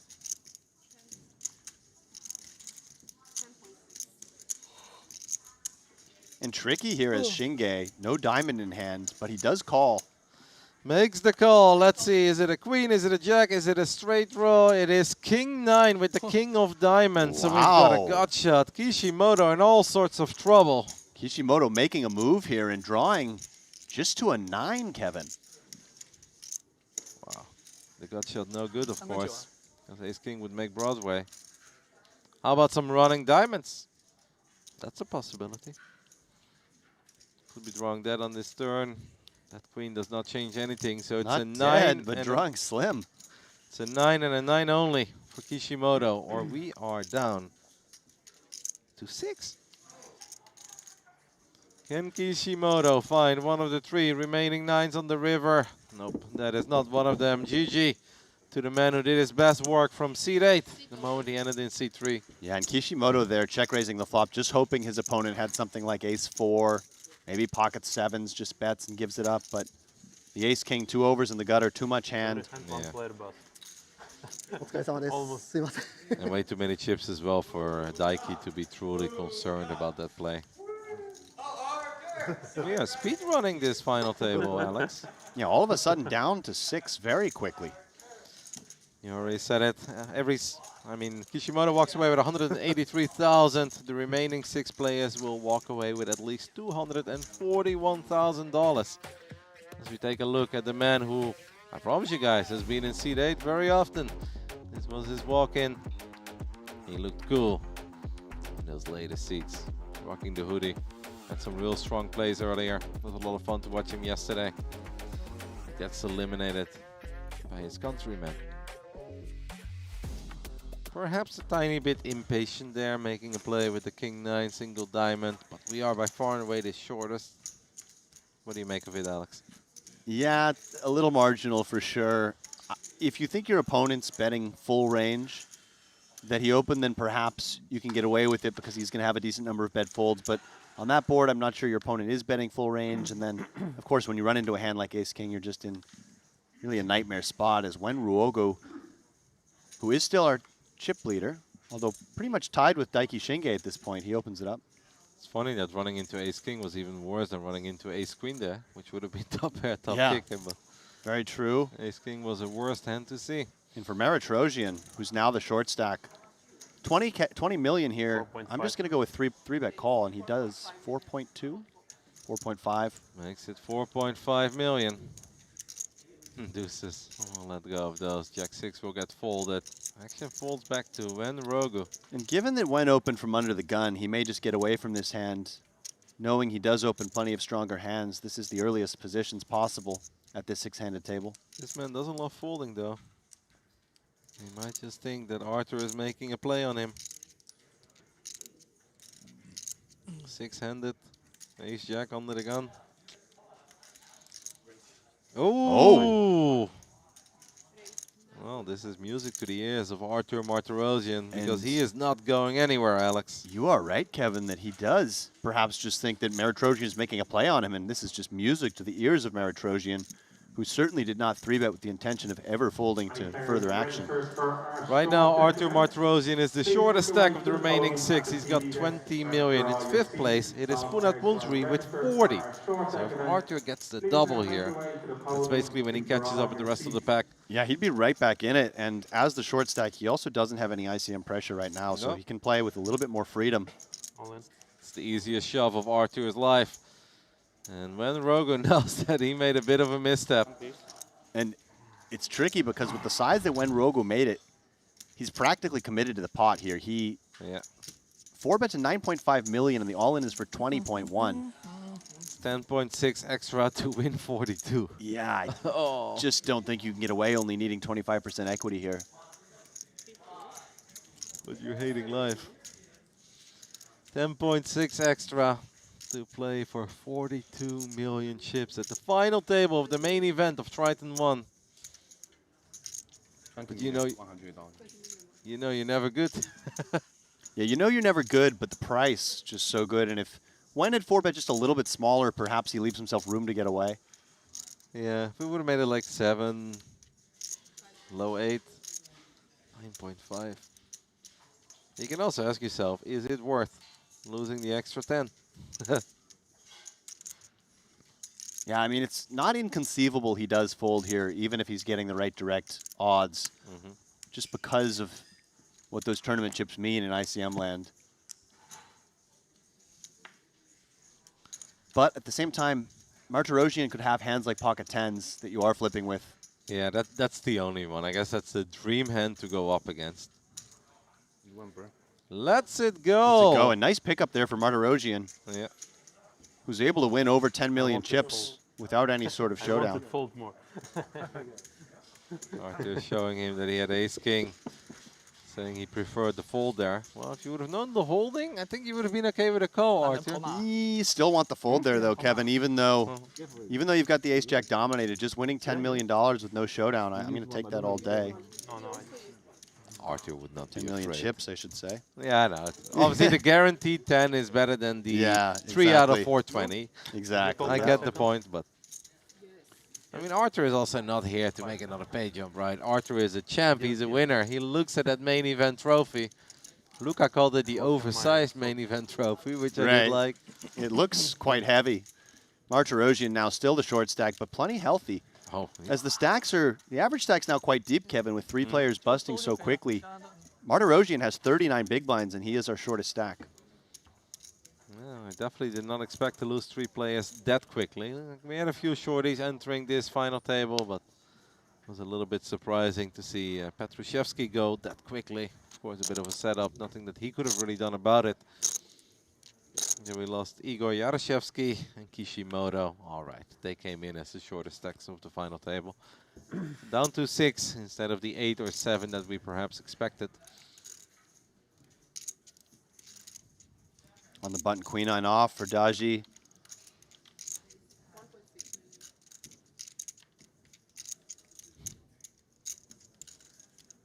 Are you ready to reignite this battle?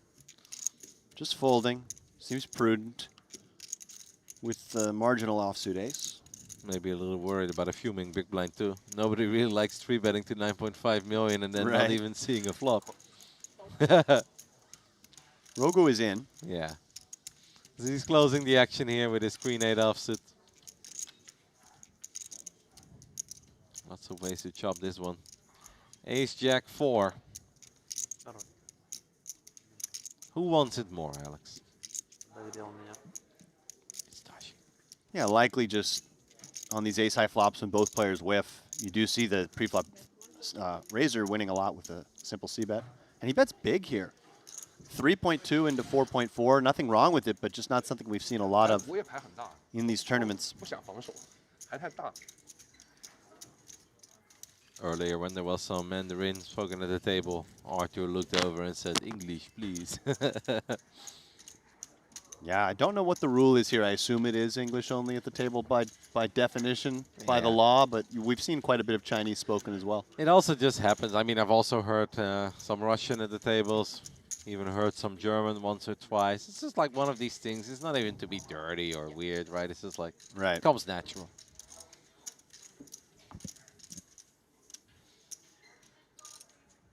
Down to 6, but Arthur absolutely back in the mix. 31 million.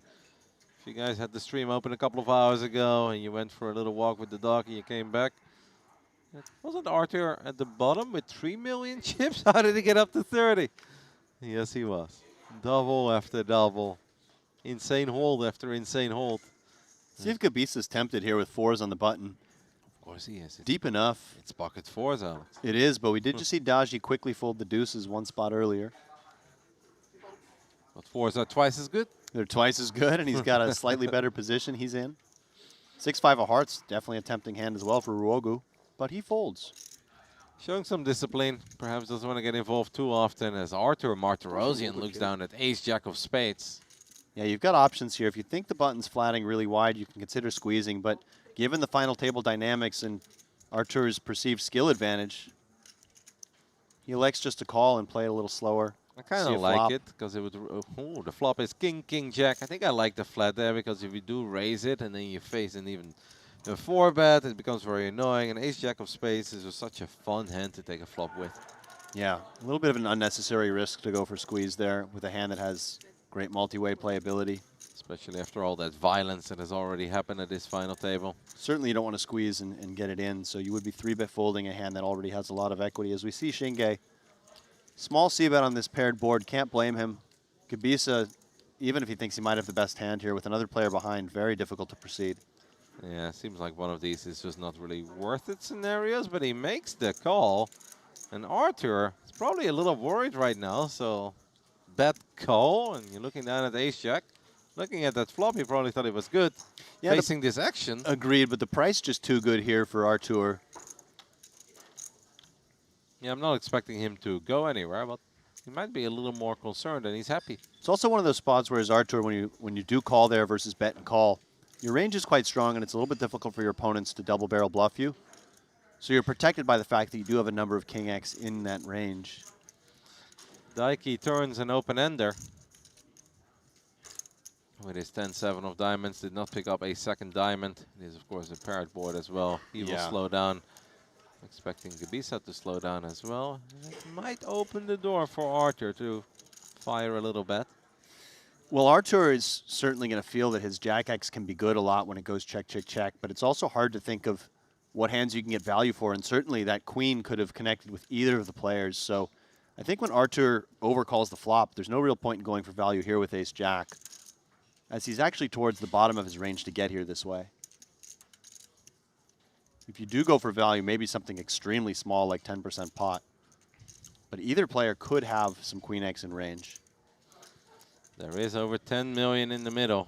And Arthur will check once more. And I expect this just to check through. Joshua does not look like a man who's sitting on a boat. This would be a tricky story to tell here as Joshua checking back turn 3 ways. And now waking up with a hand you want to bet. Is he waking up though? He might be just sleeping right now. Yeah, that's what I meant. Does he know it's on him? His eyes are open, and he does check. All right. He did now. And Arthur gladly flips over the ace-jack of spades, knowing it's good. Over 10 million chips in that pot. And Arthur is stuck around. Sees another big pot heading his way. He is chipping up real quick. He might be overtaking Joshua now. Obviously, no one is short. You've pointed that out. And Joshua is absolutely not short either, but I do believe that he is the shortest of the 6. Yeah, this is about as bunched as we've seen a final table in recent memory, Kevin. You know, the chip leader is Daiki Shinge with 53 million. Right there was Ro Daji. And then the shortest stack is Joshua Gabisa now with 36 million. So very small discrepancy between these 6 stacks. Yeah. And if we just think back of the final table of the 3K Genesis and how swingy that was, or the final table of the 10K Mystery Bounty and how swingy that one was, it is safe to say that any of these 5 can absolutely win it. 6. We're still with 6, guys. We do see Shinge folding the 10-9 of spades under the gun.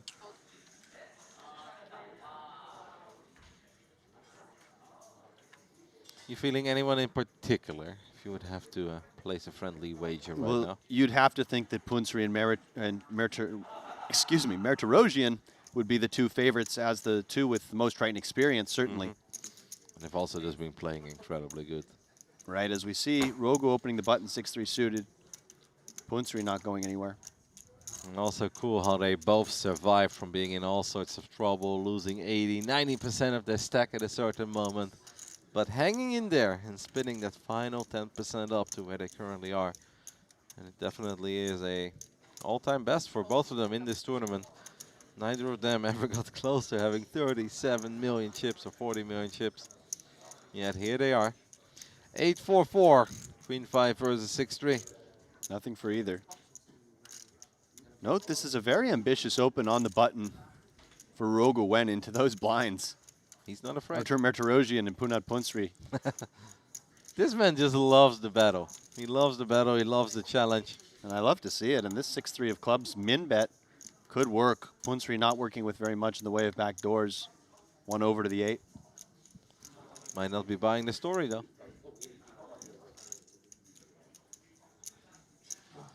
Indeed, does not have a lot to work with. But he does seem very suspicious. Lets it go. Rogu Wen takes one down. Yeah, if you think your opponent's just betting full range on these paired boards, then you need to check raise them quite liberally. But Queen 5 of spades doesn't really feel like the right combo. Not too many turns and rivers you can continue barreling. Rather have something with backdoor hearts. Backdoor diamonds, rather, as there were 2 hearts on the flop.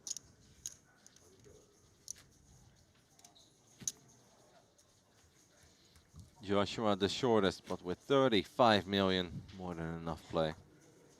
No need to panic for our German, who's been on top of the leaderboards for the last 8 levels of this tournament. Yeah, and Kevin, we saw 3 eliminations fairly quickly, but I think the rest of the final table could play out slowly with the stacks being this bunched.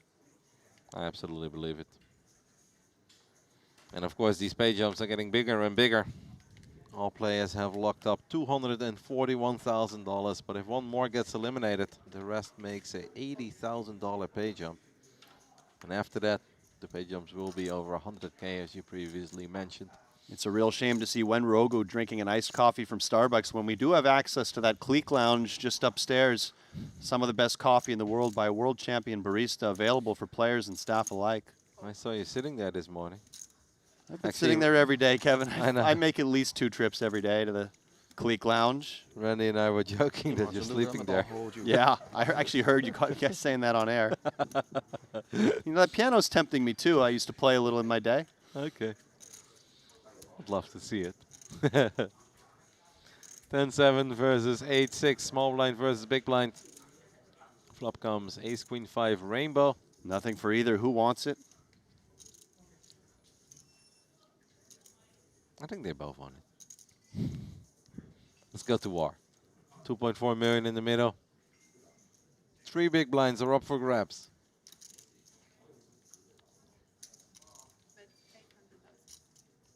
I was in this casino a little while ago, and Steven's song was absolutely dominating, wearing that exact same blue Triton hoodie.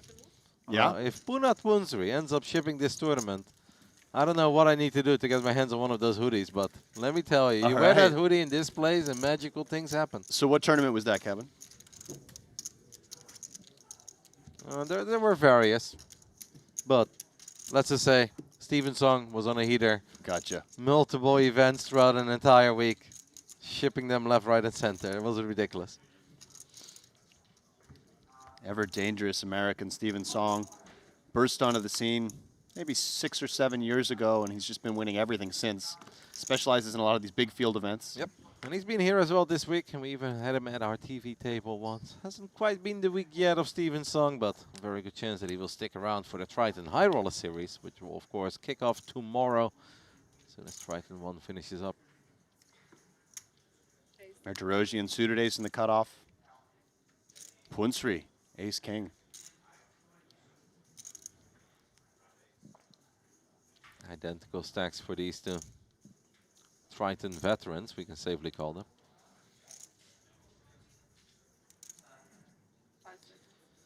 Punat Punsri looks down and grabs the raising chips. Makes it 5.2 million with ace king, ace 4 offsuit will get out of the way. Pocket eights got mucked immediately there as well. Quick fold from the eights. Definitely a hand that doesn't do well in the face of raise and 3-bet. Doesn't interact with any of the strongest hands. But the man is holding a Chinese passport. Are we even allowed to fold eights like that? We've actually seen eights a lot in that exact situation in some of the previous tournaments. Yeah. And Oh. Martirosian making it 10.8. He does have a reasonable 4-bet bluff candidate if he thinks Punsri's getting out of line, but he's just run into it here. Yep. Punat Punsri just has it. Ace king offsuit. Somewhat similar to what we had earlier. A little bit different. Back then, Arthur was the one who announced all in and took down a big pot without ever seeing a flop. Let's see what Punat Punsri decides to do here. Of course, you always want to be a little bit careful as well. Ace king is an absolute monster. You'll be hating life if you're dusting off 50 big blinds here and you run into aces or kings, but he's of course not afraid. Sure, but cutoff button against the ever dangerous and aggressive Martirosian. Ace king feels like all in's the only move here. 16.5. And this is effectively all in. We're He does five click betting. it back to perhaps give the illusion that he might have some 5-bet folds here. Yeah, 5-bet. If Martirosian really does feel that there are some 5-bet folds, the suited wheel aces would actually be among the best bluffs, but let's see how he proceeds. It's also very annoying when you face this size, as the price is very tempting just to peel, Yeah. but you are up against just such a strong value range. 5.7 million extra to play for a 35 million chip pot. At this point, I may just toss in the 5 million and hope to see a bunch of clubs or a couple of tiny cards. Very interested to see how Martirosian plays this. Expected Punsri just to jam, but this might Yeah. be nicer. Opening the door a little bit. That's really fun sizing. I feel like folding is actually out of the option. I disagree a little bit, Kevin, just because of ICM and how strong that value range is. But I do think everything's on the table here. That option meant question, of course. It's been a long week over here at Triton ONE, but lots of fun and incredibly curious. Certainly would be fun to see a 6-bet shove with a 3 in his hand, but I want to see the call and I want to see them both whiff. That'd be I fun too. suspect call is actually the least likely option.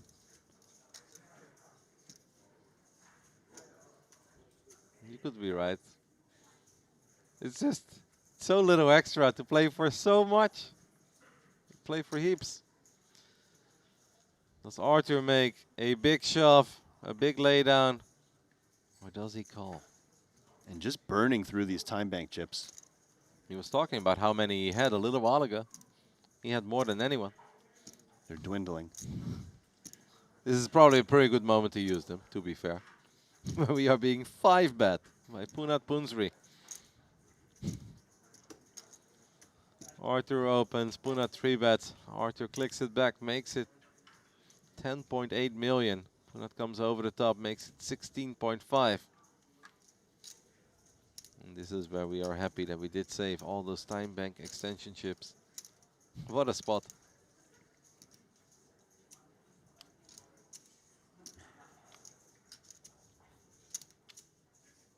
So you would never call here, Alex. You think calling is outrageous? I don't think it's outrageous. I just think it's the least likely to happen here.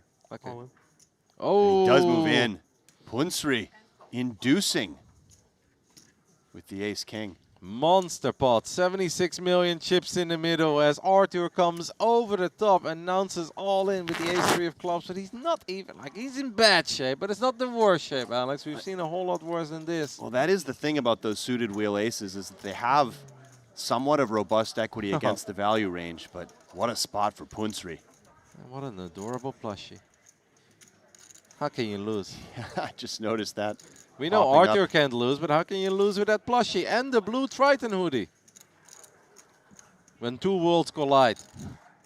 Something about the unmovable object and unstoppable force. Here we go. Flop comes Queen, Queen 10.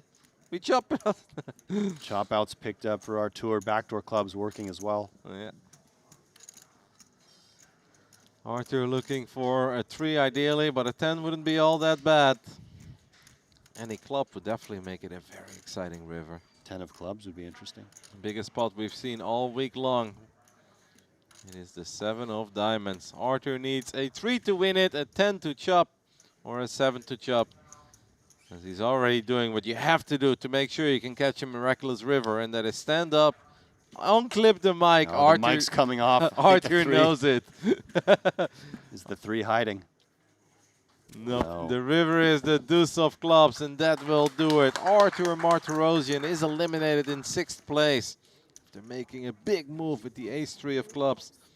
Walks away with a $241,000. And Alex, we're down to 5. And you know, really, credit to Punet Punsri for, instead of just moving all in, knowing how aggressive his opponent is, giving him a little bit of rope with that small 5-bet. That was a 6-bet shove from Artur Martirosian, but the expression comes to mind, Kevin, live by the sword, die by the sword. Artur has made a lot of money making plays like that in the past, being willing to go for it, understanding the power of those suited wheel ace-X. And of course, it didn't work out this time as Punsri induced him with the ace-king off, but good game, sir. As Punet Punsri, who came in as one of our shorter stacks, now tournament chip leader. Arthur just double checking that he is indeed eliminated, but I believe Punsri started the hand with like 1 million chips more or so. Finished in 6th position, 241K. Still, of course, an amazing day for Arthur, who, let's not forget, had 3 million chips a little while ago. Was also at the absolute bottom of the leaderboard. Always great to see Arthur having some fun over at Triton, whether it's the High Roller Series or in this case, the first ever edition, Triton ONE. So in quick succession, Archer gets a 5-bet through with ace-king and then runs into the ace-king with his 6-bet shove with the ace-3 of clubs. And we've got a new chip later. It is Punet Punsri from Thailand, 97 bigs, a regular to the Triton circuit. So Wow. quickly down to 5, Kevin. I think this is Yeah. moving faster than perhaps either of us expected. It's moving way faster than I ever expected, because I thought that we might lose like a player or two. Then we'd have the switcheroo where Randy takes my spot. I'm gone for 2 hours, but then I thought I'd come back when we were down to like the final 4 or 3, but we're already down to 5. I mean, everything you said before still stands. We don't really have a clear short stack, so this could technically go on for a long time. The blinds will go up in 4 hands, but it seems like it doesn't really matter what blind level we're playing at. These guys are not shying away from playing massive pots. Yeah, there's certainly been some fireworks, and yeah, as you mentioned, no real short stacks.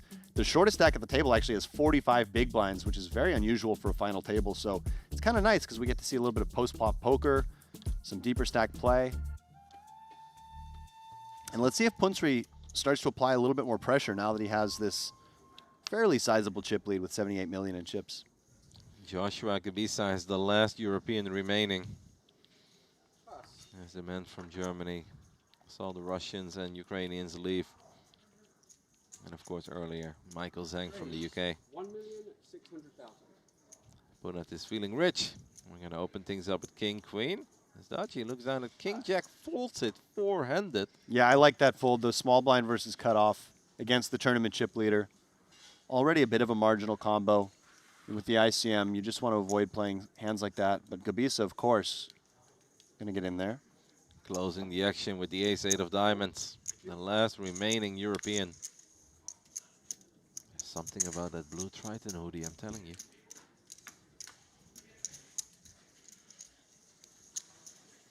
Flop comes ace, 9-3, all clubs. Action flop, top pair for Joshua, but Punsri is holding the queen of clubs.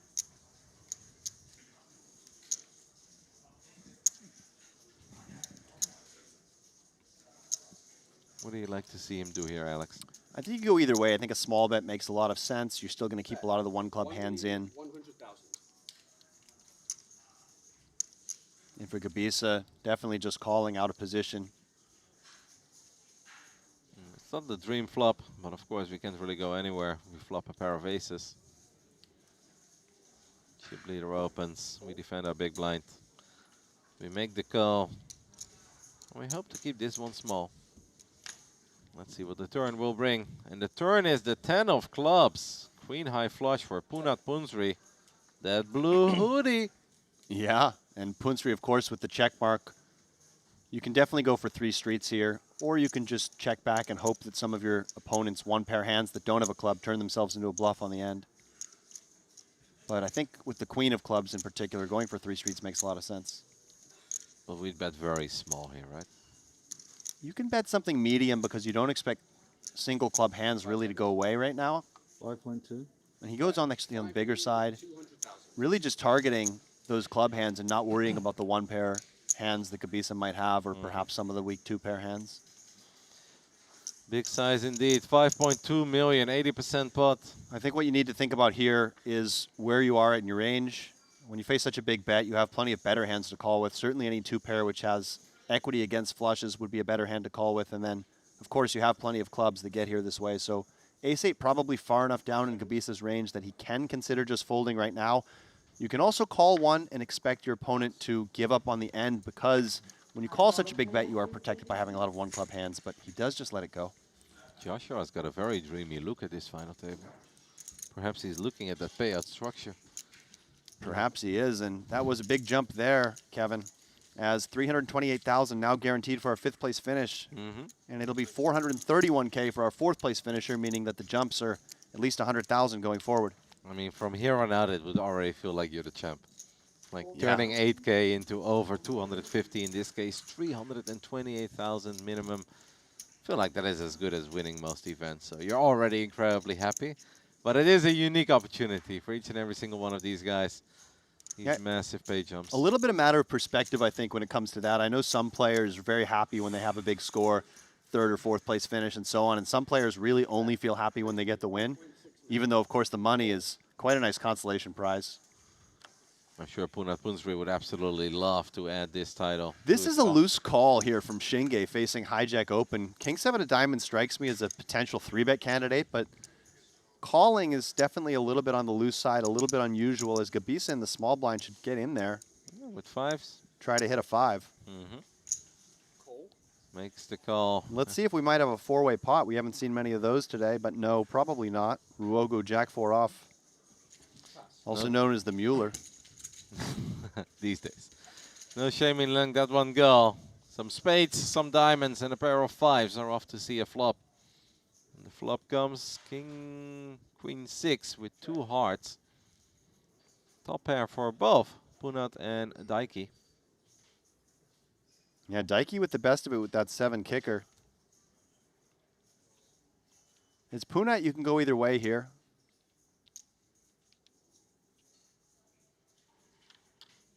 Does want to just clear up some equity, get a little bit of value, and comes with a small bet. And for Shinge, I think call really the only option. You don't want to start bloating a pot with the kicker this week. There's a good chance that you're the one who actually has kicker problems. We can see that's not the case. Yeah, that's a good point, Kevin. When you do call with King 7 of diamonds in the cutoff, you expect if you're up against another king to have the worst kicker, certainly. There's also a chance we are heading to a chop with a 6 or a 3. Punsri could perhaps just blow his opponent off his hand. Because it is kind of nice when you open King Deuce, when you flop top pair. It's a pretty draw-heavy board, but the hearts do get there on the turn. Quick check back from Shinge. Wow, another heart. 4 heart rolls off. The thing is here, I don't expect either player to bet just because I think both are going to think their top pair has enough showdown value, and it will be Daiki Shinge, if that is correct, that wins with that 7 kicker. Almost 10 million chips in the middle. We didn't have the 5 of hearts, right, on the side of Gebisa? I don't believe so, but I could be wrong. Let's take a little look at how this river plays out. It will go check, check real quick. King Deuce no good, as the 7 will play. And there was an interesting hand earlier where, I forgot the exact action, but it was 3 ways, and Michael Zhang looked down at ace-queen offsuit after an open and a big 3-bet, and he let go of it, rightfully so, because one of the other guys had aces, but the board actually ran out with 4 clubs, and Michael Zhang had the ace of clubs. Okay. So he made the correct fold with ace-queen, but if he would have gotten in there, he would have scooped, and he would have absolutely still been here. I didn't see it, I just looked it back. It's always fun to take a little look at some of the hands that were played out earlier, and only afterwards I realized we were so focused on the aces. Absolutely. The ace of clubs would have been great for Michael Zhang. Made the correct fold, and I know that's what you should think, and that's what you should focus on. Yeah, and I think most of these top players certainly try not to get too wrapped up in, well, if I did this, this would have happened. They think more about the decision-making in the time and not worrying as much about the run-outs. Gebisa, king, queen off. As we must be getting close to that blind increase, Kevin. 1 hand away. Okay. As close as you could be, Alex. King, queen here for Joshua Gebisa, the last remaining European. 1,600,000. As he makes it 1.6. 7-6 of diamonds for Rogo Wen. Can call, can 3-bet. I don't like folding. It's too beautiful. It is a nice-looking hand. Not impossible he folds, just given the ICM, but doesn't look like a man who wants to fold. And coming in for the call. And for Punsri closing the action with the chip lead. And a suited hand. It's Yeah. not a very good suited hand, but it is a suited hand. We actually saw him fold this exact hand out of the big blind in another situation, but that was versus an earlier open, 5 seconds. and his stack was much shorter. Yeah, that's probably not when he had 77 million chips. That does change a lot. Certainly. Makes the call, and we're off to see another 3-way flop. Final hand on this blind level. The hoodie is on for Gebisa. Nobody flops a piece. Gebisa's king-queen still way the best. 9-3-3 with a bunch of spades, but no one has a spade either.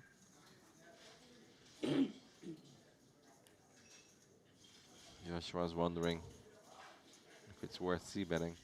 It's just tough, right? Because you're worried about Punat getting a little creative with the 77 million chips, but Gebisa will bet 1.8, a little over 2 big blinds. Rogo and nuts. Says it's all you. Will Punat just give up? He's obviously not very invested in this spot, but he might not believe that Joshua is actually connected with 9-3-3 or is really sitting on a hand that would love to face some real resistance. Feels like we're cooking up something, Alex. 5 seconds. No, he was thinking about it, but ends up just hitting the muck. Don't need to win each and every single one. Seems like Joshua gets a round of applause from some of his fellow Germans. We have Probably watching from the real. we have breaks every 2 levels, or no? So every 2 levels. Right. Hey, gentlemen, we have a new blind level. 500, 1 million. 500, 1 million, 1 million big blind answer. This answer. Yeah. And you can see one of the tournament staff informing the players that the blinds are up. Yep. 500K, 1 million, 1 million. Still fairly deep for everybody, however. I know. Rogo Wen is the short stack, quote unquote, with 43 million. Excuse me, Gebisa 35 million. He is Yeah. the shortest. Yeah, over 35 bigs. You don't exactly feel short here. Blinds will go up in 20 hands from now. And there is Gebisa, queen 10 off in the cutoff. And that also means that we're heading to a break, I believe, in 20 hands, because I think that's what was just discussed. Sounds right. But we'll confirm that later. Instead of playing 2 1-hour levels, we will play 2 blind levels, and then all the players get a break. Joshua looking for back-to-back victories here at the final table of the Triton ONE main event. Daiki looking at a Jack 10 offsuit. He'll pick up a customer here, and dominating his opponent with the queen 10.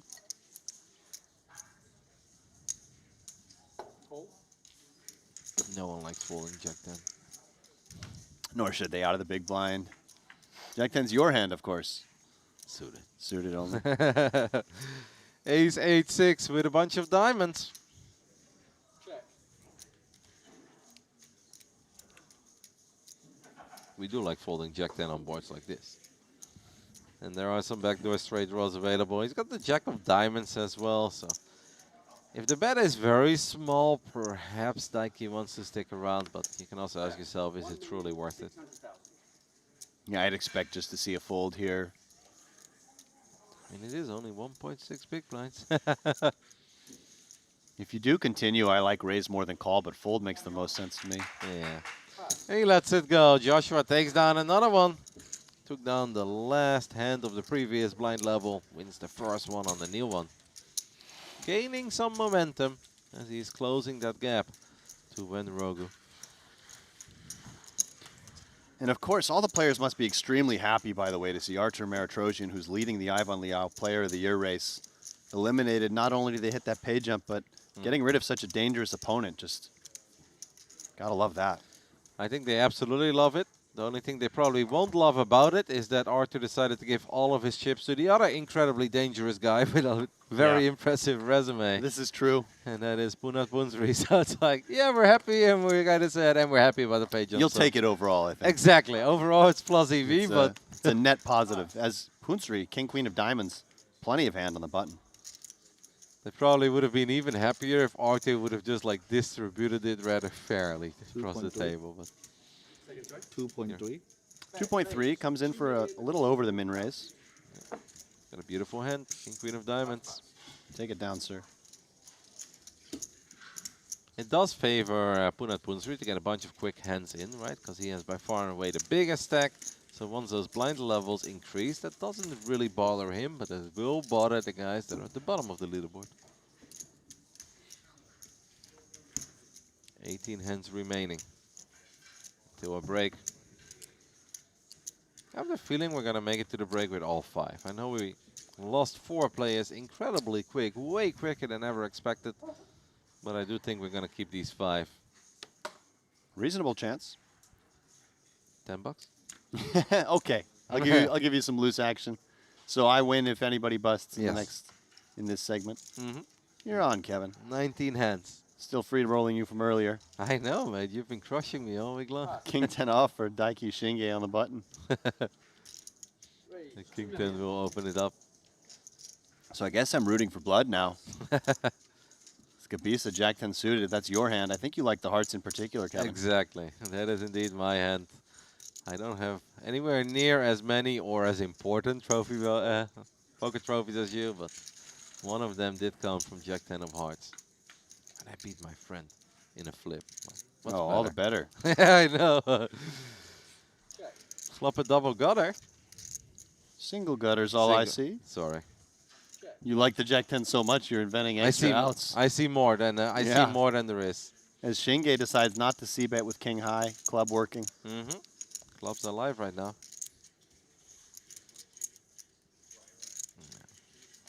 Got a tiny bit carried away there. Any 9 would make a straight for Joshua at this point. King High is best. 1,700,000. Daiki does not go anywhere. Believes in his King High, probably likes his 10 of clubs as well. Let's see what rolls off on the river. The river is a 7. Everything bricks. King High is still best. 9 million chips in the middle. And for Gabisa, after semi-bluffing this turn with just the gutter, I think this 7 of spades is a very compelling card to continue the story on. You do have a 10, 10-9, one of the primary value hands you can be repping at this point, and perhaps putting your opponent on a lot of ace-high hands. And he bets big. Oh, well. 3 million. Wow, snap call with King High by Daiki. Quick call from Daiki Shinge. He didn't even think about that. Beast. And Gabisa looks confused. And alerted.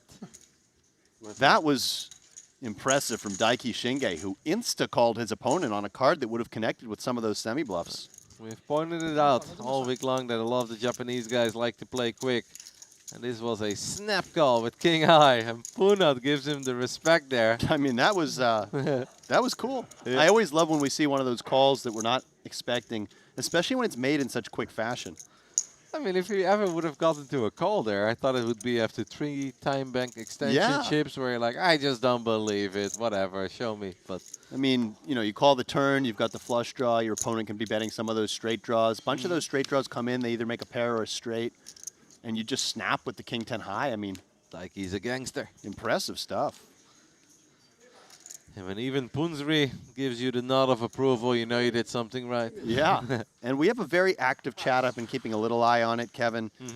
Hummingbird Labs giving us a shout out for our commentary, but I do want to take this time, as I usually do every day at some point, to ask everyone where they're tuning in from, perhaps what time zone it is, where they're tuning in from, because I know that we do have some times where the Western world is largely asleep over in the Americas.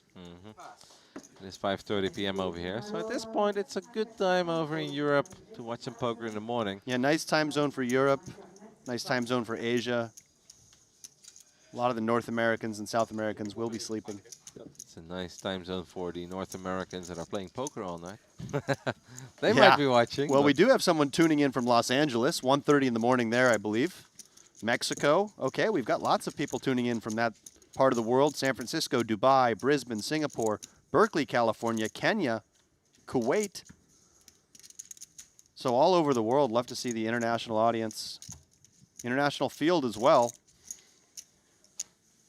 As we have Thailand, Japan, China ×2, and Germany all represented at this table. Starting to become a real fan of Daiki over here when we start snap calling with King High. The Netherlands, Vermont at 4:30 in the morning, Green Bay at 3:30 in the morning. We've got Texas at 3:30 in the morning, so the players are tuning in at these late/early hours of the night. We've got Ireland, Peru, Denmark, Austria, Spain. I also always think it's really fun that if you're playing live poker to have a stream like this open on your phone. Agree. It's a good way to stay entertained. As Shinge opening the hijack with Jack 10 off, and Ruogo is going for it here. We haven't seen too many light 3-bets in a little while, perhaps after Martirosian ran that ace-3 suited into the ace-king. Everyone's been a little gun-shy, but Queen-Jack offsuit actually the best hand here now and should just pick it up. Daiki's got Jack 10 though. No one likes folding Jack 10, Alex. But he might indeed be a little afraid because we haven't seen too many 3-bets lately. And the offsuit variety. I know that Daiki likes to see flops. Takes another look at his hand. He's suspicious of when Rogu. Daiki. What are we cooking up over at seat 8? We are cooking up something. Oh. And not the typical 4-bet bluff candidate, but this should just work. 14 million from Daiki. Did he pick something up perhaps on Rogu? I think he has picked up momentum, and that's all he needs. This is fun to watch. Two hands we didn't necessarily expect to be playing this aggressively, going after it. He's in the zone. If we make I snap agree. calls with King High, we are not afraid to make plays like this as he takes this one down as well. Daiki Shinge really stepping out of line to an extent, but both times correct. Good feel for his opponents right now as he chips up to 71 million, narrowing the gap on Punat Punsri. And I like the way this guy plays, Kevin. Fearless. Yeah. Fast, fearless, fun. And he's got a Triton with him. Or check it. Oh, you have a lot. No. Oh, gambling. Short deck gamblers. Victor Chong on the rail. There is a short deck tournament starting, I believe, at 4 p.m. So perhaps that's already started. There was a minor delay. Short deck today, short deck tomorrow. You guys heard them discuss the format earlier. The short deck tourneys will run pot limit pre-flop and no limit post-flop. Oh, they are doing that? Yes. Okay, I like that. I think the pot limit pre-flop seems like a nice adjustment so the stacks don't just completely fly in. An ace on the button for Rogu. One hand removed from having to fold Queen Jack to that 4-bet. Ace 4 versus Ace 4. The suited Ace 4 though for Punat Punsri. Our chip leader. Could definitely see Punet coming with a 3-bet here. Rogu has a very awkward stack, 35 big blinds. If you 3-bet, it's a lot to just rip in. Of course, you do allow some 4 bets. 6.8. Not a lot you can do there with the ace-4 offsuit. Taiki will get out of the way real quick with 9-4 offsuit. Frustrating 5 minutes for this man. One of the 2 remaining Chinese players. The Triton ONE main event. I think we're just going to have to let this one go as well. 5 seconds. If we want to get very creative, I would prefer it with the suited variant. And he does let it go. Punat Punsri picks up some chips. As we are 15 hands away from, I guess, the first break of the final table. Yeah, that is correct. No, the second break. Oh, no, you're right, the first, Yeah, because the I first. came in here at the start of the final table. Second break of the day, first of the final table, yeah. Yeah. But it's been going so quick. Why does it feel like we're nearing the end? It's not supposed to be like this, Alex. I feel like we are half an hour away from the heads up between Punat Punsri and Daiki.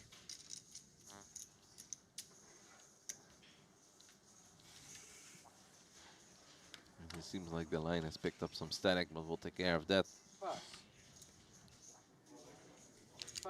Ace Jack for our chip leader on the button. I'm gonna open this one up as well. 2.2. 2.3. 2.3. Unbelievable. Same as he did last time. We make it 2.3. Like he looks down at ace-7 offsuit. Shinge flats the small blind. This is a little bit surprising to me. Dachi has been very quiet. Just obviously has not been picking up a lot of hands. This is also just kind of staying out of trouble. Yeah, I like the call from Daiji. Shinge's hand is definitely an unusual flat, out of position against the chip leader, offsuit ace-X in the small blind. Ace-7, King Jack, and Ace Jack heading to a flop, and that is a problematic flop for our man Daji, who's been a little quiet, has stayed out of trouble, defends the big blind, picks up top pair, king kicker. You got to be feeling like you're pretty good here. Yeah, absolutely. Still would expect if Punsri comes with a c-bet, which of course we expect, that Daji probably just continues in the form of a call. 3-way pot, ICM considerations. Can get real expensive though if a blank rolls off on the turn. But what do you do? Especially when it's the chip leader that's just firing away and is taking down pot after pot. 5 seconds. Never folding King Jack. At least not immediately. The bet is 2.6 million. In such a dry board, using a small sizing is Punet Punsri. Is there a world where he Oh, raises? and Yep. Daji does come in for the raise. Can't blame him. It is going to get expensive. So this is somewhat thematic on these dry boards, that you can go for raises with hands like King Jack. Top pair, very good kicker. It's just a little less likely to occur in these ICM situations where there are a couple of shorter stacks. Interested to see what Punet comes with here. I expect just a call, but there are worlds in which he goes for small 3-bet here on the flop too, if he thinks his ace-jack is best the majority of the time. 37 big blinds behind for Deji. And indeed, a time extension chip being used. Punsri not just instantly calling.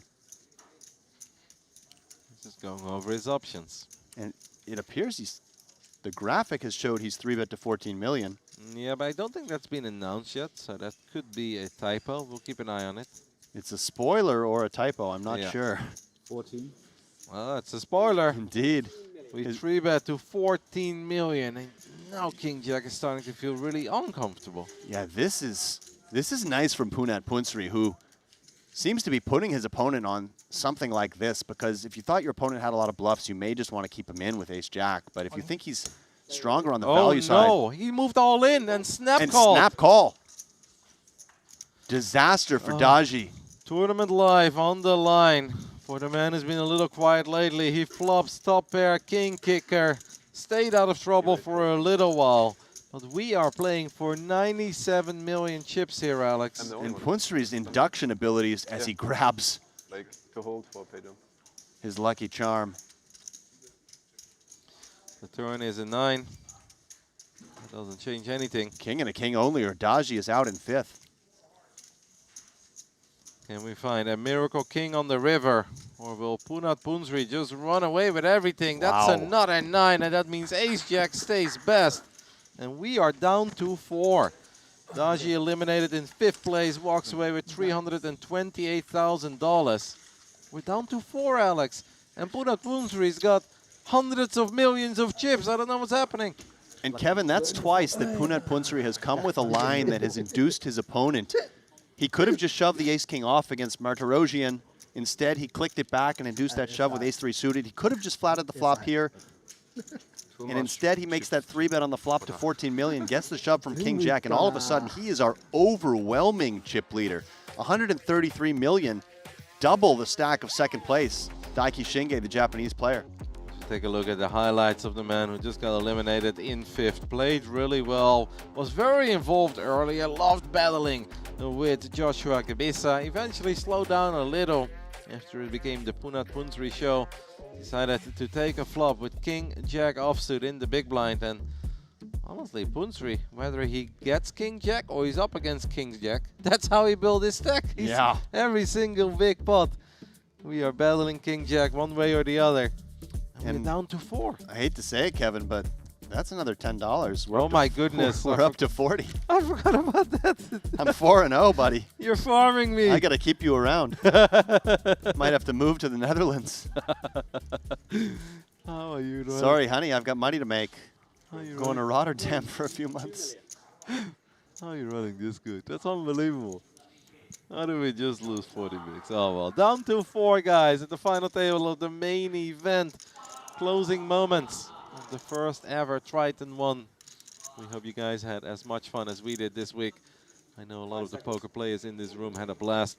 For so many people, this was their first ever Triton experience. And they've been loving it. And I have to say, this has just been clinical execution so far from Punat Punsri, showing why he is the most experienced player at this table in terms of Triton earnings, with 4 titles and over $20 million in earnings. Our producer asked me who I thought was going to take it down before. I said I'm feeling Punat or Arthur. Well, Arthur is gone, but Punat is looking real good at this point. 133 million chips. Joshua flops the open-ender. And all of a sudden, if you're Daiki Shinge, you have to be a little bit cautious here. You've got 2 stacks significantly shorter than you, and there's a big gap between yourself and Punsri. Fair. 1,500,000. As it is the 2 short stacks going to battle here. Gebisa, the German, against the Chinese player, Wen Ruogu. You know, Joshua Gebisa is having a truly epic run, and I still feel we haven't spoken that much about him. He is. He's just quietly sort of sitting there, playing calmly, patiently, waiting for his spots as he has the open-ender here. Check calls. Made it into the final 4 as he takes the lead, where his jack pairs on the turn. And if you're Rogo, you really don't like the way this board is developing. Jack of spades would have connected with a lot of Gebisa's lighter peels. I also just don't think you like the way the last hour has been going.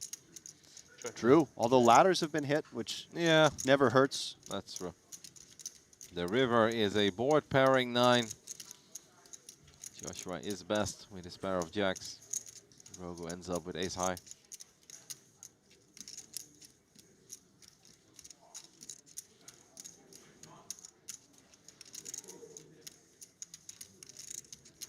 There's something very peaceful about Joshua. The way he just sits there. You would I never agree. think He's got some zen to him, doesn't he? This man is not coming for your chips. He's letting you battle with others. The look on Rogu's face says it all. He knows he's not going to win, but he doesn't think he can bluff successfully. And indeed, Gebisa will take it down. Rogo, our short stack now with 29 million in the hijack. It's the beautiful thing about playing a hand like Jack 10. You flop some sort of a draw, in this case the open-ended straight draw. You can also just hit pairs and be good. Gentlemen, you have a new dealer. Good luck. Thank you. Thank you. Like we have a dealer change. 13 hands remaining until we will head to our first break of this final table. We are going so much quicker than I ever thought we would. Yeah, we were thinking it could be a long day here, Kevin, and it still could. You know, we Yeah. did see that one final table that Kristen Foxen was at that lasted quite some time when they got to 3-handed play. It's true. Well, see, I thought like 6 hours. Someone's like more. I was like, okay, maybe 7. At this point, I don't feel like we can go for 7. From now? Yeah. No, not from now, but let's say that we started 2 hours ago. I don't know when I you see. and I went live. Right. But this hasn't been 2 hours yet. No, it hasn't. Like an hour 20 perhaps, but no more than that. Right. It is the Punat Punsri show. And we're all just here. I'm telling you, get your hands on that hoodie. I know you're thinking of sticking around, Alex, and entering 1 or 2 of these Triton events. Maybe I should buy one of those lucky hoodies before I jump in tomorrow. You get one of those blue hoodies, mate, and you'll be sun running. So Kevin and I will be done for the series. It's been really fun commentating this, Kevin. It's been a great opportunity working here at Triton. My first time ever attending a Triton festival. Really enjoyed it. I'm sure you feel the same. No, absolutely. I've been loving it, and I've been so impressed with how everything has been run. It's been so easy, and obviously super fun to work alongside you and my good old friend Randy that I spend a lot of time with online, but a little less in real life. We joke about it sometimes, how I think prior to this trip, met him for like 90 seconds. He said hi and he moved on with his day over a decade ago. But it's been an absolute blast.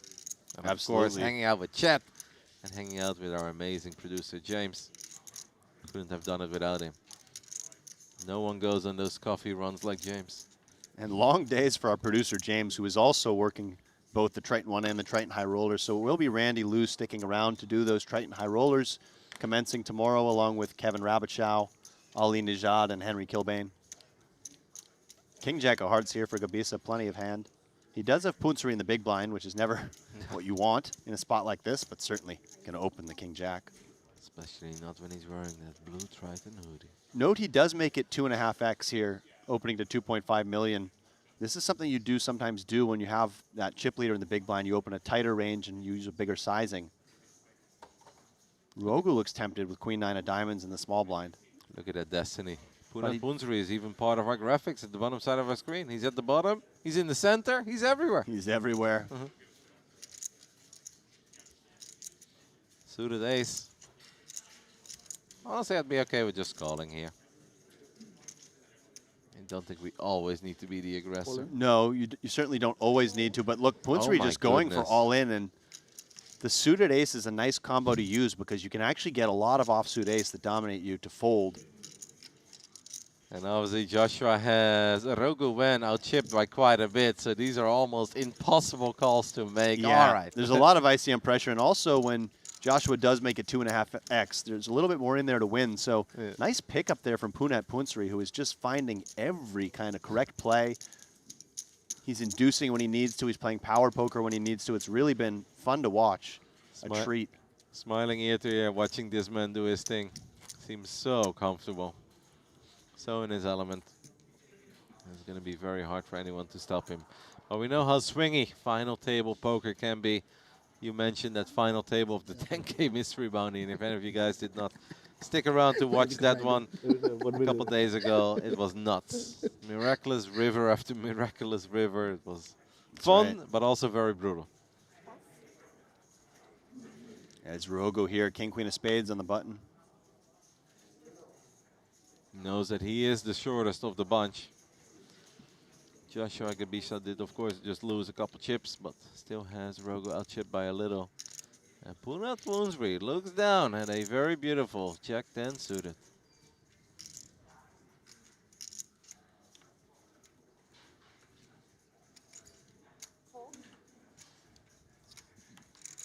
We make the call with Jack 10 of diamonds. Taiki looks down at pocket sixes. Playable hands. And instead of completing the action, he comes in with a raise here. Caught me off guard. Yeah, I wasn't expecting this either, I must confess. Kind of a small squeeze here. Now that's a watch, by the way. Although the button only opening off 25 bigs, and for Wen Rogu, he may be considering just moving in here. Yeah, I feel like this is an all-in or fold scenario when you're the shortest of the four, right? Potentially he can flat as well. It's a little bit awkward. Tosses in a time bank extension chip. Of course, doesn't want to continue chipping down. He's wearing his lucky Philadelphia 76 shirt. And 6 is not the hand I would have expected to see from Shinge. Nope. Would have expected a more polarized range. Did announce all in for 27 million. And that put the 6s in the blender. 21 million extra with 6s. That seems like an almost impossible call to make. It is for a big chunk of his stack. But again, if you do 3-bet squeeze with 6s, perhaps it is with the intention of calling off. It looks real strong though, what Rogo is doing here. It does. This is not very clear. Again, I would have chosen stronger pairs to make this 3-bet squeeze for value and maybe more clear hands. Wow, but it we looks like called he is already. calling. We already called. Daiki, no time to waste. As another player is at risk at this final table. We need 6s to hold. Joshua goes over to his amigos saying we need 6s to hold for another big pay jump. And Joshua's been fairly quiet, just watching people bust like crazy at this table. I don't know how he does it. Stays away from the camera even when he's on the future table. Here we go, a massive flip. Ruogo at risk here. That is a great flop for the 6s. Clean for the 6s indeed. One spade there for when Rogo needs to find some paint or at least a spade. Ace is no good. It's a king or a queen, or we are down to 3. Can Rogo find some paint on the river, or will the 6s of Daiki pull off a massive hold? The 6s are best. Pay jump for Joshua, pay jump for the other 2. And Kevin, just like that, we're down to 3 players busting in the first 2 levels. 6 of these gentlemen, fallen soldiers. Down to 3. As Joshua Gabisa, who has not played I a don't ton of mind pots it. and I don't only mind has it. 30 big blinds, has just laddered up into the top 3. Look at you. And how we much saw did you him start celebrating today? that with his You were short, amigos right? that are on the reel. It's of course a massive pay jump. Rogo good- will walk good away race with around good. $431,000. The remaining 3 guarantee themselves $573. Take a little look at the highlights of our last Chinese player who just got eliminated from the main event of Triton ONE. Was a fun player, and he had some really cool bluffs earlier when he was battling it out with Igor Yaroshevsky. I did really enjoy that one. Eventually at the final table, just couldn't really get it going. Yeah. And a nice run there from Wen Ruogu. So we take a look at our remaining chip counts. Punit Punsri with an overwhelming chip lead, although Daiki Shinge winning that pot with the 6s is catching up to him. Joshua Gabiza, our short stack on 30 big blinds, who has laddered up to guarantee himself $573,000. And Kevin, what stands out to you from those couple of levels? Sorry, the amount of players that we've lost, obviously. Like, that's Yeah. just ridiculous. I would have never, ever guessed that we lost 6 players. But I do believe, you guys saw me looking around a little bit, I do believe we have to keep this one short, because we are heading towards a break, but I think it's going to be a much shorter break than usual. So don't go anywhere. Randy, of course, will be back soon. We are down to 3 in the main event of Triton ONE. We hope you guys are having fun watching this very quick and explosive final table. Let's hope it slows down a little and we get to see much more poker. We'll see you guys in a bit.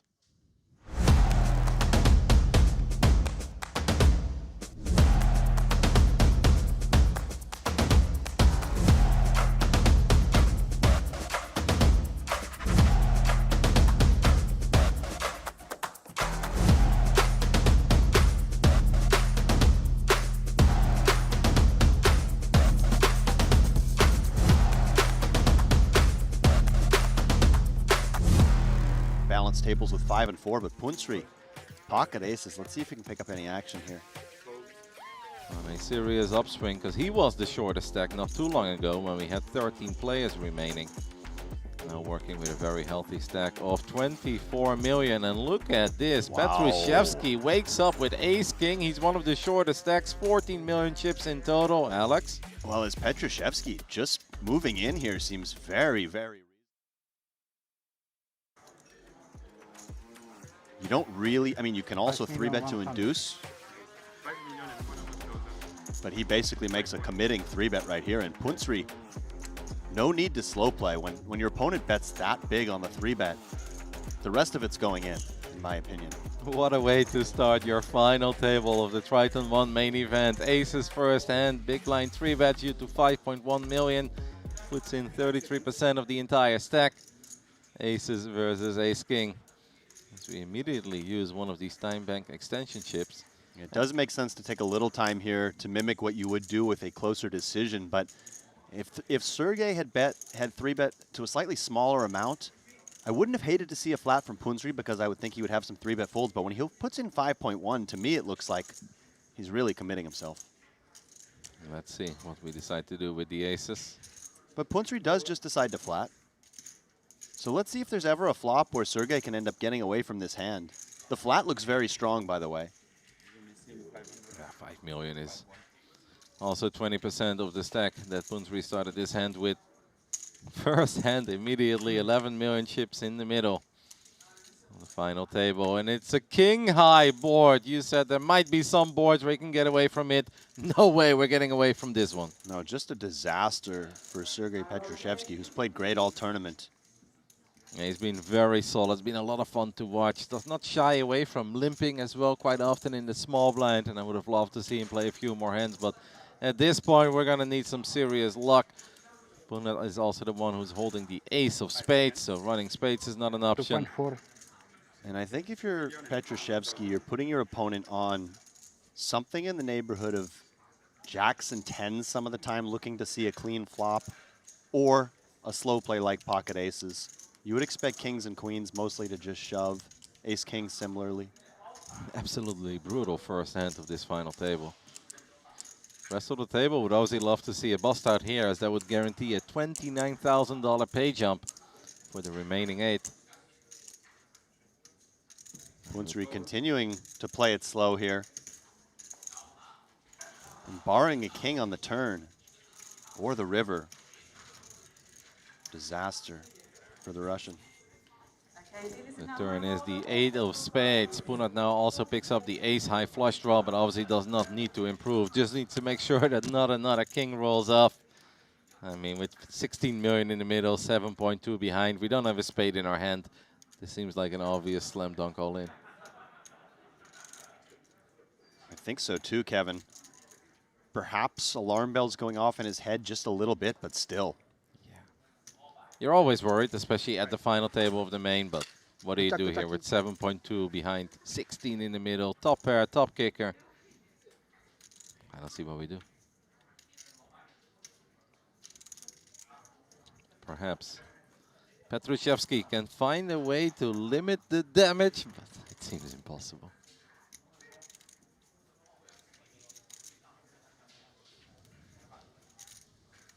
Sergey Petrushevsky uses a time bank extension chip as well. Massive pay jumps at this final table. I think if Petrushevsky had 3-bet something a little smaller, Punsri's flat would not look as alarming. But really, how many hands want a flat versus that 5.1? The only thing Petrushevsky could be thinking is that it does look a lot like a slow played aces. But again, 7.2 behind, 15.9 in the middle. You'd have to be so sure on that read. And we do see the all-in, and I don't blame him. The snap call with the aces and the ace of spades, and we are drawing very, very slim. We need a king and a king only on the river, or we are down to 8 in our first hand of this final table. Only one out is the king of spades would give Punsri ace-high spades. Okay, we're drawing even slimmer. King of diamonds only to save Sergey, and he is taking his microphone off. If there was ever a moment to take the microphone off, it's probably when you're drawing to 1 out. Yeah, that's kind of the TV table equivalent of using your one-time good game. Petrushevsky, just over $100,000 for his efforts. And it's been fun to watch him. He also made a run in the 3K.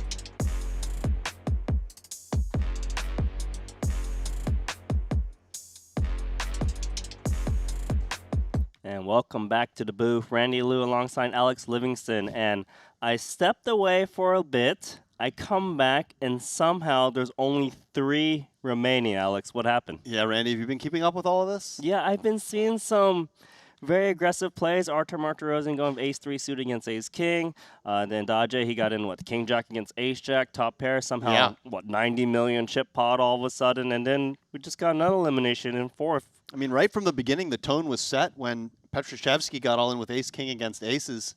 I mean, it did go all in post-flop, but it was basically a pre-flop cooler. And then the big pot, Artur Martirosyan, 6-bet shoving the ace-3 suited into ace-king offsuit. As you mentioned, the king-jack against the ace-jack on the jack-high flop. It's been total fireworks. I think we would have expected to have 5 or 6 players left at this point. Instead, We're down to 3. Down to 3, and they're all guaranteed at least $573,000. But look at the chip counts. Punat Pansari, at some point, he got in most of his chips, queens versus aces, had 10 big blinds, and he's ran it up to the massive chip lead with 3 remaining. And the tightest player perhaps at the final table has been Joshua Gabisa, who has been the beneficiary of all this loose action from his compatriots, as he now is the short stack with just 30 big blinds. He's guaranteed $573,000, and if he can just hang in there a bit more, maybe 814. Life is good for Joshua Gabisa, and that was just a short break as we are still on the same blind level. 500K 1 million. Pansari getting in there with the 10 deuce of clubs. When you have a chip lead this big, you can really get out of line, and he does. The suited Doyle. Here's the thing about Punat Pansari. He's been here many times at our Tritons. He's won 4 titles. Plenty of heads-up experience, 20 million in Triton earnings. Man, to come out for our first ever Triton ONE and potentially capture the main event title just means he's done it all. Yeah, easily the most experienced of the remaining 3. 4 titles. Can he add a Triton ONE title to his resume? You like his chances right now? Of course I do. He's the chip leader, most experienced player, and he hasn't really made any mistakes that I've seen so far at this final table. He's played brilliantly, inducing in the right spots, using power poker as well. Let's see if Gabisa can maybe induce with the ace-king suited in the small blind against tournament G player. He does start with limp. I like it. Because he's going to expect Punat to attack with garbage too, right? Does this qualify as garbage? It qualifies as garbage. Let's see if it qualifies as an attack, and it does as he's reaching. Yeah, he instant raises. So now is Gabisa perhaps deep enough you don't need to just rip it in. You could make some type of small 3-bet, make it look like you have some 3-bet bluffs, especially with the suited variety that has a little bit of better post-flop playability than offsuit. Yeah, I like the small 3-bet. Remember, Punat earlier against Arthur, he induced. 7. So why wouldn't you induce with And he this announced a ace-king? 7. I like this. Yeah, just 4 million chips more on top. And when you do raise this total junk, even versus a small 3-bet, not much you can do. I don't know. I didn't think they could get to 6 bets in the previous Yeah, hand, also so very true. maybe they get to 6 bets here. Nice limpery raise. Sorry.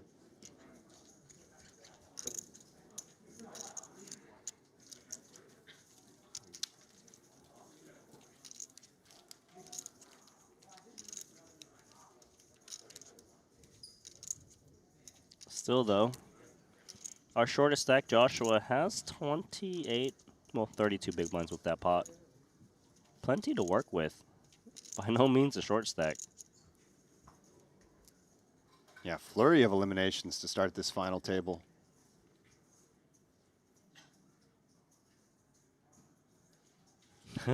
Ace Same king suits. again, same exact hand.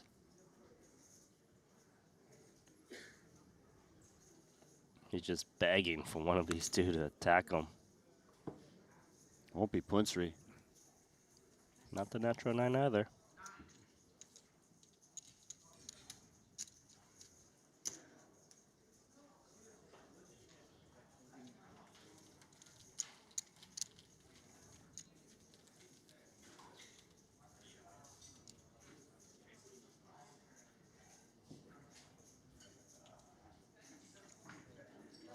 $1.367 for the eventual champion. And what a spot for Joshua Gabisa, who has less chips than he had coming into this final table, but is laddered all the way up to a guaranteed payday of $573,000, still with a chance to win that 1.367 on top. 6 people eliminated already at this final table. Now we have Daiki Shinge. This is a man who has not been afraid to mix it up, Randy. Here comes the raise, mixing it up with Jack-9 offsuit. A hand you certainly could consider just limping and winning. Yeah, he made a nice 4-bet with Jack-10 offsuit, folding out his opponent's Queen-Jack offsuit. He also snap called a bet with just King-High on the river, facing turn and river bets. So he seems to be really trusting his instincts, and it's worked out quite well for him so far as he's the second stack here with about 95 big blinds. I could be wrong, but from what I've seen from Daiki, he plays very fast, confidently. He does. As you see him shuffling those time extension chips, He's perhaps an indication of his speed. Oh my god, how many does he have? Like 8 or so? I do find this is something where players kind of like to brag about how many time extension chips they have left. It's a bit of a badge of honor to not need them. Yeah, there's other players who are begging to get more time bank chips. Right, as Shinge suited jack on the button, he's in. But in for a limp, Randy, and perhaps a function of the fact that he's got Punsri in the big blind covering him. I think it's a solid play. Certainly raising is fine as well. Ace jack. And this is a little unusual, perhaps limp. facing that limp. Interesting. You would expect to have the best of it very often and want to clear out the big blind, but takes the conservative approach. Perhaps he doesn't want to inflate the pot out of position. Who knows? But we are 3 ways to a flop. So small family. And a 9 deuce deuce 2 spade texture is actually quite nice for Daiki. Spade draw indeed. And he checks it back rather quickly. A bit of deception there. Yeah, he plays so fast. A hand you would think that would need to consider whether to bet the flop or not. Sometimes when you do check that quickly, your opponents will not put you on a flush when a spade does hit, so you get a little bit of deceptive value.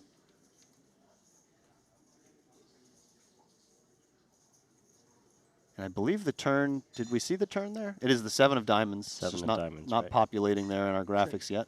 So Punsri also checks on the turn. And so fast. We didn't even get to see Daiki check. But here we are to the river card, which was the 10 of clubs. Ace jack high is good, unless someone steps and can fold that out. Probably would work too. I agree. Punsri looks like he's considering it. Just 6 high. Can never get to the river with much of a worse hand than this. Could represent some 10x. Is the worst hand going to win it? On pace, 3 million into 4.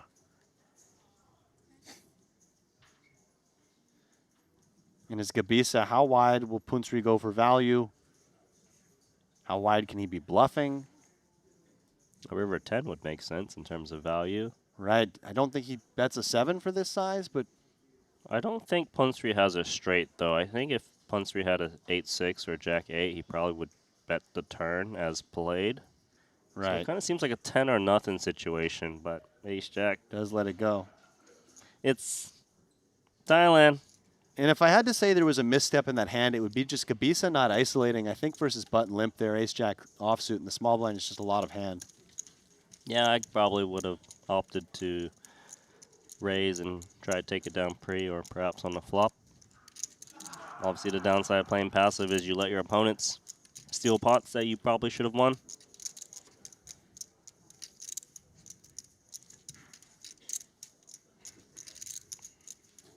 $1,046 runners and Punat Punsri is the chip leader. Wow, what a day.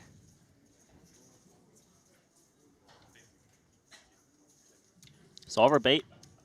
Solver bait, indeed. Big hand on the button.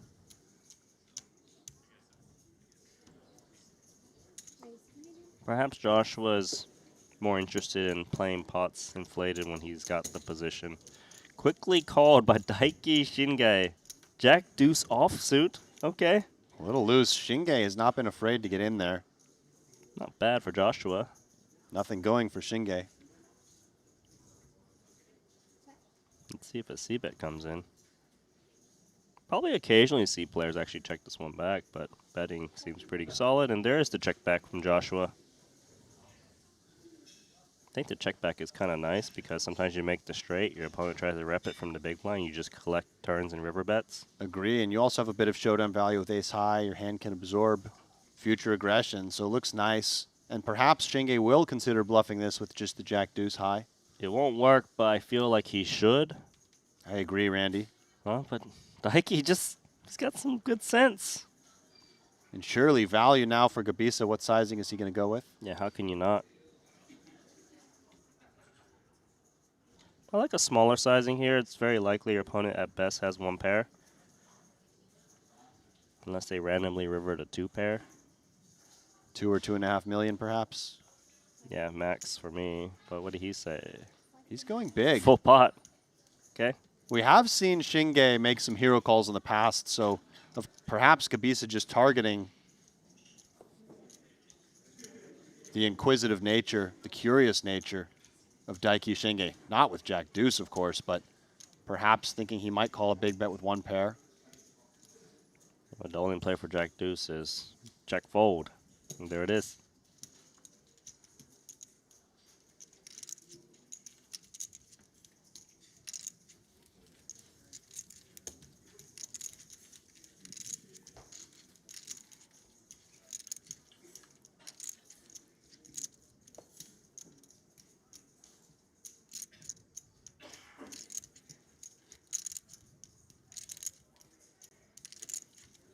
Plenty of people on the rail, as expected. This is history. First ever Triton ONE main event. 1,046 entries, exceeding the expectations of tournament organizers and players alike. Down to just 3.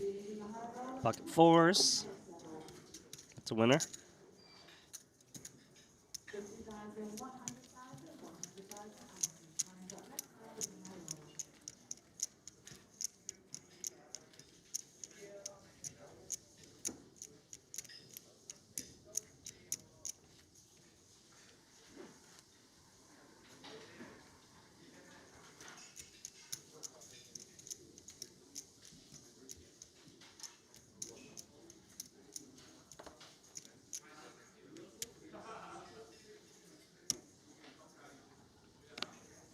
Ace King.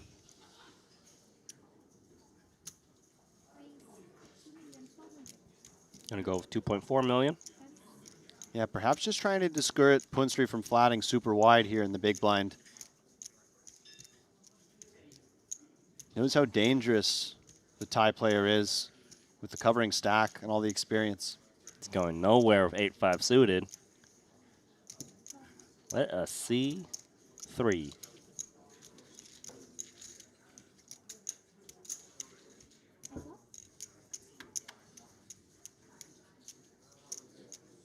Wow. How about top pair, top kicker, and the nut flush draw? As clean as it gets for Shinge. Nothing going for Punsri. Looking to build that pot? Again, Randy, the speed at which Shinge plays is notable. It's kind of refreshing, in my opinion. You see these final tables, a lot of players are so deliberate. And to me, Daiki Shinge is just playing with a level of freedom that is quite refreshing.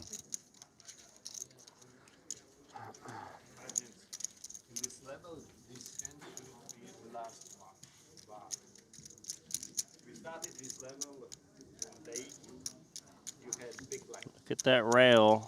So we're gonna play one more hand. Yeah, the rail is building here on the island of Jeju. It sounds like we're just playing one more hand, Randy, at this level, and then we are going to be going on another break for our viewers. Just about a 10-minute break as we take a look at the stacks. Yeah, I saw the Europeans on one side. We had some Japanese players watching by. Those supporting Punat Punsri as well. But as we know, Punat Punsri has about half the chips in play. 3 remaining.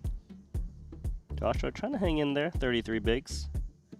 It's going to be harder for him to just find a way to We're ladder just up, because here. I did expect one more hand, but all of a sudden we are here on camera. You tricked me, man. I Randy, wasn't even looking at the camera, and all of a sudden, sometimes they have to surprise us. But I would ask you if you have anything to say about that last few minutes, but it really wasn't much.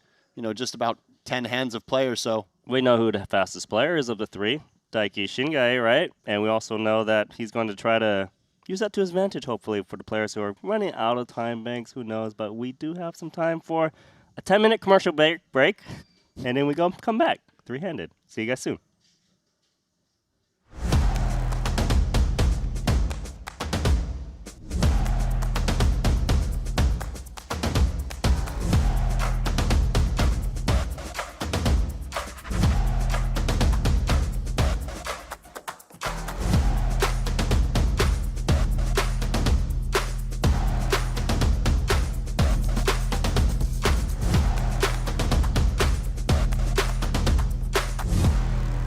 233K for our next finish, 7th place, and then 241 for 6th, 328.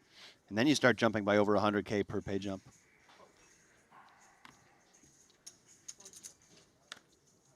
Shinge, ace king off in the cutoff.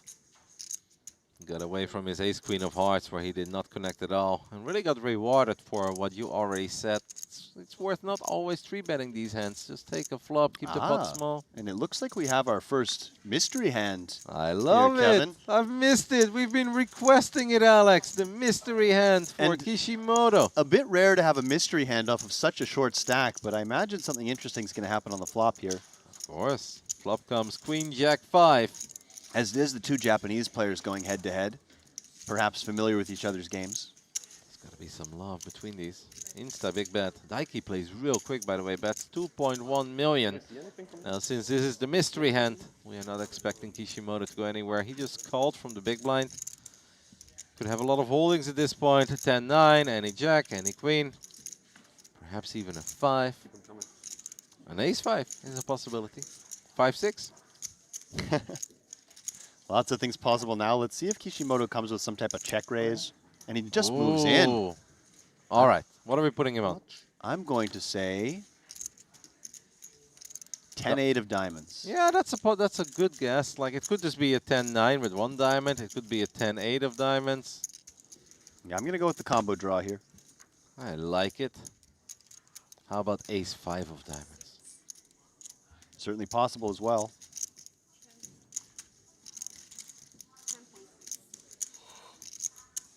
And tricky here as Shinge, no diamond in hand, but he does call. Makes the call. Let's see, is it a queen, is it a jack, is it a straight draw? It is king 9 with the king of diamonds. So we've got a gut shot. Kishimoto in all sorts of trouble. Kishimoto making a move here and drawing just to a 9, Kevin. Wow. The gut shot no good, of course. Because ace king would make Broadway. How about some running diamonds? That's a possibility. Could be drawing dead on this turn. That queen does not change anything, so it's Not a 9. dead, but drawing slim. It's a 9 and a 9 only for Kishimoto, or we are down to 6. Can Kishimoto find one of the 3 remaining 9s on the river? Nope, that is not one of them. GG to the man who did his best work from seat 8, the moment he ended in seat 3. Yeah, and Kishimoto there check raising the flop, just hoping his opponent had something like ace-4.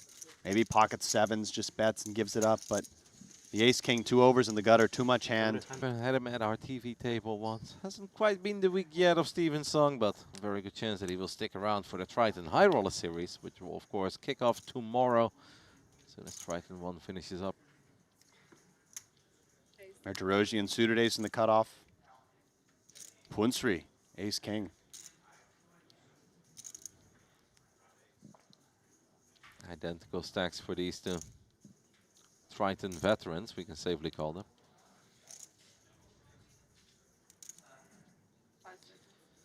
Punat Bunzri looks down and grabs the raising chips.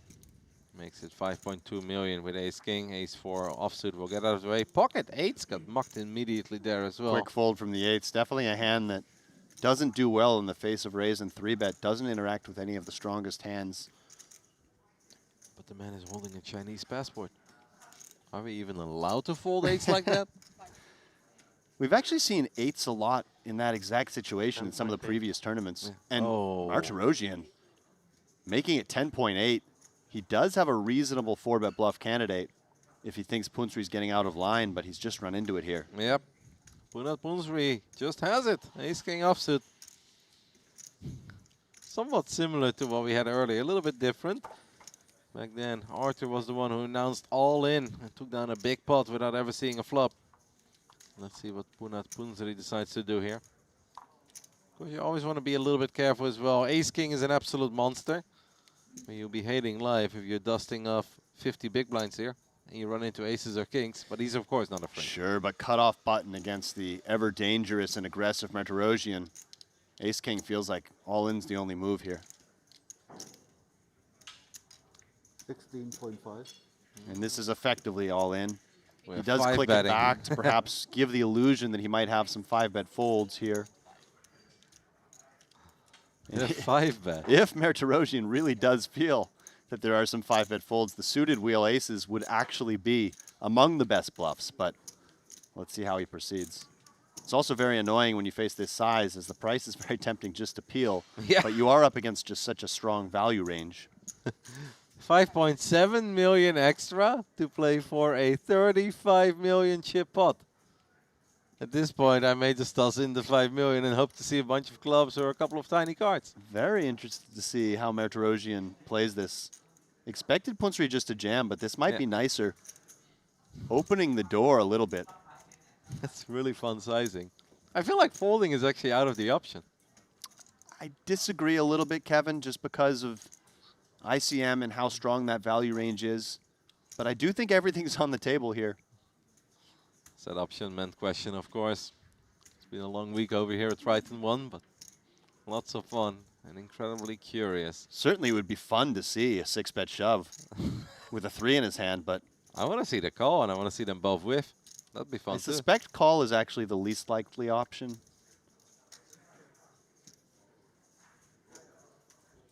You could be right.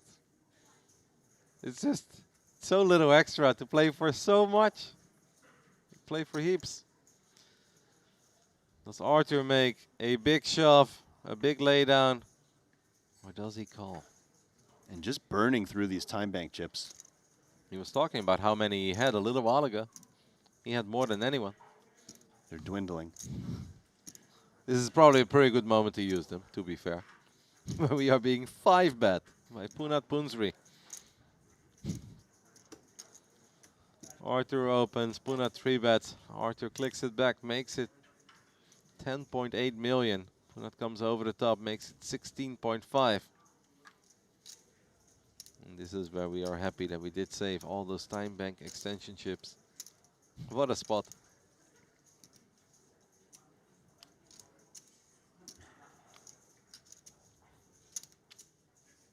So you would never call here, Alex. You think calling is outrageous? I don't think it's outrageous. I just think it's the least likely to happen here. Okay. And he does move in. Punsri inducing with the ace-king. Monster pot, 76 million chips in the middle as Arthur comes over the top, announces all in with the ace-3 of clubs, but he's not even, like, he's in bad shape, but it's not the worst shape, Alex. We've seen a whole lot worse than this. Well, that is the thing about those suited wheel aces, is that they have somewhat of robust equity against the value range, but what a spot for Punsri. And what an adorable plushie. How can you lose? I just noticed that. We know popping Arthur up. can't lose, but how can you lose with that plushie and the blue Triton hoodie? When two worlds collide. Something about the unmovable object and unstoppable force. Here we go. Flop comes Queen, Queen 10. We chop it up. Chop outs picked up for our tour. Backdoor clubs working as well. Yeah. Arthur looking for a 3 ideally, but a 10 wouldn't be all that bad. Any club would definitely make it a very exciting river. 10 of clubs would be interesting. Biggest spot we've seen all week long. It is the 7 of diamonds. Arthur needs a 3 to win it, a 10 to chop, or a 7 to chop. Because he's already doing what you have to do to make sure you can catch a miraculous river, and that is stand up, unclip the mic. Oh, Arthur, the mic's coming off. Arthur knows it. Is the 3 hiding? No, the river is the deuce of clubs, and that will do it. Arthur Martirosian is eliminated in 6th place. They're making a big move with the ace-3 of clubs. Walks away with a 241,000. It seems like the line has picked up some static, but we'll take care of that. Ace-Jack for our chip leader on the button. I'm gonna open this one up as well. 2.2. 2.3. 2.3. Unbelievable. Same as he did last time. We make it 2.3. Like he looks down at ace 7 offsuit. Shinge flats the small blind. This is a little bit surprising to me. Dachi has been very quiet.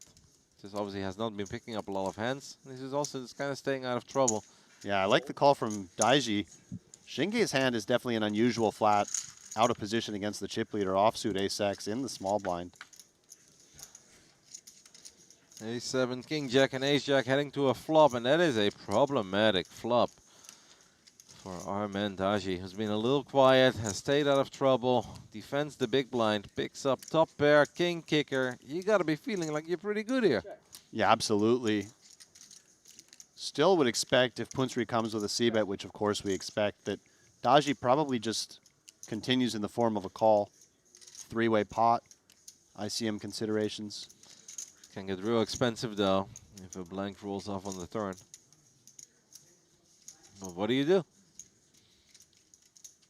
Especially when it's the chip leader that's just firing away and is taking down pot after pot. 5 seconds. Never folding King Jack. At least not immediately. 600,000. The bet is 2.6 million.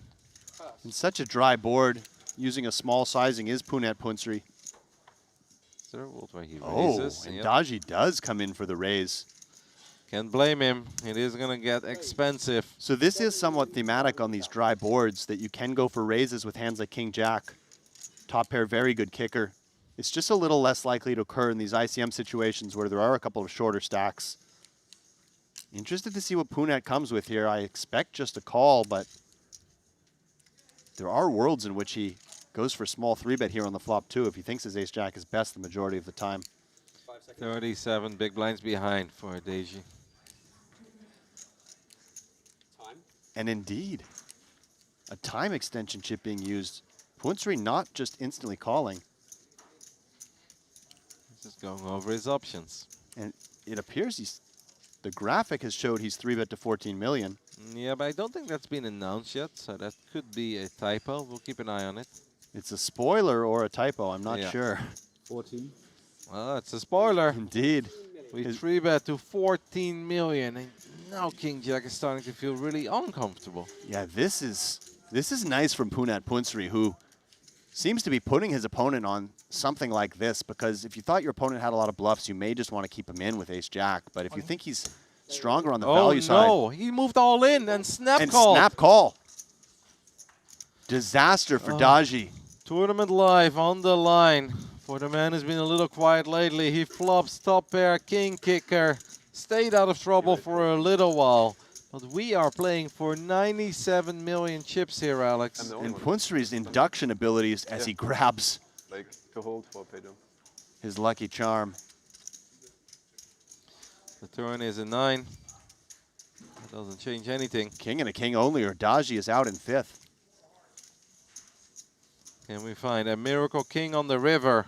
Or will Punat Punsri just run away with everything? That's Wow. another 9, and that means ace-jack stays best. And we are down to 4. Daji eliminated. As Rogo here, king, queen of spades on the button. Knows that he is the shortest of the bunch. Joshua Gabisha did, of course, just lose a couple chips, but still has Rogo outchipped by a little. And Punat Punsri.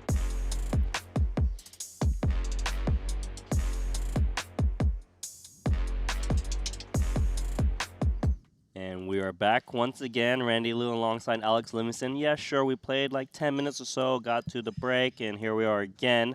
Nothing's changed. 110 big blinds for our chip leader, Punat Punsri. If you want to take a look at the chip counts in the app, Daiki Shinge actually closing the gap a little bit. 93 million, only behind about 32 big blinds. Joshua on 30. What are your thoughts so far with how this might Well, go down? Punat Punsri's just played unbelievable poker. He's mostly played a lot of finesse inducing with that ace-king against Tarosian's ace-3 suited, and then also playing some power poker, just reshoving 32 big blinds with ace-2 suited, getting king-jack to fold. He seems to be doing everything right so far, and it's going to be tough for either of these two players to catch him. But it's been fun to watch Daiki Shinge as well, as the Japanese player plays very quickly. It's a lot of fun to watch, seems to be having a good time. And then Gabisa's been on the quieter side, on the tighter side, on the solid side, but that works well when you have different players putting lots of chips in pots, and he's laddered all the way up into the top 3. Do want to touch base about the speed of play Daiki's been working with, right? Because he acts so fast, and I'm not sure if Punat's got any time banks left. Maybe he's got a few, but if it comes to the point when Punat doesn't have any time banks left and Daiki plays extremely fast, that actually gives Punat less time to think, right? Because sometimes Yeah. people are just kind of create a strategy when it's their opponent's turn, and it definitely could come into play here. It's a great point, and I think when you play that quickly, sometimes you throw your opponents off their game. They're used to everybody sort of playing in that slow, measured style, and when the action's all of a sudden back on them, and like you mentioned, when you run out of those time bank chips, it really makes things a little more difficult for Punsri, does he have any time bank chips left, Randy? I think he's know low. he was having that discussion with Michael Zhang when he was on the table and Igor, and they were kind of like, yeah, we wish we had more time banks. But I brought up that point because I remember I used to play some heads up occasionally, maybe like 4 tables, and I would just instant act every time. And the guy was like, dude, how can I ever act if it's always on me? You know? Yeah, beep, I beep, think beep. it can definitely throw people off their games when they're not used to that. So here we are back in action. All players guaranteed $573,000 at this point, but chasing that $1.367 million first prize. You can take a look at the chip stacks there. Punat Punsri on top of the board. Gabisa is the short stack. Still anybody's game. Punsri has more chips than these two combined, but just by 2 big blinds, but very close. Some good quick math there. Yeah. Mr. Liu? 78 plus 30, 108. Come on, man. As we can see, the blinds are now up 600K, 1.2 million. We're going to play 15 hands at this level. They go by hands, not by time. What's the pay jump right now on the table? So it is 573 up to 814. So what is that? $241,000 pay jump. Okay, Apple Calculator says yes. That is confirmed. Eventually, we will have a $553,000 heads-up match. That's what I'm most excited for. But the question is, which two? Yeah, pretty top-heavy, actually, with that big drop from first to second. So that might encourage players to play a little bit more, kind of play for first a little more. Not that you're not always playing for first, but maybe caring a little bit less about this jump with such a big jump between first and second as Shinge opening the button.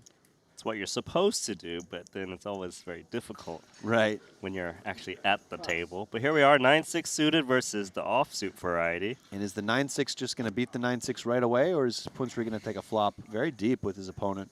He's taking a flop. I think so, too. This is Punat Punsri. The battle with the 9-6 offsuits. Well, not offsuit, the 9-6s. Wow. Oh, one of these 9-6s is hard superior. Yeah, it's hard to create too many really interesting flops when you have effectively the same hand against each other. But when both flop top pair and Shinge's got clubs with it, that's definitely one way to add a little bit of drama. Let's start off with a 3.5 million chip C bet.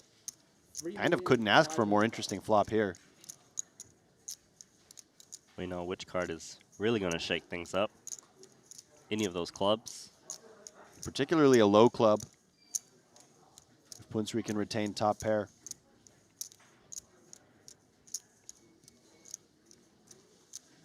And I don't expect him to raise here with such a weak kicker with his top pair. Looks about right.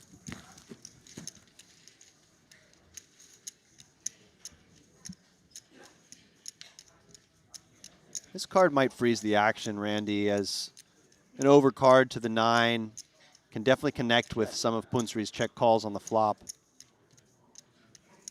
Of course, you could still continue to bet with top pair and the combo draw.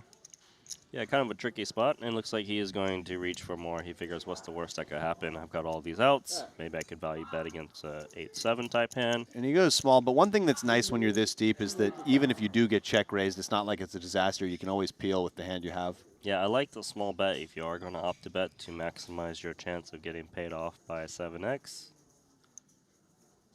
You know, maybe you bet the turn, blanks out, you just check back river, set your own price. Should be enough hand for Punat to continue once more. Yeah. Yeah, it's just 3.2, right? The face of this small bet, indeed, he does come with call. Fold. He does look to have just one time bank chip left from what I can see. Okay. Keep that on our minds. And the the club. Wow. Fireworks now as Shinge making a flush.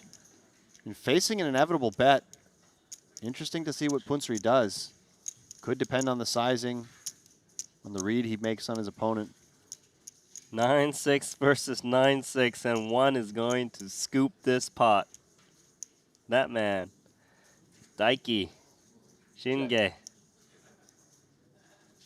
Can he get more? What do you like for sizing here, Randy? I like a big sizing, to be honest. So do I. I think there's actually a lot of 10Xs in Punat's range that can just pay it off very easily, and I want to get the most against that range. Yeah, I'm right there with you. And he is going kind of a medium size. Bets about half pot, 9.5 million. So obviously the smaller size allows you to be called by a wider range, perhaps some marginal 9Xs, maybe even a 7 if they're very curious. Punat, like you mentioned, he might be down to one time bank. Punat knows at this point he does just have a bluff catcher, but I think he's going to very strongly consider calling. This would be a nice fold if he could sniff it out. 5 seconds. Call. He does Seconds and put he the calling calls. chips in. 9-6. Flush, right? Yeah. Flush. And Okay. dealer announcing 9-6 initially, but Punsri, of course, saw the flush right away. And perhaps also Shinge's reputation there helping him get paid. Not that I think the call was anything non-standard. New tournament chip leader, Daiki Shinge. 113,095 big blinds. Yeah, pulling just ahead of Punat. Tables have turned. Gabisa way on the short stack. Lisa's like, you two go ahead and battle. Yeah. If I can get a ladder, that's all right. He wants to see more of those two playing big pots, that's for sure. Remember, it's more than $200,000 for a pay jump. While we have a little downtime, just quickly checking in on our 15K event. It's Steven Chidwick on top with 22 left there. And a hefty 969K for first in that one. Pass. Hopefully we can give you coverage of that. Obviously, it depends on how long this main event takes. You never know. They are a super deep stack, but the way things are going, it could be very quick, too. Call. Jack Deuce, trying to get in there. And I think if you're Shinge, there's not a ton of incentive in building a huge pot against Punsri here. Raise. But he disagrees. Daiki is the type of guy that's just saying, I want to be the Triton ONE champion. Yeah. I'm just going to be relentless. You got it, you got it. But note the sizing too, Randy. Just going 2.7 million. Probably not going to get any folds for this size. Jack Deuce offsuit is bad, though. Yeah. It's so bad. If you're ever going to get a And fold, it it's works. this hand, and it actually works. You kind of feel a little owned when you You limp almost- and then you get practically min raised and you fold. You're like, man, this guy found a perfect size. I agree. You almost don't want to be seen folding anything there. Yeah. At the same time, the Jack Deuce off is just so weak. Mm-hmm. So perhaps just setting the tone is Daiki Shinge. Saying, I'm not going to make it easy on you, Punat. You might have the experience, but I'm here to battle you. Mm-hmm. Passion amongst the Japanese community. And this is the first Triton cash for Daiki Shinge. He did fire the 2K single day in this series as well. Did not cash that one. And here he is, three-handed. And looking very comfortable at the table. Yeah, he's, playing very speedy. He just playing his game. He got him here to the final three. Why not?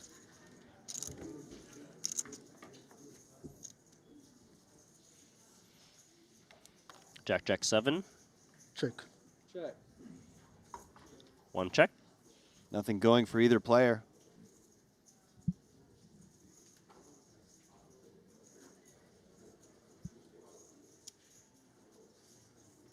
Yeah. The 8-6 offsuit. Oh my God. Out of position float 5 high. I love this guy. This is gangster. This is old school poker here. You would just float sometimes out of position to take it away later Binks on the these 4. paired boards. And Binks the 4, but as Gabisa perhaps using this acquired gut shot as an excuse to continue putting money in the pot. He might. He might feel the 8 or 6 is live. Obviously the 5. He might think Shinge can check call some king high on the flop. Probably doesn't expect the 5-4. There's also a bunch of gutters you can attack with your... Oh my God, he calls so fast. It's near a Insta pot-sized call. bet. Ace on the river. And I tell you what, I don't think Shinge's going to fold this river, Randy. He knows where he's at. If Gabisa decides to fire again. It's an interesting river. Is Gabisa, you know, you could have been value betting the turn with a 7, but probably not the river, so you're really repping mostly trip jacks. Perhaps some strong ace-X as well. I don't know if a strong ace-X is betting that turn, to be honest, for 5 million chips, unless it's paired with a 7. A very good point, and also it was a check-down pot. Plus, ace-7 would be counterfeited by bigger aces. I just don't see it. I think it's a jack or nothing Jack situation. or jack only, and he recognizes that. Jesus. Can you imagine showing this? And for Gabisa, looking at that hand has got to be a little bit frustrating. This guy check called me with 5 high, turn to 4, snap called my near pot size bet. Daiki, love you, man. That was cool. That was, I loved the speed with which he called that 5K, just chucking that green chip in the middle. I mean, he's just throwing it back at these two players. He's playing so fast, they have no time to think. It's putting the pressure back on them. Absolutely right. Although, let's say Joshua does have a lot of time banks himself, but you can feel the pressure. So much tension. Daiki, queen 4 offsuit into the muck. Pass.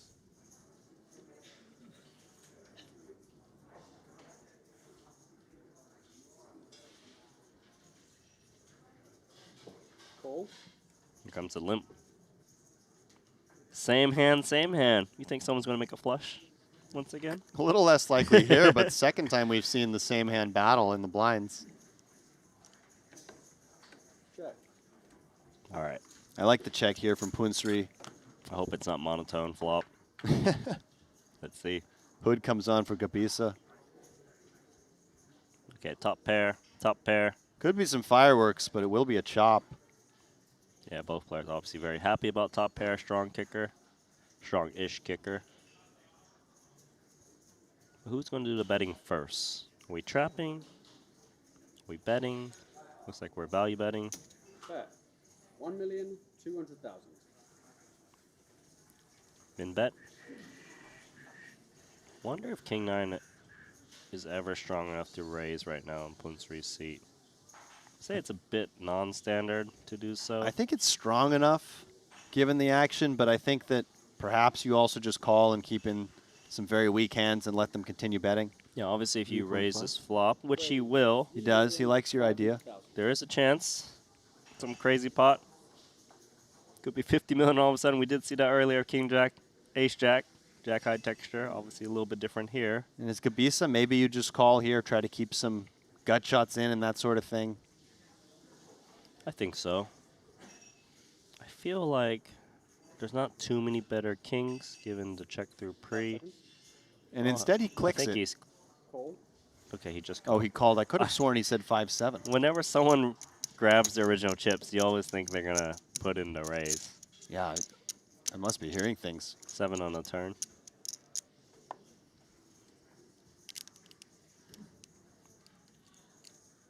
Would guess Gabisa just checks his whole range here after calling the flop raise. And Punsri probably still thinks he's best the vast majority of the time, and maybe just sizes something on the turn to try to get stacks in by the river. If you are going to value raise flop, that seems logical. Let's see how confident he is about the King 9. Plenty of worse hands out there.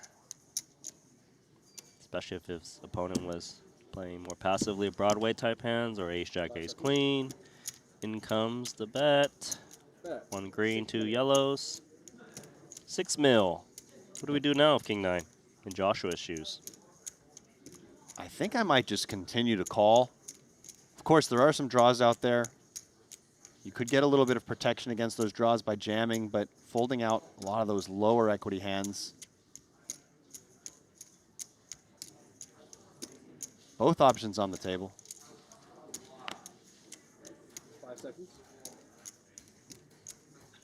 Note the sizing by Punsri, betting about 60%, Time. which will also set up roughly a 60% shove on the end. A little bit more.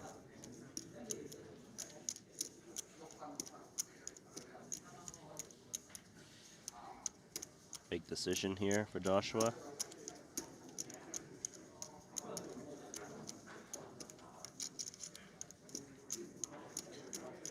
seconds. Call. Goes with call. Feels the most natural to me. Got about 3/4 pot remaining effective. River card's a queen. I wonder,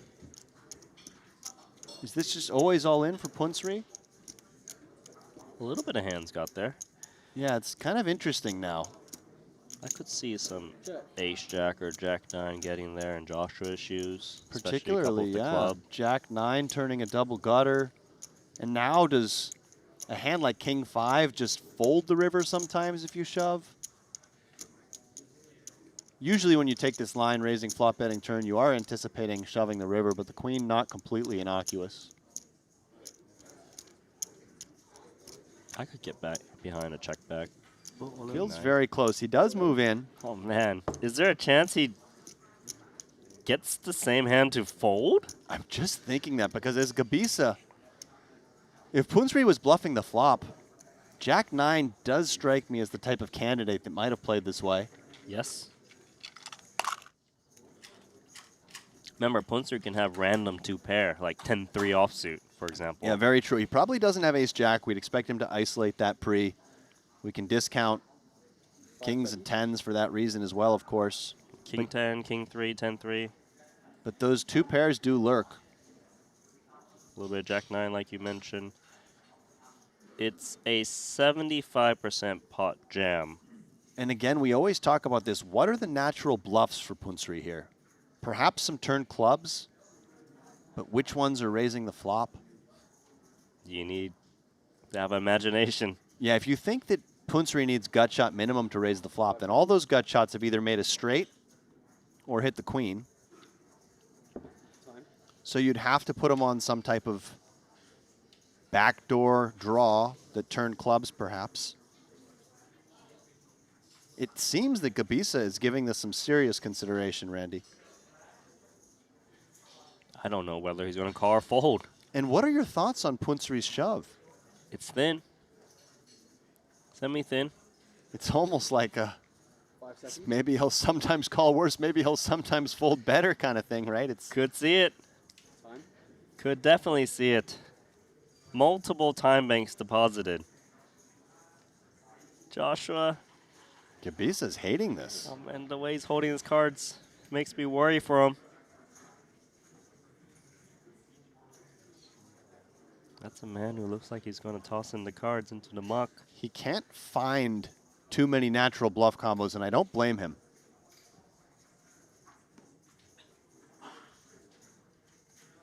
That's like 4 time banks used on the river so far.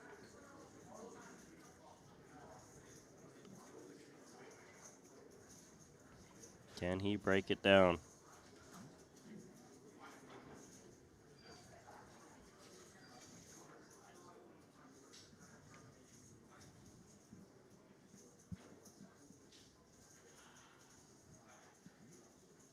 Seconds. And he does make the call. It's going to be a chop pot. He shakes his head. Really interesting hand there. Actually, both times that the 2 players have had the same hand, it's been interesting. Yeah, 6-9, 6-9. 1-1 went down, and King 9 almost down to other King 9. So, you know, not all the time when both players have the same hand do you get so much fireworks, but that's been exciting. Start our segment. Well spent by Joshua. Man, if he folds that, he'd be down to like 17 million. In terrible shape.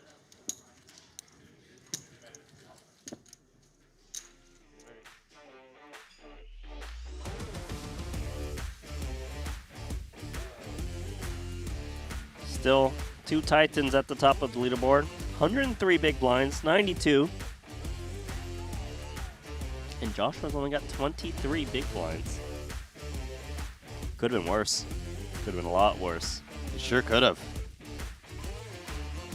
Gabisa retains his stack around 28 million. It is Daiki Shinge, the relatively unknown Japanese player who has the chip lead over the extremely well-known Triton superstar Punet Punsri and the German Joshua Gabisa. I was thinking maybe you have King 8. You heard Joshua say maybe you have king 8, hence why he called.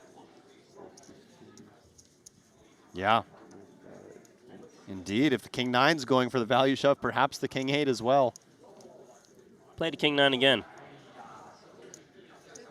Shinhwa just gesturing to the dealer like, of course I check. Let's get the show on the road.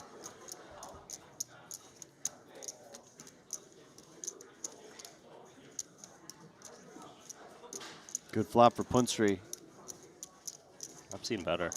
Nah, this is obviously amazing. Middle pair with the king high flush draw. Kind of like this check because you allow some very low equity hands to start putting money in the pot against you. Well, that low equity hand did pick up a pair of 8s. Continues to check. Shinhwa's got some showdown value. More checks. Nice. King high flush. 4 to a straight. I like betting here if I'm Punat because I can't rely on a jack or a 6 without a spade to bet for me. And those hands won't be looking to fold. I agree. Target the straights, the weak flushes. Probably can go around pot, to be honest. Maybe 2 pair even gets curious. And he goes big. He's gotten over pot by a lot. So at that point, he's just targeting those weaker spades. I mean, a straight could still hero call, but it's less likely.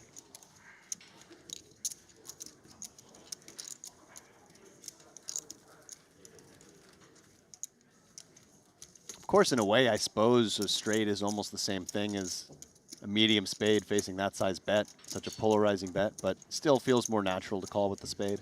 Yeah, I think some people also go on the fact that, well, if I call like the bottom end of the straight, I might be calling too much. Exactly, yeah, and it's even though perhaps you do have the same sort of like, perhaps the bet is so polarizing that the straight is the same as the flush. It's just a cleaner way to make those distinctions is to start folding the bottom stuff.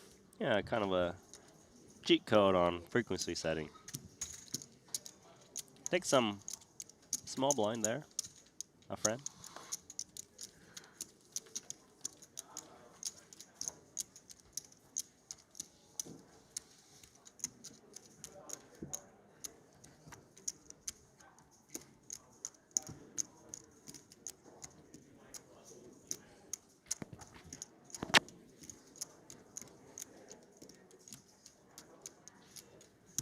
Peeking in the chat. See some Japanese fans in there. Can't translate it though, because it's in Japanese.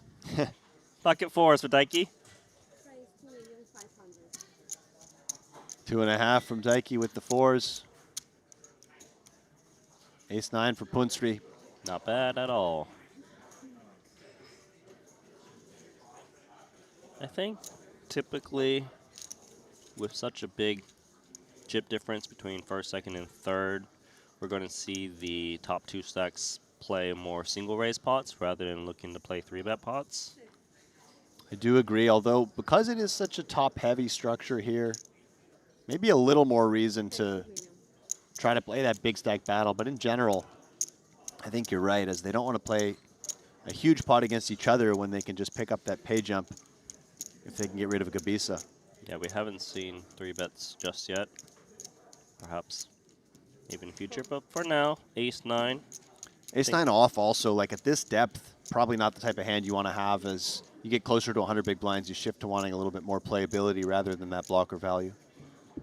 Quick check back from Shinhwa. Yeah, we can't even get the camera on him. Pair 4s makes the straight. What size will Daiki Shinhwa come with? Probably won't matter against Punsri's hand, but you never know.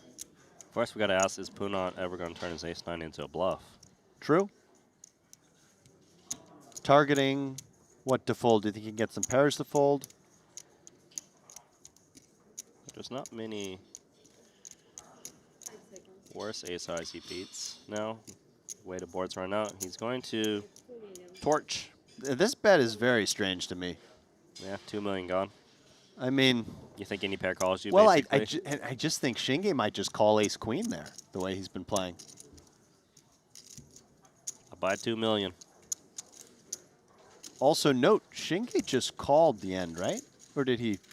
He did just call. He just called the end. That is also very, very unusual. You know what the thing is? One shrimp dumpling. I think there's some chance he read his hand wrong. Is that possible? I'm not sure. Oh, no, the river was the 3 of clubs. I think it appeared on the board as Oh, no. a deuce. There might have been a graphics error. I believe the river was a 3, which makes a lot more sense for Shinge to just call. So 6-5-3, 10-3. Did we read it wrong on the board, or did perhaps there was a graphics error? I got to rewind on my... If we did read that wrong, I apologize. I'll give you the information a little bit.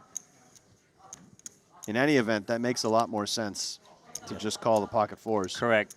So it was 6-5-3, not 6-5 deuce. Small graphical error. We apologize. We know Daiki's not a nit. If he had a straight there, he would have raised. In that case, the ace-9 2 million chip bet is actually a value bet. Yeah, and it makes a lot more sense on that board.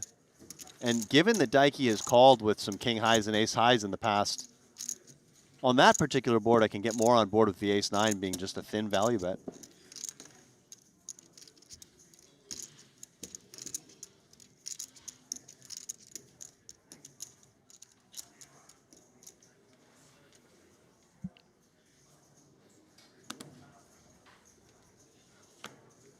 Queen 5 of clubs for Punsri.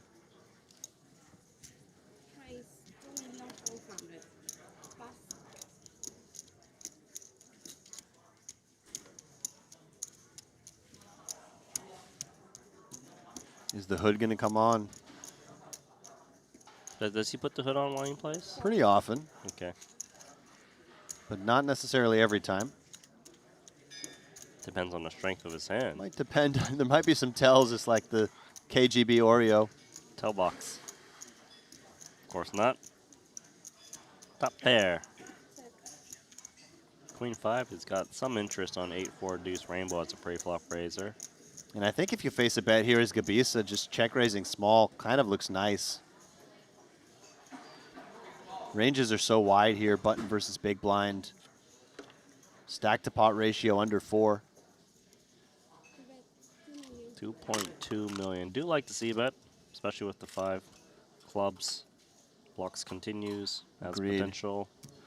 And I suppose the big question, like you mentioned, is what about check raise?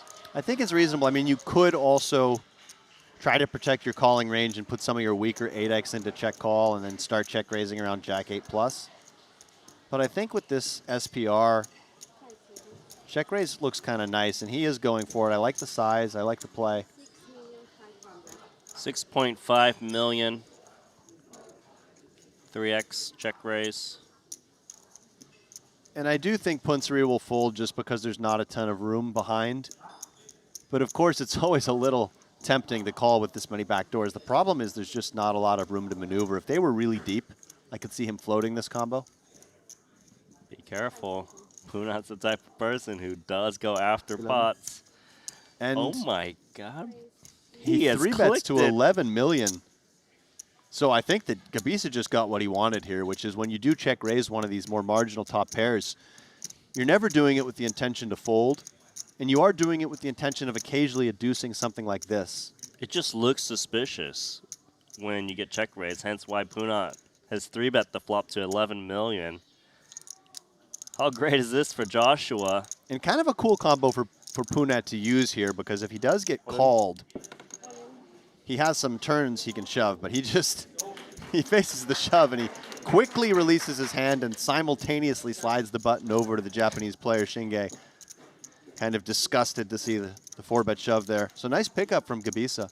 Enjoy 11 million more gyps, Gabisa. Courtesy of Punat Punsri. Ill-timed 3-bet bluff. Still in third, but 35 big blinds.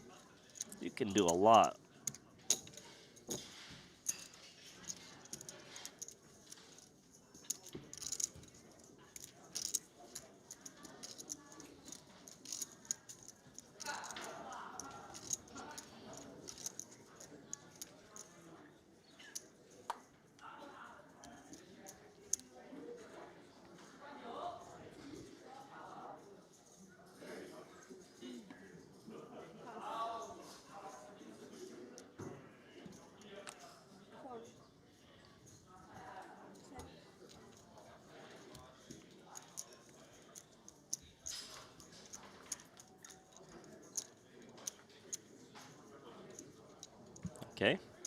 No graphics just yet, but queen 5-4. Rainbow is the texture. And there is the graphics. A set of fours. Oh my god, a set of fours just made a set. And Shinge with just 10 high, quickly betting. Setting the trap. As Punsri, what do you think here, Randy? This deep, do you want to start building a pot, or is your hand just too good? I probably would build the pot, to be honest. Sure, I'm going to lose my customer if they are bluffing, but you got to think about the times your opponent does actually have the goods. He agrees with you. Perhaps shallower, we just lay the trap and call, but this deep, you want to just target the stronger hands in your opponent's range. Give me a second. I need to message Kevin. Rotterdam. Pocket Fours made a set. Fours made a set, yeah. It made a set. He's probably framing that picture. Sure, he'll be happy to discuss that hand when he gets back in the booth. Look at the rail. There's so many people tuning in with you guys. We do have 2 other events running concurrently. Triton High Roller Series has actually begun with a 50K short deck event, and then there is also a 15K Triton ONE High Roller with nearly $1 million up top, and Stephen Chidwick leads that with 21 players left at this time. Raise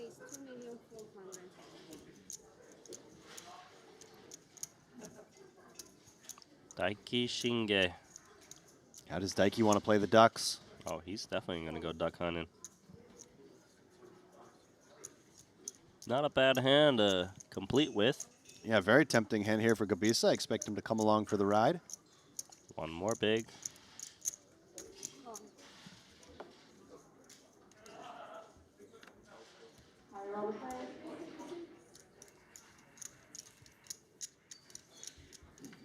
Relatively fair fight amongst these 3 hands.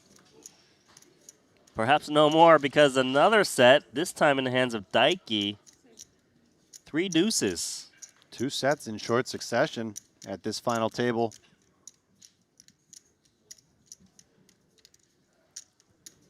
Nine of diamonds might be relevant in this pot.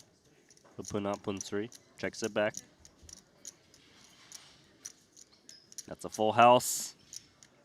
Opponent's officially drawing dead. Yeah, 3 diamonds out there. Couple different ways Shinge can play this. Betting definitely makes a lot of sense where you can get called by some diamond draws. Of course, your opponents draw dead quite often. Yeah, I like the bet just to build that pot. I think players are less apt to stab when there's multiple opponents with some lone diamonds, but they certainly would call a bet. I think Punsri just going to call here.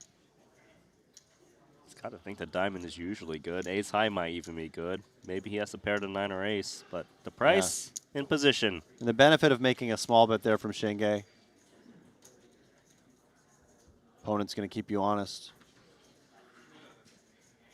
No improvement for Punsri.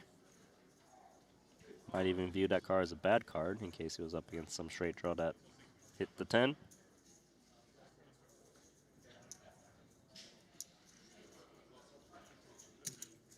And I like going big here as Shinge. It's not going to work against this hand.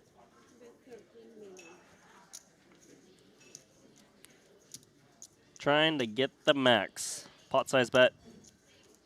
Thereabouts.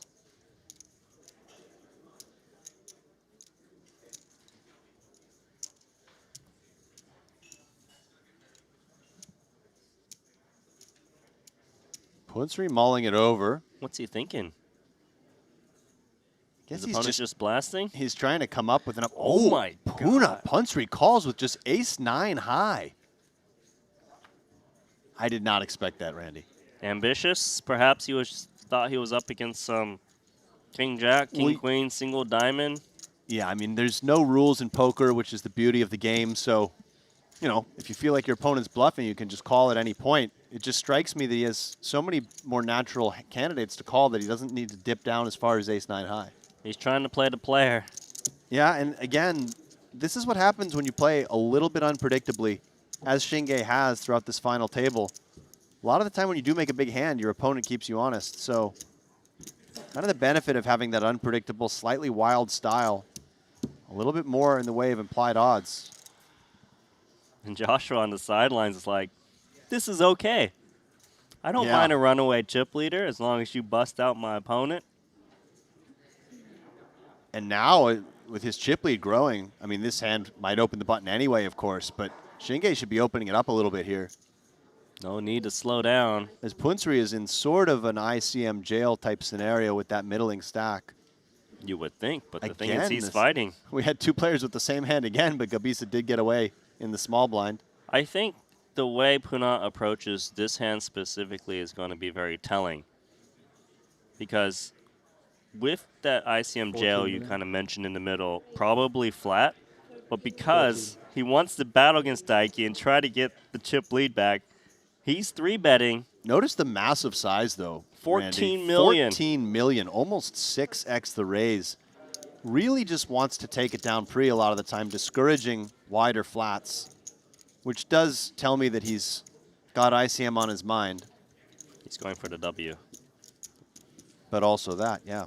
Joshua's like, that's all good. Joshua loves what he sees between these two, where it seems like they're developing a bit of a dynamic and going after each other.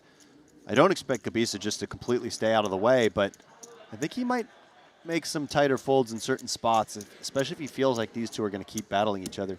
Joshua's like, I'll just take the blinds once in a while so I can watch this show. Front row seats. Certainly the most measured of the three players.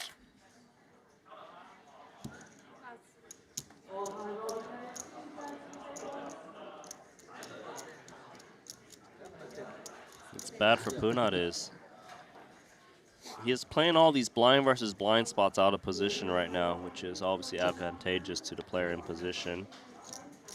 5x versus 5x. Yeah, very true. He doesn't like his seat at the table the way the stacks currently are. Flush draw. And when your opponent checks back on this Ace-King-X texture, oh my God. Just an instant float with the Jack-5, no spade. What is going on, Randy? Any two is a float, blind versus blind, and they both pair to 5. The Jack is good. And if this gets to showdown, which it very well might given the nature of these two hands, you know, Punat's going to be really taking a good look at that Jack-5 and trying to figure out what's going on in the mind of his opponent, who has made a lot of these light floats, but he's often had the best hand when he's done so. I like slowing down if I'm the 10-5 suited right now. Yeah, I agree. You pick up a little showdown value. Oh, he's betting, though. He does decide to bet on the strength of his draw in addition to his 5. Daiki's not folding. And instead, Daiki a raise. is value raising third pair Jack kicker. Have you seen this before, Alex? Are you not entertained? Are you not entertained? Because I am. Value raise with third pair? This man is on another level. Konstantin Vornin has just been demoted to my second favorite player of the series as Daiki Shinhwa, the Japanese man. As you say, value raising the Jack-5 as it may be. Punat must call with his hand, hoping to hit the spade. A 5 river, well, it would be spades. Spade instead. Punat's back. Oh, Punat's back, and how does he want to back. play this, Randy? Does he want to lead here ever? Maybe. Depends on what he thinks Daiki would do with, I don't know, random ace-x, some 2 pairs. I don't think he's putting Daiki on Jack-5, I'll tell you that. I know that. If Daiki has a value hand, he probably figures it's 2-pair plus, maybe a strong ace that he, for some reason, checked. Check, check. Check, check, indeed. Shinhwa looks disappointed. Because he knows where he was at. He know he got rivered. Chat is loving the play here of Daiki Shinhwa. We got a battle. And we're still 3-handed. So nice pickup there from Punsri to stop the bleeding a little bit as Shinhwa had been building a strong lead on his opponent. Gebisa does look like a spectator for some of this, as the other two have been playing the lion's share of the larger pots. Although credit to Gebisa, he did make that call down with the King-9.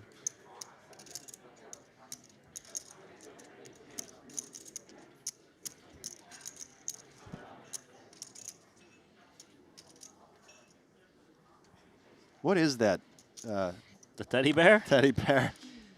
Do we know the significance? I do not know.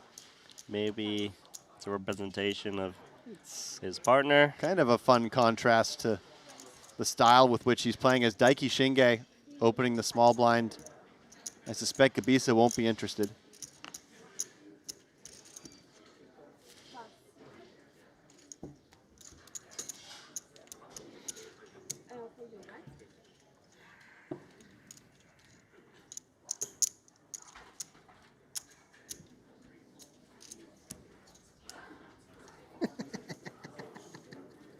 Power. Did you see what happened? I thought the waiter or waitress just brought one of those little trolleys, which is probably a seat for the teddy bear now. Okay. Assuming food's coming as well, unclear. Perhaps he requested just for the teddy bear. That amused Daiki. Whatever cards he's got. Plenty enough to put in another raise. And is mystery this hand mystery time. hand, which means perhaps we'll see a decent-sized pot here, Randy? Punsri in the big blind, king 5 off. million. 15 million. What? King 5 offsuit? 15 million or 14, excuse me, with the king 5 offsuit. And I can understand wanting to use a big size with your 3-bets when you do 3-bet, but this is not the candidate I would choose this deep against a player who is going to flat you. He didn't even think about it, really. I mean, you think you would just want a little bit more playability. Punsri is really going for it. Like you said, he wants to win, Randy. No time bank used. Called 14 million. That's Daiki Shinge against Punat's king 5 offsuit. And a very quick call from Shinge. Joshua on the sidelines watching this hand develop. 30 million chip pot. Queen 7 deuce. King 5's got nothing. I'd be so scared just firing with total air into a man who is capable of floating as wide as Shinge is. Perhaps if you bet once, you have to be willing to fire multiple barrels, but your hand is just so rough here. One of the problems with 3-betting king 5 offsuit is it's just not a very good hand. It doesn't make much very often. Well, here's the C-bet. It's 1/3 pot, 10 million straight. And without even knowing Shinge's cards, I'm expecting him to flat. But instead... Well, he's counting his green chips. Okay. Assessing. I still got you covered, Punat. This is perhaps the longest he's tanked yet, Randy. Correct. Not sure how to read into that. Obviously, this pot is already huge from pre-flop. Any early guesses on the mystery hand? No idea. No idea, to be honest. He's a difficult player to read. Ooh, pair of 5s now for Punat Punsri. So a little bit of showdown value in case he was up against some better I think high this cards. is more showdown value against Daiki than it would ordinarily be. We've seen Daiki floating flops extremely wide. As Punsri, perhaps you check. I like a slowdown in this spot. I don't think I'm getting the queen or 7 to ever fold as played right now. So why not just try to slow things down? There's the check. 50 million chip pot at the moment. 69 effective remaining. And a quick bet of 15 million. Now what with king 5 off? I think you call and you play poker on the river. I mean, raising doesn't make a ton of sense to me and just too much hand to fold, especially against someone who can float flops as wide as Daiki. And my early lean is that Daiki is unpaired at this point. Okay, diamonds, maybe backdoor clubs, I suppose. Or you think maybe even just like... Maybe even something wilder than that. Like an ace-jack, maybe? Yeah. Ace-10, king-jack? Who knows? It just feels unpaired to me. So no clarity. But we are going to go to a river card. Card is a deuce of clubs. So backdoor flush gets there. The bottom card pairs. 80 million chips in the middle. There's 54 back. And if Punsri, of course, you check here. Just pray for the check back. Or if you're enough of a sicko, you pray for the shove and you think you're good. I don't think anyone wants to see a shove at this moment. Three-handed. There's a shorter stack out there. And an instant all-in. All-in Daiki. from Daiki Shinge. Oh, my God. Jam. Punsri needs to try to work it out. How do my cards help me inform my decision here? I don't have a diamond in my hand. I blocked King Queen, which is one of the hands that would have raised and flatted the 3-bet. But I think Daiki's sick enough to jam a worse queen than King Queen. And perhaps flat the raise pre as well with something like, I mean, Daiki could call the 3-bet with Queen 10 off. This is the second time that Punsri has made this large 3-bet against him, and he might just be ready to see a flop. He's put in a time bank. He's only got one back. Time extension. What's he going to do here, Randy? What's your instincts? I think he's going to call. My instinct is that Shinge has been unpredictable enough that Punat Punsri is going to call, but let's see what happens. But do you think Daiki's got it? I Or don't. you think he's got a bluff? You think he's got a bluff? I do. All right. He's going to use all his time banks, I'm sure. Given the size of the pot, the biggest pot of the tournament. But he doesn't have many time banks. That's the last one. 30 more seconds. You can see the look of concern on the face of Punat Punsri. Is it the queen? Is it a busted diamond hand? Is it the backdoor clubs? Calls. Calls. And indeed it is 8-6. Oh a stone cold God. float from Daiki Shinge. Wow. And Punat Punsri, pot of the tournament so far. Wow. And there you have it. The Daiki is just capable of floating the flop so wide. Nice call. 8-6 of hearts, and he congratulates his opponent on the call. Oh my God. He just called a pair of fives. 227 million chip pot. Daiki just had 8-6. He had nothing on the flop. Floated. I think he was just getting sick of those 6x 3-bets. The second time he'd faced one of those and facing the small bet, he just said, I'm not going away. I mean, if I like bust this hand, it would be like the most stupidest hand ever. I'm so tired. I 3-bet pre, but I shouldn't. Like after I did it, I realized it's like a heads-up 3-bet, not like. And by the way, Gabisa, huge grin on his face as he walks over to the rail. As he now pulls almost in line with Daiki Shinge in terms of chip stack. Absolute best hand of the series all week so far was that one. King 5 versus 8-6. 3 remaining. Calls off for his tournament life when there's a short stack out there. And we see chat giving all sorts of credit, fairly so, to Punat Punsri, who had no time bank chips left when he made that call. He made it at the buzzer. And Randy, Joshua Gabisa probably feeling like he's a big favorite now to outlast Daiki Shinge. Thailand #1.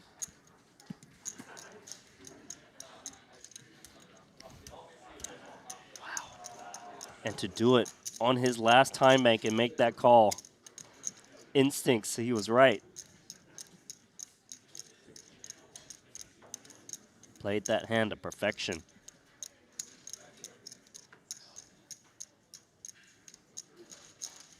And what a moment for Punat Punsri as he takes this overwhelming chip lead now. And what type of ICM pressure can he apply to these opponents?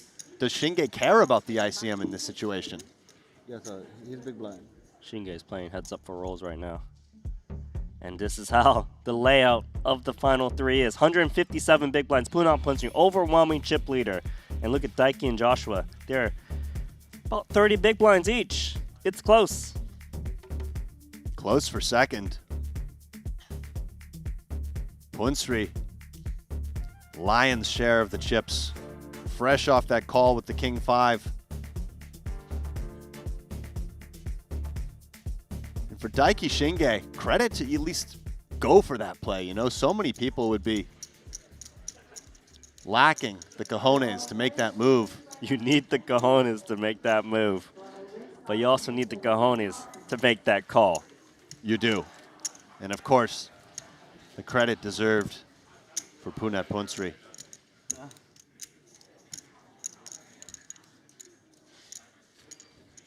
Chat is going wild over that call,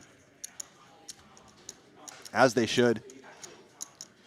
573,000 locked up. And one thing I'm a little interested to keep my eye on is, can Daiki Shinge maintain his composure after losing the majority of his chips in that pot, because there's still a huge pay jump to second place, and you can still win the tournament as well.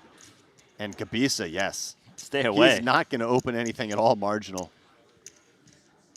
If you're Punsri, perhaps now your strategy shifts from limping a lot of small blinds to raising them.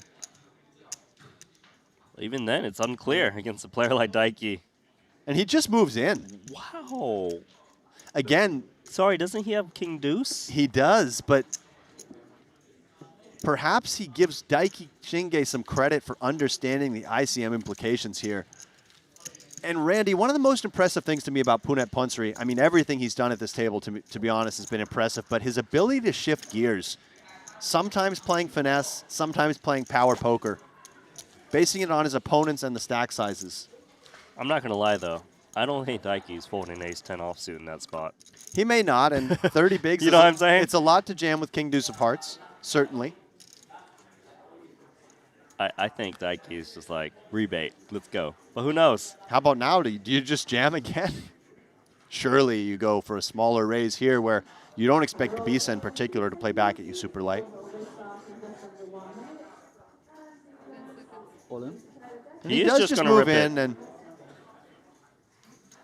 ace-5. Yeah, he's like, oh, seriously? Cannot call. What do you think the widest Gabisa would have called in that spot is? I don't know the answer to that question, to be honest. Nor do I. What are your instincts? I mean, I think he folds ace-10 suited. I think he folds ace-jack off. I think so, too. I think he folds maybe ace-queen off and ace-jack suited even. One thing to think about as Gabisa is that Daiki Shinge may be more willing to get the chips in light. And again, the ICM is very important here because if Gabisa doubles up through Punsri, Punsri still covers him by a lot. Right. So it's not as significant as if the discrepancy between first and second were bigger. That makes a lot of sense because even if he doubles up, it doesn't put him in that much of a better position to perhaps take down this tournament. So you got to tighten up your ranges a bit. I think he would have needed a premium pair to make that call. And the thing is, oh, nice. For a second, I thought we were looking at Gabisa's holding, as it is instead Punsri who gets the walk with the jacks. I think the important thing to note, and Joshua seems to be pretty well aware, is that the language, their approach is very different amongst these three gentlemen. Daiki clearly is attacking, and he may, if he is faced with a lot of all-ins, he is much more likely to call it off and perhaps maybe get a pay jump if Punat can kind of put that dagger. Exactly. So at least for now, caution makes sense for Gabisa. If Shinge doubles up, maybe you reevaluate a little bit, but then even then, we know that Shinge's not afraid to play those big pots. Punat Punsri, ace-9 suited. The blinds are up, by the way, 8 and 16 now, 8 and 1.6. Yeah, that changes the big blinds quite a bit now, where we're going to expect a lot more jams. He does just move in. No, he just makes it 5, actually. Oh, excuse me, made it 5. Perhaps ace-9 is a bit too strong. Looking to try to induce his opponent to play back.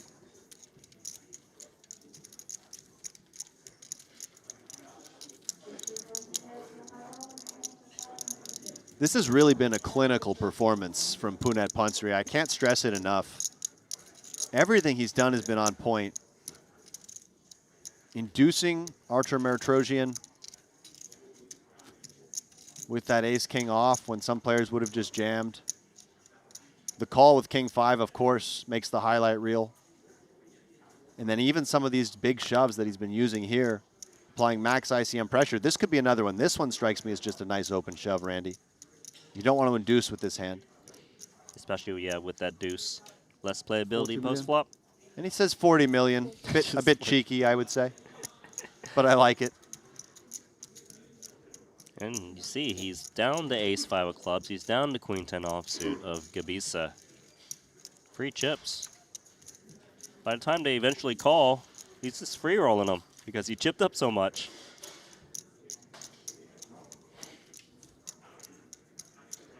Punat Punsri. So much experience. He's been here many times. 4 Triton titles in the Super High Roller Series. On pace for a title here. Triton ONE.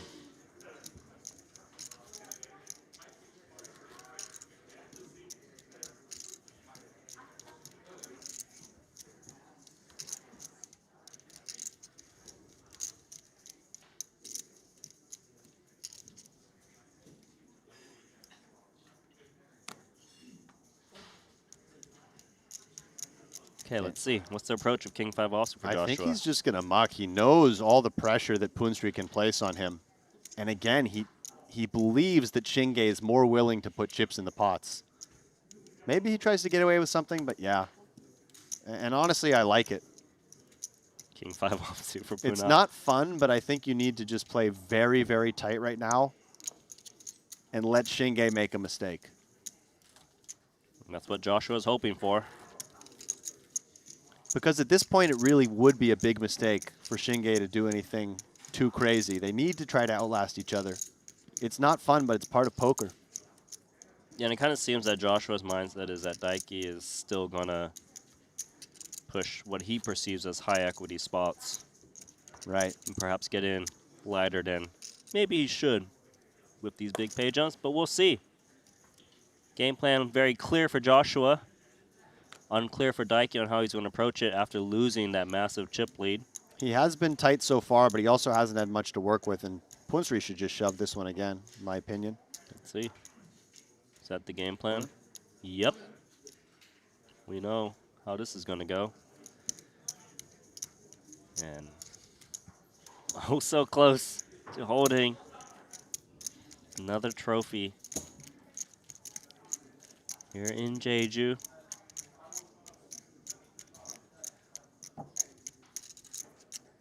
Just going back to that big hand, the 8-6 of hearts did turn an open-ender, but floating the flop with absolutely nothing.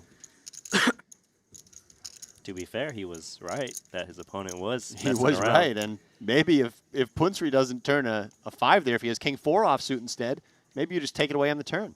I think so. Now, how wide is Poonsri willing to go? Does he want to use this as a jam? Wow. He does. Just rips it. He's going to rip so many hands if he's ripping 9-4 suited. I think he knows that Joshua has tremendously tightened up his calling range. Yeah, for sure. And he's going to play some raises here, non-all in. He's going to do those with a slightly more polar range. So he might even take something like a 9-4 offsuit and raise fold it, but with the suited hand, willing to just rip it in. Yeah, he's just trying to deny the fact for Joshua to have the ability to reshove.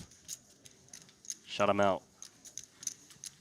I've watched a lot of final tables, Randy, and I really have a hard time immediately thinking of a more dominating performance than the one that Punat Poonsri has put on so far. The tournament's not over, but it sure feels that way.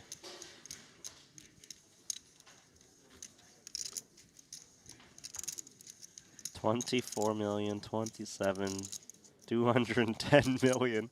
How often do you say someone has 200 million chips and it's not even over yet? First hand, Queen 7 into the muck. And is Gabisa just fold? I think it is, yeah. The game plan is very clear. We're just going to watch chips gravitate towards Punat Poonsri. Kind of feels like a satellite. 2 seats up for grabs.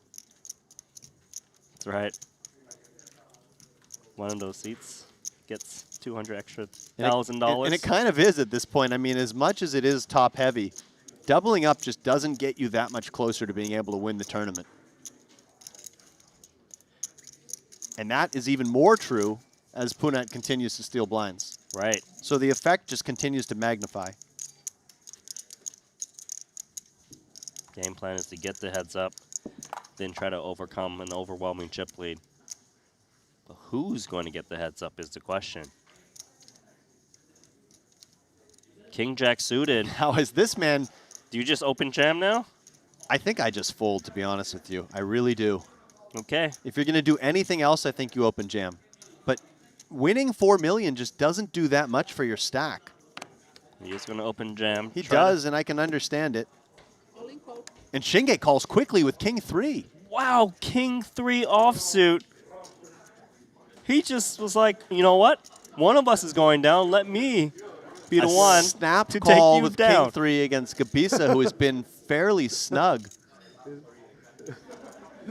King Jack suited accidentally value shoves. Daiki's in trouble. Daiki's in big trouble. Daiki does have his opponent covered, though not by much. King 4 deuce. Wow. What a flop for Gabisa. Backdoor straight draws for Shinge. A couple more spades would chop it up as well. Okay, you can see a chop happening, Alex. See it. Spade or a 3, otherwise Gabisa will double and Shinge will be left with crumbs. 3 of spades would actually chop it too.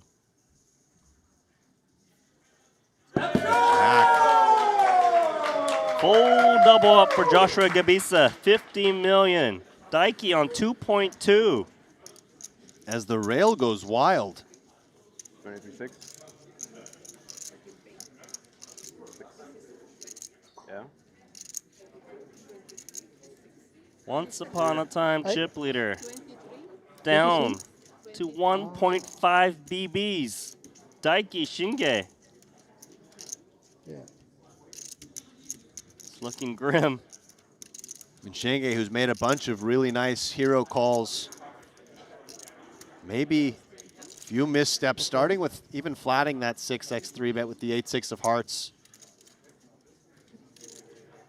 He is our short stack now with just 2 big blinds, 1.5. Patience has worn thin.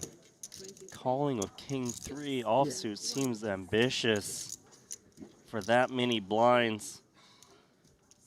Okay. Didn't want to get out chipped by Joshua.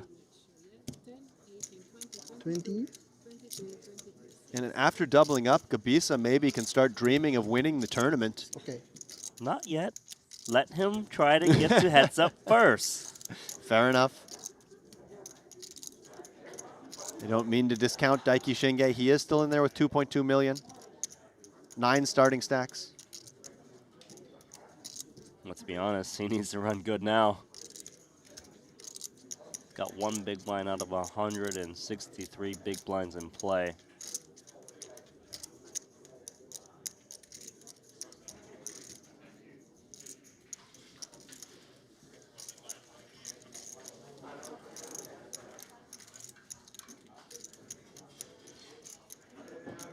Is this the hand?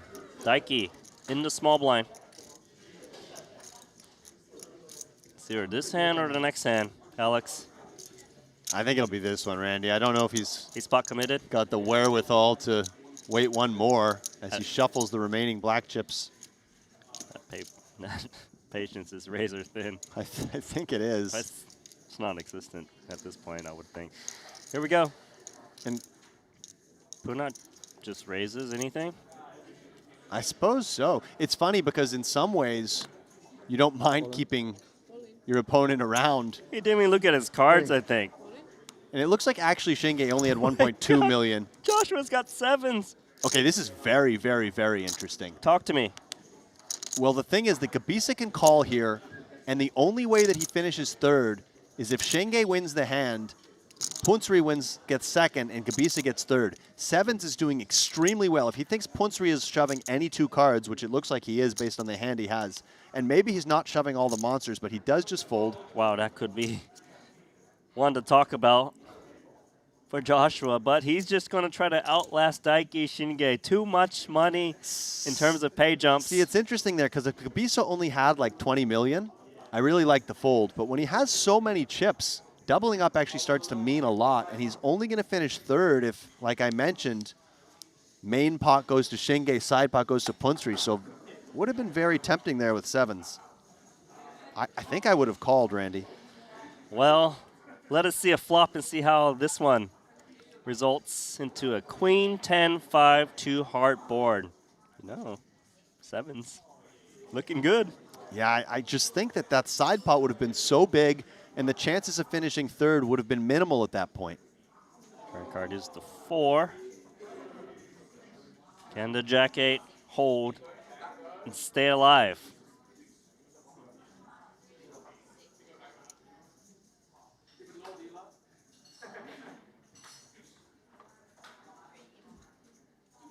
River card, the Jack, and Daiki. Hard to celebrate too much as Shinge, but he does double up. 5.2 million his way now, and perhaps a little bit of regret for Joshua Gabisa, who would have won an enormous side pot. Especially when you see 6-deuce offsuit. It's just, you know, you could crunch some numbers, but it's hard to imagine that it's going to be too often you finish third and the short stack finishes first. In all other scenarios, you're just getting it in really good for a side pot. I also don't think that Punat would have shoved absolute top of range there. He would have just done something like very with small. Like 9s plus. Yeah, exactly. So 7's equity there against a random hand that doesn't contain those stronger pairs is extremely good. And of course, not to mention the 7's equity against Shinge's hand is also going to be very good against that random hand. So also because Daiki was pretty much forced all in, so it's not like he chose which cards to play. Therefore, he has 2 random cards, which 7's obviously performs great against. yeah, there is an inflection point where you fold because winning that side pot doesn't mean as much. Like if you have 15 million there, I think you fold. But there, if you double up, you get to almost 100 million, and you start to pull close to Punat. If you get to 100 million, Punat would be down to about 140 or 150 million, which obviously is very close. That is definitely a hand to be studied for the purists out there. And Shinge picks up kings. God, Can he mount a comeback? Kings? And ace-queen for Joshua. Gabisa. Now he's in almost a similar situation, Randy. I think he needs to just put it in again because, well, perhaps you proceed with something slightly different than just all in here, but I think you have to re-raise because Punat can actually close it with a call. he does just re-raise and somehow running into the kings of Shinge. Shinge. And as Gabisa may be starting to regret folding those 7s as you've just allowed your opponent a chance to get back to 13.6 million. Shinge, if he can hold here, has 13.6 million and he's back in it to some degree.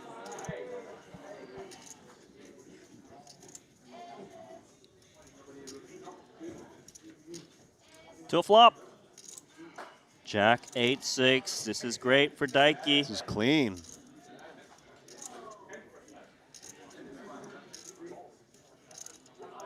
Okay. Ooh, the king is actually not a bad card for Gabisa as he goes from 3 outs to 4. That's right.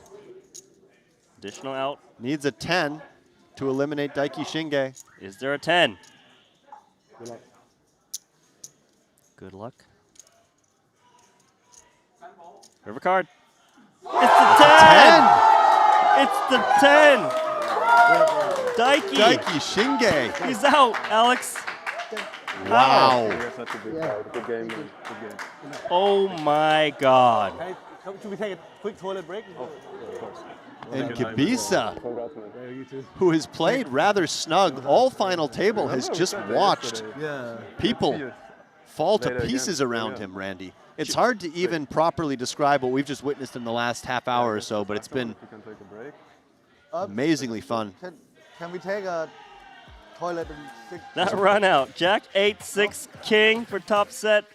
Then Broadway. As we take a look at Daiki Shinge, who gained a lot of fans. Japanese player, plays very quickly, played with his heart. In the end, perhaps got a little carried away, calling that 3-bet with the 8-6 of hearts and floating. But Punat Punsri had to make a very difficult call. Otherwise, could have been seen as a heroic play from Shinge. Yeah, and man, Daiki, of course, earned a lot of fans there. Wins $573,000 for third place. Much love for trying to pull that bluff with the 8-6 against King 5. And then he made a questionable call, King 3 versus King Jack, but went with his read. And we're down to heads up. I mean, that was the most fun I've had watching in the booth. I felt like a fan. It was hard not to get excited watching these hands unfold. Of course, the big one with the mystery hand, and what a nice use of the mystery hand by our production team. But that was a fun one to watch. And you also got a feel for the Kings. It felt like there was a sliver of hope. It seems like it was so close to getting back to around 10 big blinds or so. Maybe he can spin that up. But then again, it's heads up. Punat Punsri versus Joshua. We expected Punat to be up there, given he had the huge amount of chips. We just wasn't sure. Was it going to be Joshua or was it going to be Daiki? And it looks like we are going to set up things for heads up play. Take about 20 minutes or so, or I believe. That's right, Producer James? I believe he said 20 minutes. 20 minutes. 20-minute break for our audience. So 20-minute break and heads up for a champion.